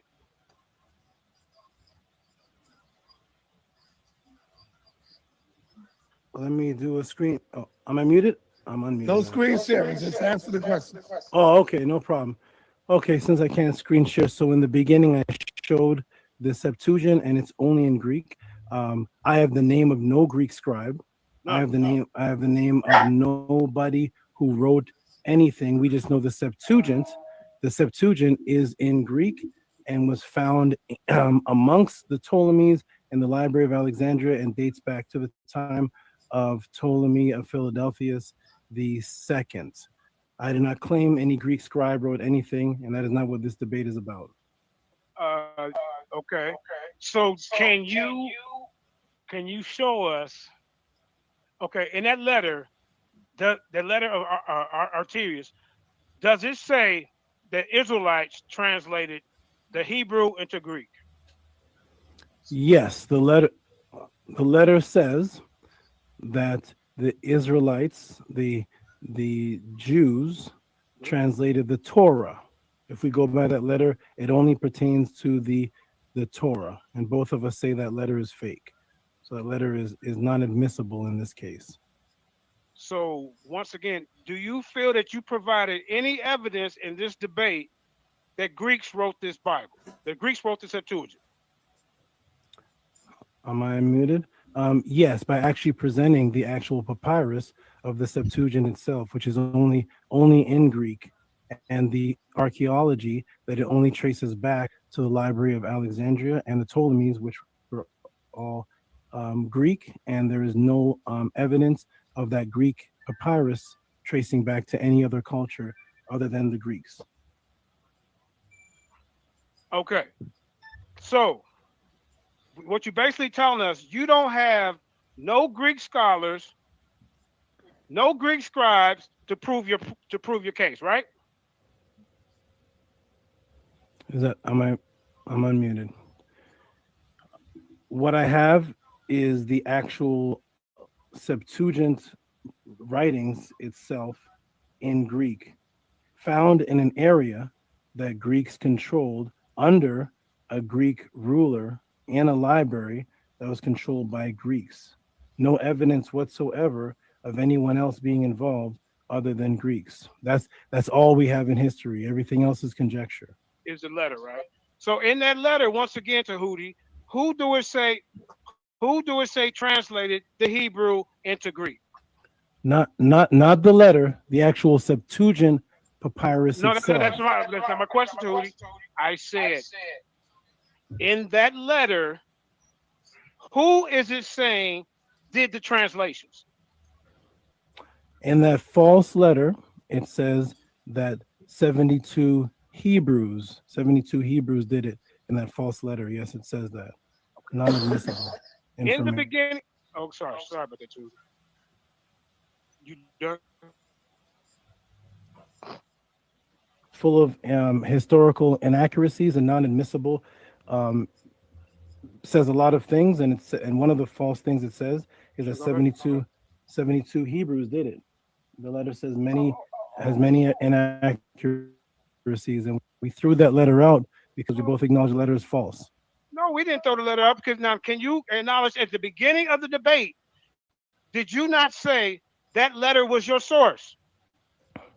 No, I did not say that. Do we have to rewind the tape? Yes, you said that, bro. My source of their story, that is my source of their story. I do not believe in their story, but if somebody was to ask me, what is the source of a story in Marvel Comics? I'm going to give the Marvel Comics manuscripts. I may give Stan Lee or whoever it is that made up the story or the superheroes. I'll say Spider-Man is found in this book, and this is what it says about Spider-Man. Do I believe that actually took place? Absolutely not. There's many historical errors in the Spider-Man movie. But if you want to know about Spider-Man, here's the source. It's in that comic book. Okay. All right, Tui. Will you agree that the Khabar's Codex is the oldest Peshitta Aramaic text available? I don't know if I agree to that because can you hear me, JJ? Yeah. I don't know if I agree to that because this debate is not about people from Aramea or Aramaic. It's about Hebrews. So I don't know if I agree or disagree to anything that deals with Aramaic culture. Have you ever heard of the Comoros Codex? Heard of it? Studied it? No. Heard of it? Yes. Studied it? No. What about it? It's the oldest Procedo Aramaic text available. You know, but I'm not going to get into it. I got more questions for you. Now, do you actually feel that you proved in this debate that Greeks wrote the Septuagint? No, because that's not what this debate is about. It is. This debate is about you made the statement. Okay, Tehuti, have you ever came on here and made the statement that Greeks wrote the Bible? I've been teaching for about 35 years. So sometime in my 35 years, did I ever say that Greeks wrote a Bible? I may have. Did I say that in this? Is that what I told y'all? Talking about he may have. He could have, would have. No, you did say it, bro. That was that is what the contention was in the back chat or when we met up on stage, where we had the conversation on the phone. Come on, bro. You see how I'm looking at him? Come on, man. Now he may have in his 30. No, it wasn't up 30 years ago. It was 4 years ago when we did the debate. this debate is about? No. This debate is no. This debate is about who put the Septuagint together. Would you agree that I have more evidence showing that Israelites wrote and translated the Septuagint, or would you say that Greeks translated it? Great question. I would say none. You have presented no evidence whatsoever that. Now you say what? Whoa. Now you saying none. You ain't got no Greek evidence, but you want to discredit my trailer evidence, ladies and gentlemen. So he didn't bring no evidence. Any group of Hebrews in 287 BC that translated anything to anything. None of your references were from 287 BC, and I want to remind you and everybody else that I have a minute to answer. I want to remind you and everybody else that this debate is about a set of papyrus that was found that dates back to 287 BC. So all we can discuss is who was there in 287 BC? Was there Hebrews that were doing it? We have no record of that. We just know that it's a Greek manuscript. That's all we know. So I'm going to give it to the Greeks. Can you show me any Greek scribe or scholar that wrote this down by himself? I'm not sure if this is a answer, bro.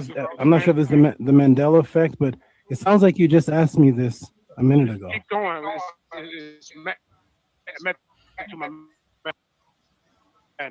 Oh, okay. Again, I have no reference to translating anything into the Greek because there's no archaeological or history evidence of that story. That story only exists in Aristides' letter. Aristides is the only reference at that time that there was anything translated from one thing to the next. So thus, I have no evidence of a fake story. We don't believe in that story, do we? No, you believe it because in the beginning of the debate, I'm gonna go back and play it. You said that was your source when the very first thing when you came on here. Now you cut. Now, what Council of Alexandria are you talking about when the one I'm talking about started in 231 AD? You said the Council of Alexandria. I got it on tape. So what council are you talking about? While you were in the bathroom, you took a bathroom break. And while you were in the bathroom, yeah, I said library. Okay. All the evidence of the Septuagint, the one in 287 BC that became known as the Septuagint later, that book of Bible books, only to any Hebrews, and I'm waiting for just a Hebrew link. Give me a Hebrew link from the Hebrews. Question, okay, now you asked that when it's your turn. Okay. All right. Now, did you prove in this debate that the Ptolemies translated the Hebrew into Greek? Not at all, because that's not what the debate. That's not what the debate topic is. The debate topic is not about who translated anything. I don't see that in the title. So would you say? Last question. Okay, yeah. That who did the most work, and according to your understanding, did the Ptolemies translate the Hebrew to the Greek, or were there scribes and scholars that did this? Which one? Beautiful question. All we have is Greek writings from the Ptolemaic area. So there is no reference to anybody translating anything, like I've said before. And I'll say this, the only reason why anyone on the planet thinks that there's a story of a translation is from the letter of Aristes, which we've thrown out. We don't take me and you don't take the letter of Aristes as historical fact. You said that's not historical fact. It's full of errors. I also agreed. So thus we crumple up what is not historical fact and toss it out. Now that we toss it out, we have no link that anybody translated anything. All right, brother JJ, it is on you to receive the questions. Tehuti, it is on you to give the question. You got 10 minutes. You got 10 minutes to ask questions to brother JJ. He have a minute to answer it. You cannot interrupt them. If you want to end this question less than a minute, that's fine. You can begin, brother. Your time starts at the end of your question.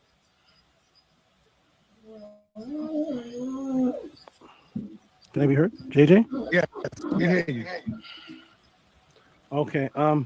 According to your side of the debate, if we go by your story, after the Hebrews translated it, who would you say assembled it in the order that it's in right now? Not who did it, but who assembled it afterwards, after they did their job of translating it. Who actually assembled it? Who assembled it? I can't hear you. Oh, was it just papers thrown around in the air, or was it assembled into a book and distributed? Who assembled it after it was translated? Who assembled it? I don't know. There's no proof because, like you said, you can't use your letter of Atarius. You can't use that. But what we can do, we can look and see that there is no proof of Greeks learning Hebrew to even translate it over. So the evidence leans more towards my way, for the simple strength that Hebrew has to be translated over to a different language, and no Greeks done this. So the evidence is leaning towards me. Our people translated it over. Even in your fake letter that you used in the beginning of the debate to say that this was your source, says 72. But now you want to flip the script in the middle of the debate. Now he wants to flip the script in the middle of the debate and say he don't believe in the letter. Which one is it, Tehuti? We're not doing no tricks for kid magic. All right, go ahead, Tehuti. Okay, the Septuagint, at least the original one, not all the people that added hundreds of years later, but the Septuagint that we're talking about, where was it found, and what language was it in? Where's the Septuagint found? I don't know exactly where it was found because, like I say, it is a compilation of different scrolls put together and sent out and revised. So there is no one complete book. This was put together over centuries, like I told you before. You're trying to make it like it was just put together in a couple of years. So we're not going to do that, Tehuti. This, I'm still speaking, brother. Have some discipline. Have some comedic discipline. This book was not put together in a couple of years, everybody. It was put together over centuries, and by the end of the 2nd century AD is when, or 1st century, that's when it was complete. So there's been revisions. There's been different copies sent out.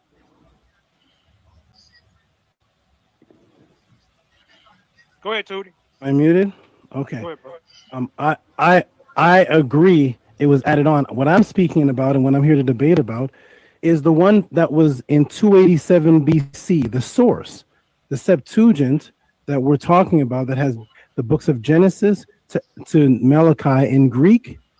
Where was that found? The one in 287 BC. Where was that found and what language was that in? That's a simple question.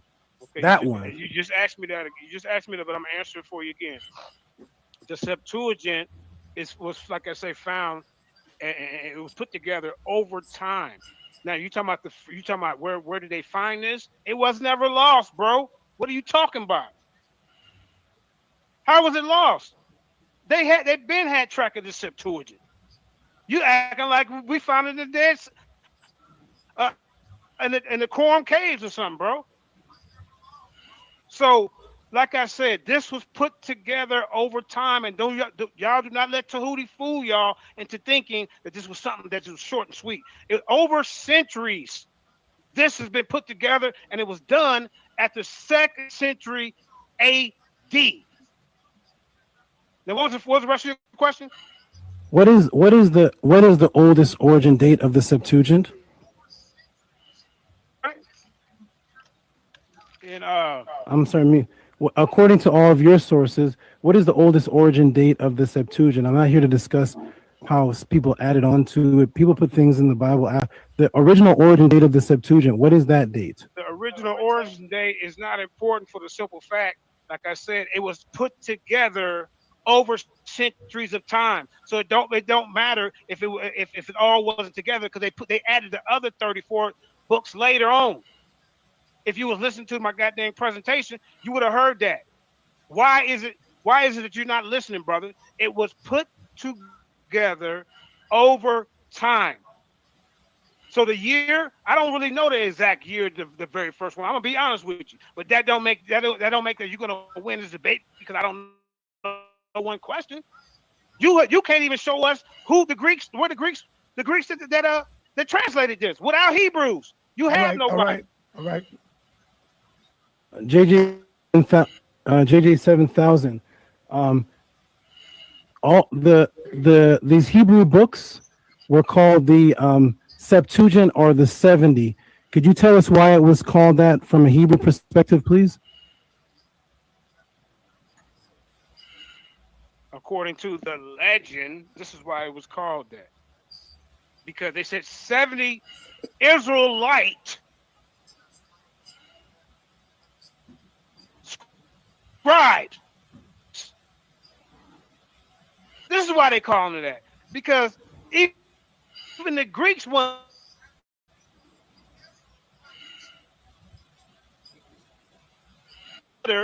giving credit to Israelite question. So yes, in that the 70 means 70 Israelites. That's what it means, Tehuti. Who else are they giving?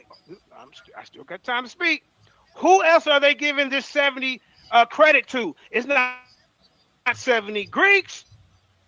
It's the Greeks that did this. At least in your fake letter or the tale, it's giving the credit to Israelites and nobody else. So you can't even win with your fake letter, buddy. All right, okay. I don't think JJ heard the question that I asked. I don't know if that's going to be in my time, but I asked from a Hebrew perspective. Remember, we're not using the fake letter. The letter is fake. It's gone. That's a false letter. Let's go by reality from the Hebrew perspective. From just the Hebrew perspective writings, why did the ancient Hebrews call their original Bible 70 or LXX or Septuagint? Why was it called that just from a Hebrew perspective, not from the Greek story, that's garbage. Just from you as a Hebrew, could you tell us the story of why they called it the Septuagint, please? Yeah, because there was a legend, according to there's a legend, everybody, that 70 Israelites, you see, Tehuti, even your fake letter you lose, because they call it 70 because there's 70 Israelites who translated the Hebrew language over to the Greek. There's nowhere is it saying there's 70 Greek scribes and scholars who put this together and wrote it down.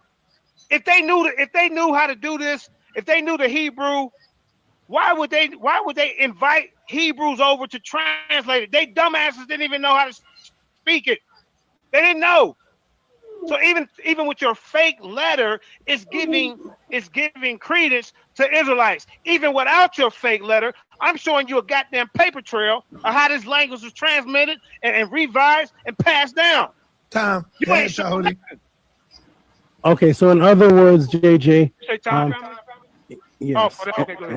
In other words, JJ, you're telling us you have no ancient Hebrew story that explains anything in their culture about a Septuagint. You keep going back to the letter. That letter's garbage. JJ, do you have a Hebrew source of why they would call their sacred scriptures the Septuagint? Why did the Hebrews do that according just to your story? Don't go by the letter, just the Hebrew story. Give me the ancient Hebrew story of how it came to be in Greek from the Hebrew, please. So you want a Hebrew talking about this, right? Let me find him. I got him in my notes. Hold up, buddy. I got a Hebrew for you. No. I got Hebrew. That's his claim. No, I'm not a Hebrew. An ancient Hebrew story. Bro, don't turn this to a circle. An ancient Hebrew story from their perspective in those times of why they did it. Not some Jewish rabbi from 10 years ago. I want the Hebrew story from the Hebrews, the ancient ones. I'm going to give that were it there to in you, that bro. time. If Yes. you give me time, bro. I didn't interrupt you. Let me find it in my notes. Stop the time for a second. I got you, buddy. Let me see where's his ass at. Let's see. Let me find him right here. Hold up. His name is Austeritas. Hold up. I'm not pronouncing it right. Let me find him. I got him right here. He has also claimed to have been one of the ones who wrote who translated. This was an Israelite. Let me find him. Real quick. Let me find him. Hold up.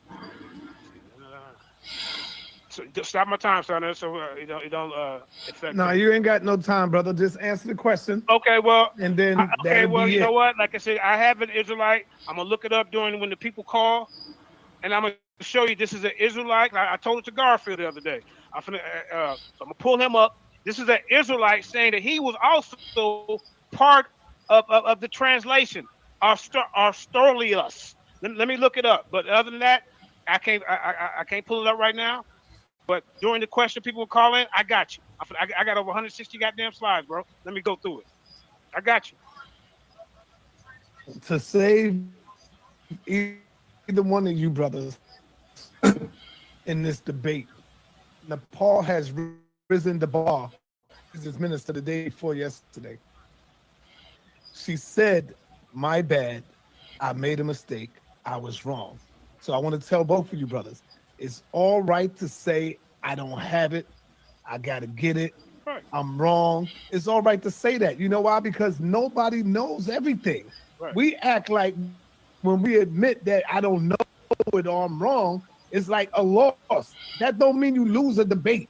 That shows that you are a smart and intelligent person. Because when you start making up shit and then you get yourself in trap, that's when you lose the debate. Right. But when you say, I don't know that, let me go and look that up. That's the smartest answer you could give, brother. Right. So I just wanted to say that. Right now, we are in. Right there. No, it's too late. It's too late. It's too late, brother. Too late. Brother, it's too late. It's too late. We are moving forward now. I'm gonna read it's it too before late. it's over with. No, it ain't gonna be you can do that. You can do that. Like in the question and answer, you can go into that. I got it there. Okay. now we are into the closing argument. Tehuti, you want to close out or you want JJ to close out? He went first. I'm I'm closing out last. He went first, right? That is true. Can you guys hear me? Yeah. Okay, awesome. Close out. You got 10 minutes to close out. Oh, so long. Okay, good.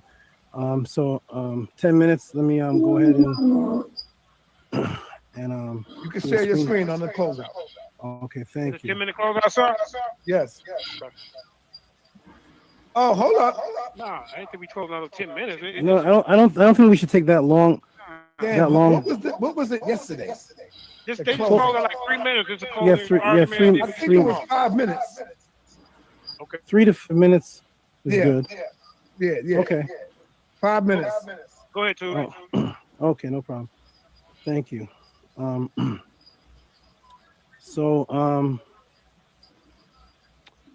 Again, I'll just show the screen again.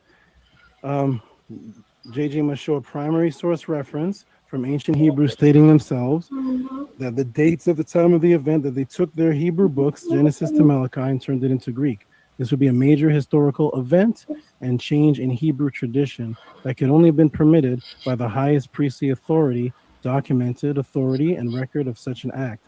I asked JJ repeatedly, which I've asked him in this debate, where is the ancient Hebrew story which you have all witnessed this?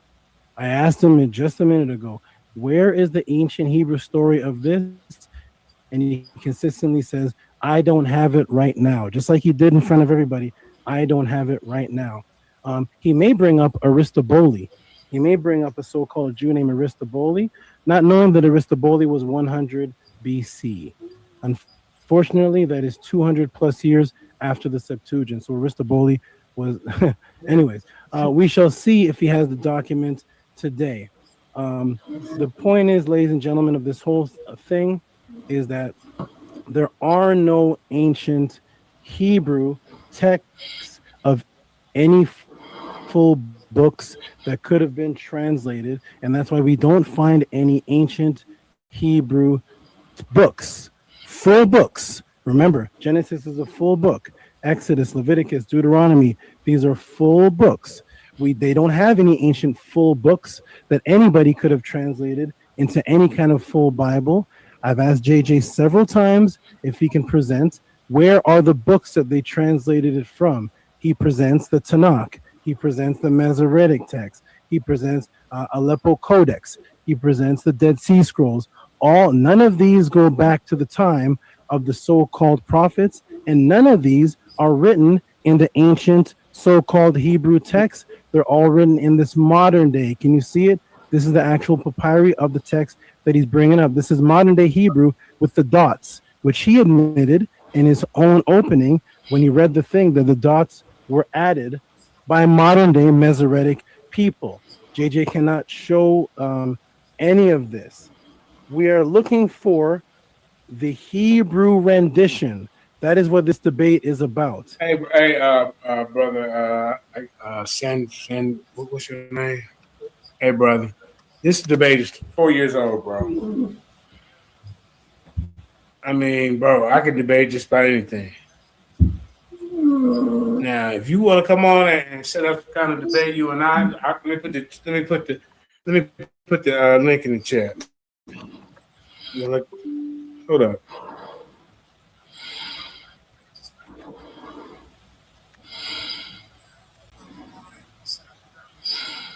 Yeah, there go the link, bro, if you want to jump on. This brother right here said this.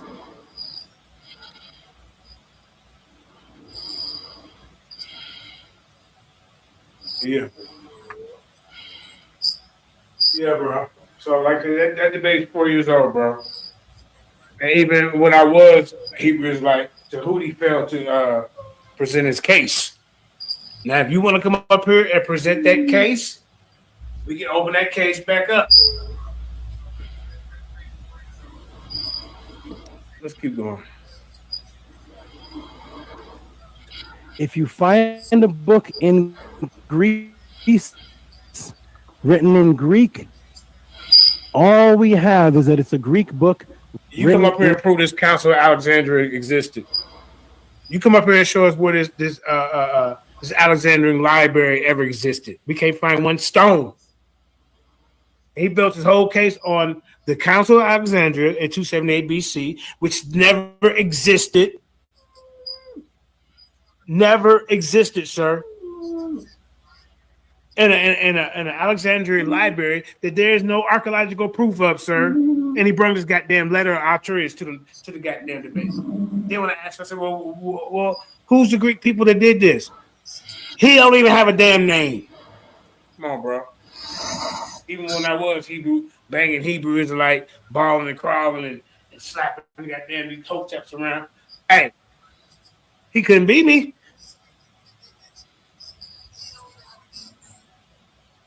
Where did he prove it at? In Greek, found in a Greek library. This is all we have. So all we know at that point is it's put together by those people. And that's why it's in Greek. We don't have any reference at all to anything that comes down to this language right here. JJ 7000 has not presented an ancient Hebrew source of the story of how this got converted. He's about to quote Aristobulus, who actually quoted Aristides. He's about to quote Aristobulus, who quoted Aristides, the same letter that is thrown out. We cannot find any Hebrew full books in this text.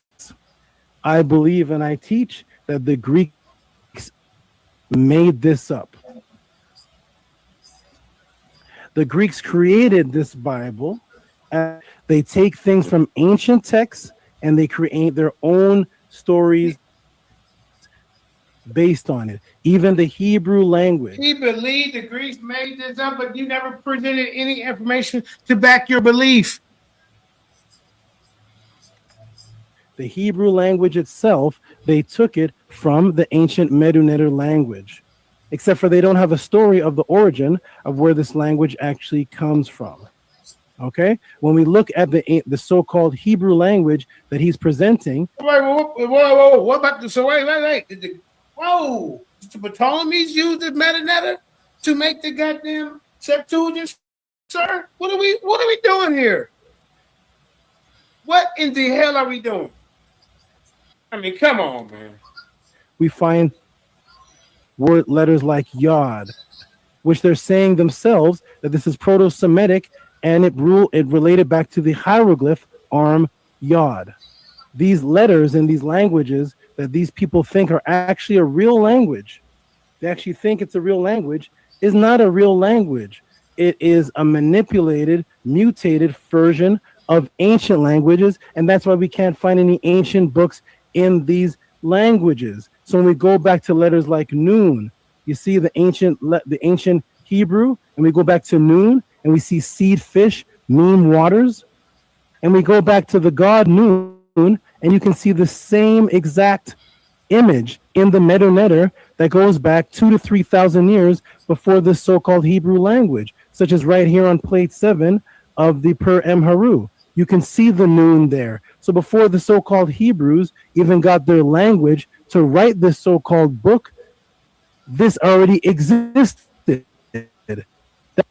That's why we cannot find any ancient books in any ancient language, because they started copying it afterwards. I want people to understand the stories were copied afterwards. Thank you. All right, brother JJ, step up to the plate, brother.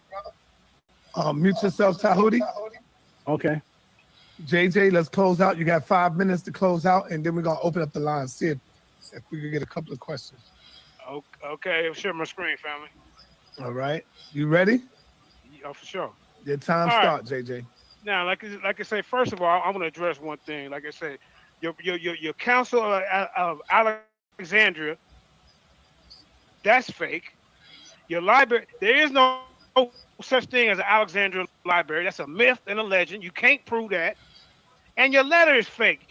All that you drawn for, all that information that you drawn from, talking about the Greeks did this and that, you got it from all three fake sources. Your council is fake, the libraries has no proof, and that goddamn letter. Now let's get to what I'm talking about, the chronological historical accounts of the translation of the Torah in 282 BC. This is Aristobulus, quoted by Eusebius on the origin of Septuagint. The origin text of Aristobulus in 150 BC, quoted by Aristobulus in 325 AD. It is evident that Plato closely followed our legislation and has carefully studied the several precepts contained in it. For others before Demetrius and prior to the supremacy of the Alexander and the Persians have translated both the narrative of the Exodus and the Hebrews of our fellow countrymen from Egypt. But hold on, let me show you about this guy that he said it wasn't Israelite. Let me read this real quick. What's his name? Here it is. Can I share this? You sharing your screen now? Oh, okay. Now this brother right here is once believed to be Aristobulus of Panias, a Hellenistic Jew who says he was one of the translators. Now I'm not saying it's true, but this is what he's saying. You told me to show your Israelites saying it. There he is right there. There he is right there. And like I said, all through this debate, Tehuti has not shown no paper trail, no trail of Greeks writing anything. I just showed you an Israelite right there who said he was Aristobulus. All right? He is one of the ones who said he's a part of this, if you want to go by that. Artilius tells us that there were prior Aramaic translations of the Hebrew Bible for the Jews in Egypt prior to the rise of Alexander the Greek. Let me read that to you again. Aristobulus, who's an Israelite, tells us that prior to the Aramaic translation of the Hebrew Bible for Jews in Egypt, prior to the rise of Alexander the Great, this must have been an Aramaic translation. That the translation from the Old Testament from the Hebrew into Greek was made by 70 or more elders. I mean, if you want to go by that, he's including himself as one of them. So there's other stories out there besides that letter, but what I'm saying, there's other people out there saying that they translated this. And this is the Israelite that you asked for. Now, let me stop sharing. Like I said, everybody. That's a kill shot. That is, some of the ones who voted for, everybody didn't vote for me.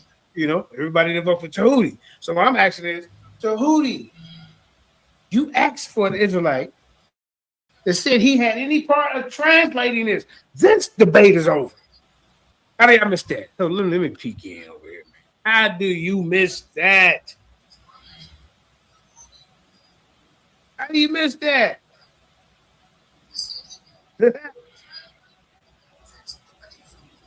How do you miss that, man? It's a kill shot. I mean, it was already over with, but damn. It's like overkill, y'all. How do you miss that? You asked for that person. Let me rewind a little bit. One more time. Hold up, man. That's iconic. That's one of them iconic rebuttals, y'all. You hear me? Give them what they asked for. Here. Oh, your Israelite saying it. There he is right there. There he is right there. And like I said, all I threw is the. You sharing your screen now? Oh, okay. Now this brother right here, 282 BC. This is Aristobulus, quoted by Eusebius on the origin of Septuagint. The origin text of Aristobulus in 150 BC, quoted by Aristobulus in 325 AD. It is evident that Plato closely followed our legislation and has carefully studied the several precepts contained in it. For others before Demetrius and prior to the supremacy of the Alexander and the Persians have translated both the narrative of the Exodus and the Hebrews of our fellow countrymen from Egypt. But hold on, let me show you about this guy that he said it wasn't Israelite. Let me read this real quick. What's his name? Here it is. Can I share this? You sharing your screen now? Oh, okay. Now this brother right here is once believed to be Aristobulus of Panias, a Hellenistic Jew who says he was one of the translators. Now I'm not saying it's true, but this is what he's saying. You told me to show your Israelites saying it. There he is right there. That's it. There he is right there. And like that's it. That's the final goddamn nail on the coffin. You've been asking for this all day. Well, show me Israelite who helped be a part of this, translate it. This over. Katie by the door. The fat woman's just singing. You know, hey, cool again. Unplug the goddamn cords and shit. It's time to go. This debate, Tehuti has not shown no paper trail, no trail of Greeks writing anything. I just showed you an Israelite right there who said he was Aristobulus. All right? He is one of the ones who said he's a part of this, if you want to go by that. Artilius tells us that there were prior Aramaic translations of the Hebrew Bible for the Jews in Egypt prior to the rise of Alexander the Greek. Let me read that to you again. Aristobulus, who's the Israelite, tells us that prior to the Aramaic translation of the Hebrew Bible for Jews in Egypt, prior to the rise of Alexander the Great, this must have been an Aramaic translation.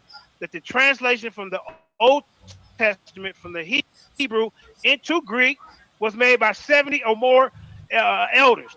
I mean, if you want to go by that, he's included himself as one of them. So there's other stories out there besides that letter.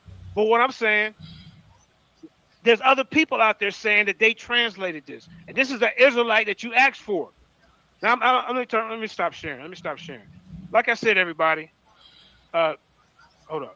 Like I said, everybody, Tehuti has not brought any sources to this debate. None. All he brought was his pets to the goddamn debate. I was hoping one of them speak up and bring something. He ain't showed that one Greek scholar. He ain't showed that one Greek scribe. Why would the Greeks, if they did this, why would they invite Israelites? Because if they know how to translate it by themselves, they wouldn't need us. But in all the stories, and even the fake ones, it's including Israelites, including his letter that he used at the beginning of the debate when he said it was his source. And trust and believe me, I'm going to rewind that, and I'm going to play it. So never heard it. That's why he's shaking his head. You said that at the beginning of the debate. Maybe not, sir. But we can rewind it. I ain't going to put you in it. Thank you, brother. Thank you, brother. I ain't going to put you. I love Tehuti, man, but you got to start with the Lucky Charm tricks, bro. You can't come in the debate saying, yes, this is my source. And then in the middle of the debate, oh, but I don't believe my source. You're a walking contradiction. You're a double-minded man, and you need to come home to this Bible and drop all that comedic nonsense and come home to this truth. But like I said, hold up. He want to talk about the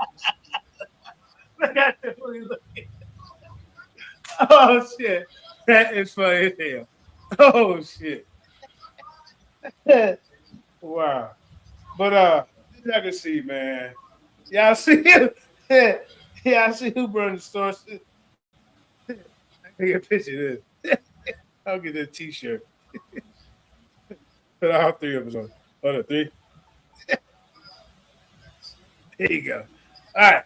Man, come on. the language of the Israelites ain't for real. What are you talking about, bro?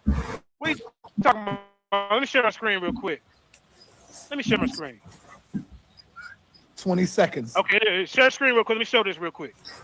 All right, this is the ABCD family tree. Now, we understand that a lot of things come from Egypt. We understand that. But as you can see, Hebrew is a language. Don't ever let nobody come here and fool you and say it ain't. It's saying it ain't. And then, like I say, if you want to talk about the Greek can line up with the alphabet. The Beth, the Gamma, the Dollar, the A. Then you go to Alpha, Beta, Gamma, Delta. It all lines up. And with that being said, the people just trying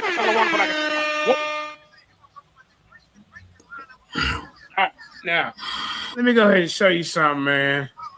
Let me see. Hold up. Let's see. Stop sharing. Very entertaining debate, man. Hope y'all enjoyed it. It ain't over yet. I want to read y'all a few things, and then we're gonna chime in to the people who called in. Hold up. Let's see. Screen.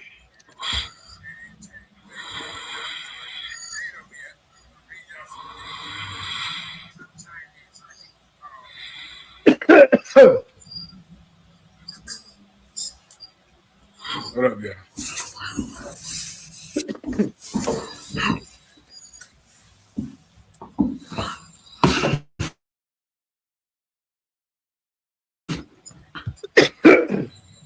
Oh, okay, Keon. Here, I see.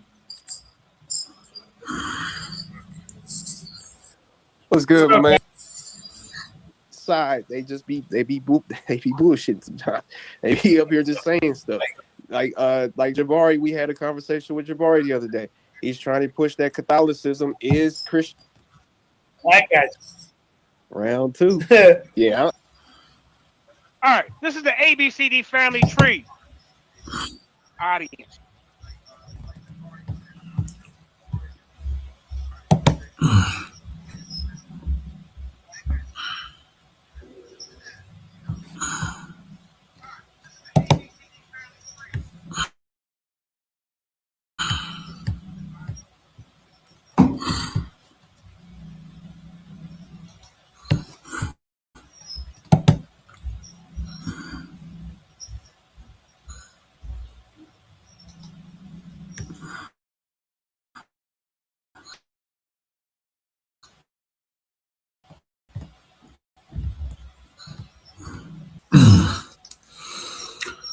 Yeah, I mean, everybody got their right to think who got who.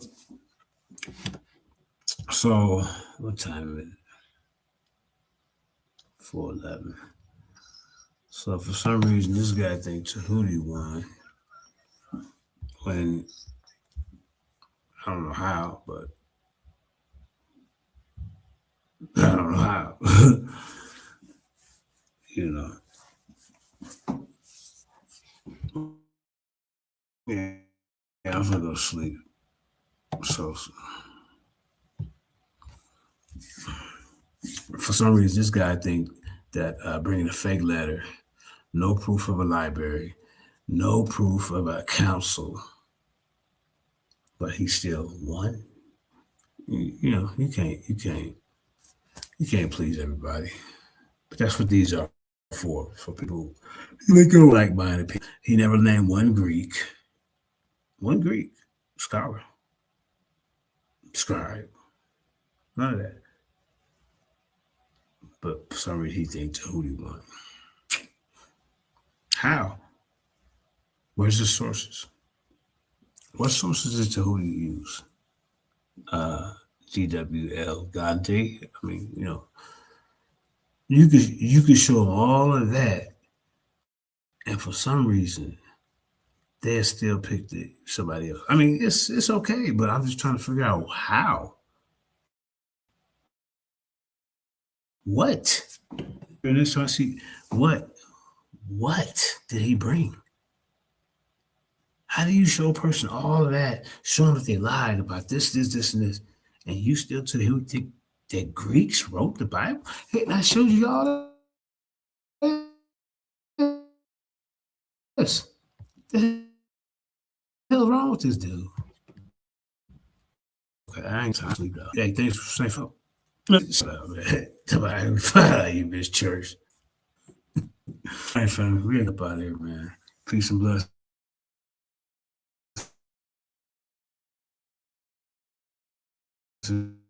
We about it. I mean, G's outro is pretty loud. The intro is pretty loud.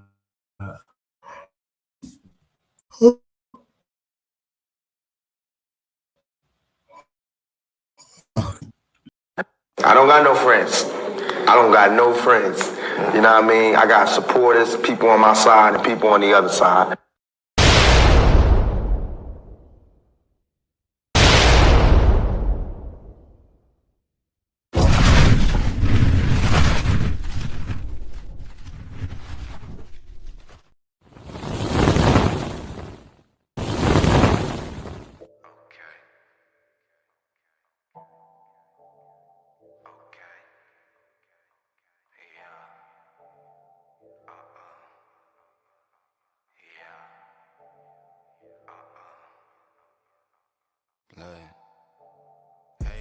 don't stop. Only help a real cause. Hood legend on some pocket. Manifested till I'm living large. High ballin' cause the sky falling. I'ma catch a little piece though. I ain't worried about your little. No, she easy as a free throw. She wanna hold me like ransom. Just cause I'm young and I'm handsome. Tell all these to have a seat. I know that they cannot stand them. Burn it and roll me another one. I do whatever I feel like. I remember when we dreamed about it. Woke up this morning, it's real life. Trade the whip, trade the currency. Moving like it's an emergency. We gotta check out, it's close to 11, so baby ride it with some urgency. I'm just here for the fun part, cause I'm good on the money part. I be leaving in the cold season, coming back for the sunny part. With us and get your money up. With us and get your wig split. Ever since I was a little boy, I've been plotting on the big. Bigger pockets, bigger resume. When you keep it, really resonate. If he really want it, never hesitate. If he mad at me, better meditate. You ain't gotta like it. You just gotta live with it. Never gave us nothing. Look at what we did with it. In a foreign city. Moving like I live in it. Never calling back. Bet you that they still with it. You ain't gotta like it. You just gotta live with it. Never gave us nothing. You ain't gotta like it, you just gotta deal with it. DMG vibes. Conversations can spark change. You ain't gotta like it, you just gotta deal with it. The infamous perspective with the infamous DMG.